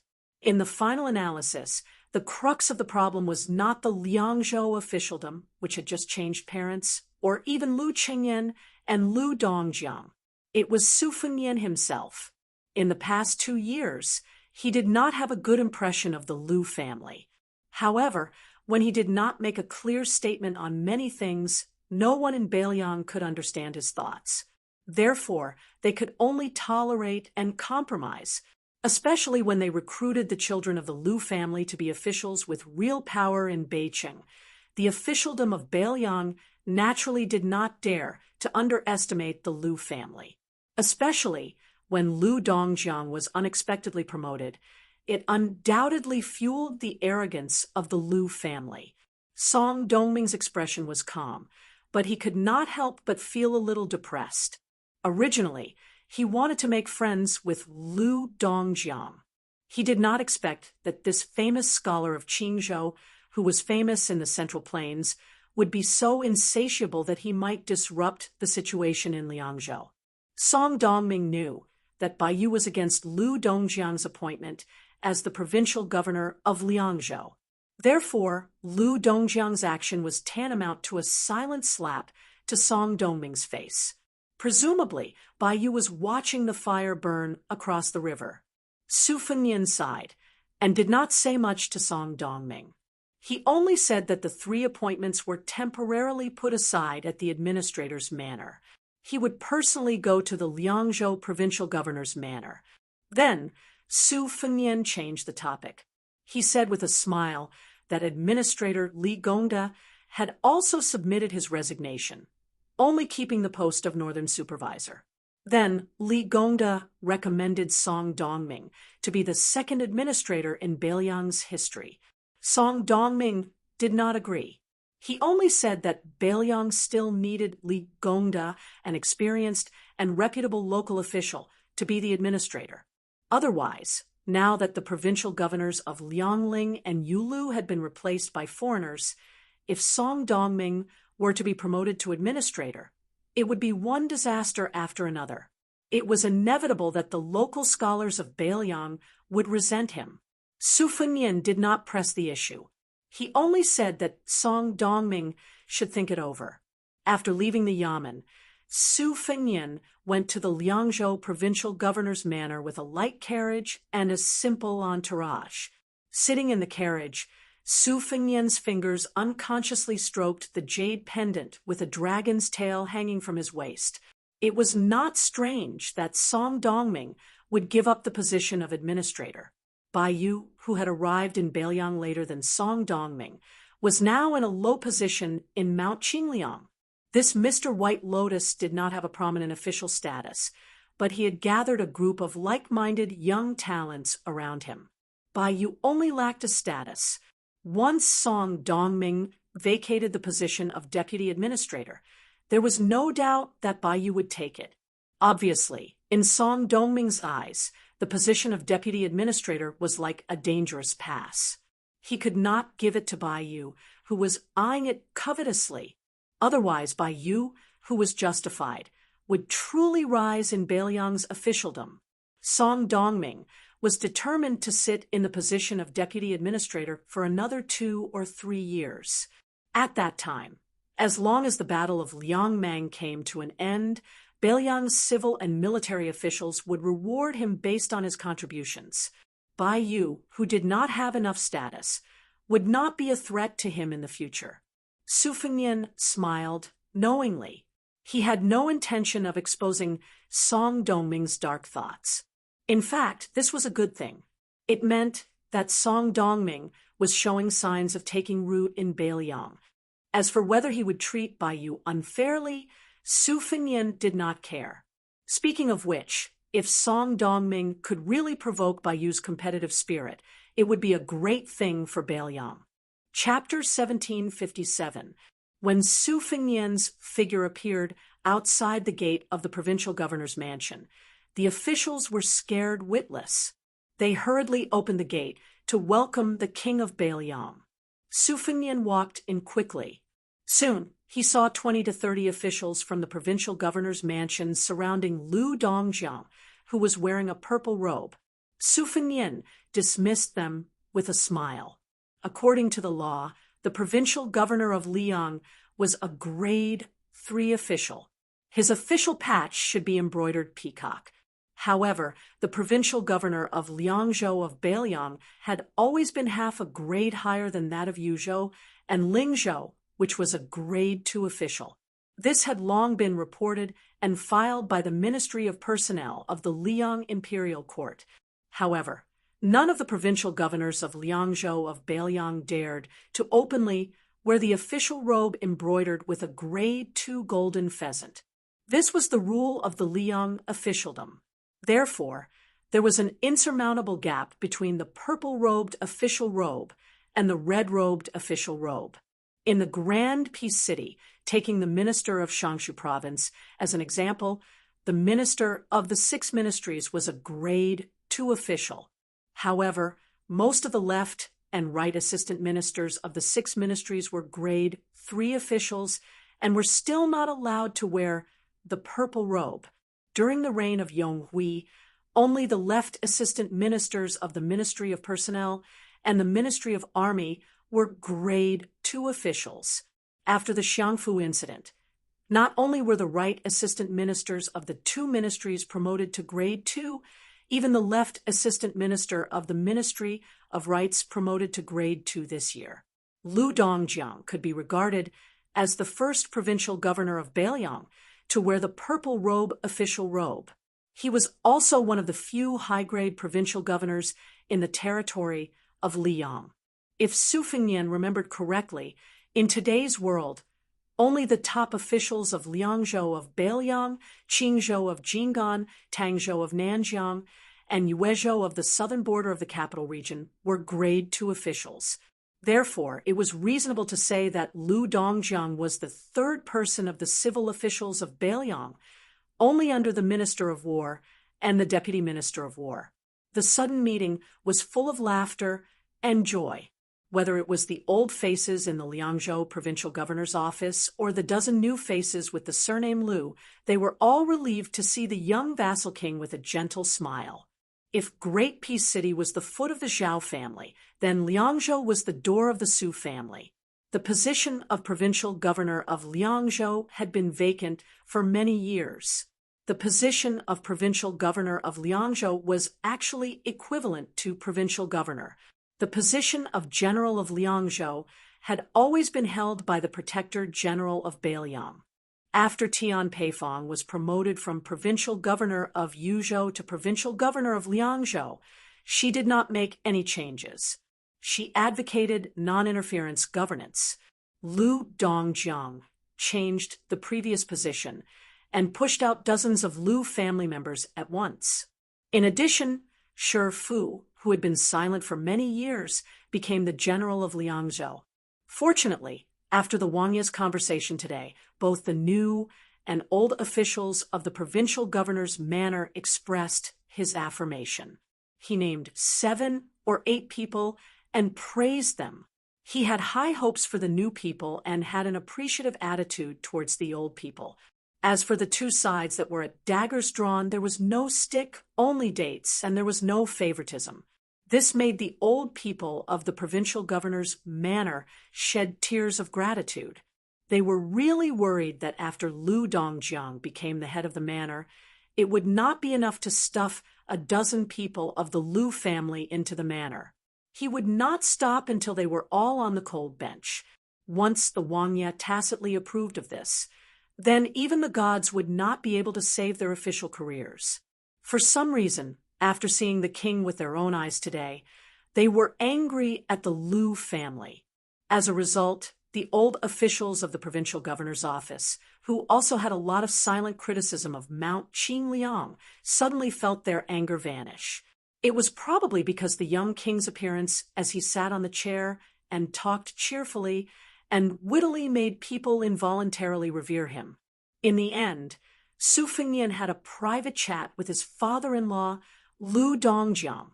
Outsiders did not know what the young king said, but they only saw that the provincial governor's face, which was full of smiles, was becoming more and more radiant. Afterwards, Lu Dongjiang took the initiative to retract a few of the illegal orders and comforted the clansmen. He promised that in less than 3 years, each of them would have great wealth. Not only that, for the first time, Lu Dongjiang sternly warned everyone that they had to be more restrained in this period of time and not bring disgrace to the Lu family's reputation. Other than giving the clan a reassurance, Lu Dongjiang also removed 3 members of the Lu family from the genealogy overnight. From that moment on, Lu Dongjiang finally had some of the air of the head of the Lu family. When Baiyu drunkenly walked out of a secluded mansion, he suddenly saw a carriage lift the curtain. He paused and then strode over. Getting on the carriage, he sat in the carriage. Facing the young man, Sir White Lotus was calm and composed. Su Fengnian, who had come to Beiliang's deputy provincial governor's mansion to pick him up, joked, "Sir White Lotus, are you not afraid of provoking public anger?" Because of his eyesight problem, Baiyu habitually squinted to look at people. He smiled and said, "I can't do anything to the hot stove, but Prince won't allow me to do anything to the cold stove." Su Fengnian laughed involuntarily and changed the topic. Li Gongda said that he wants to resign from the position of administrator, and Yuzhou provincial governor Hu Kuei also wants to enter the border army. Does Sir White Lotus have any thoughts? If you do, you can say it directly. Baiyu was not afraid and said directly, "Prince, tell me your thoughts first," and of course, Deputy Administrator Song's thoughts. Su Fengnian also said bluntly, "My original intention was to let Sir Song be promoted to administrator, and you fill in the position of deputy administrator. But Sir Song said that there are already too many foreign provincial governors in Beiliang, so there should not be another administrator." Baiyu leaned lazily against the wall of the carriage and sneered. "Oh, that's simple.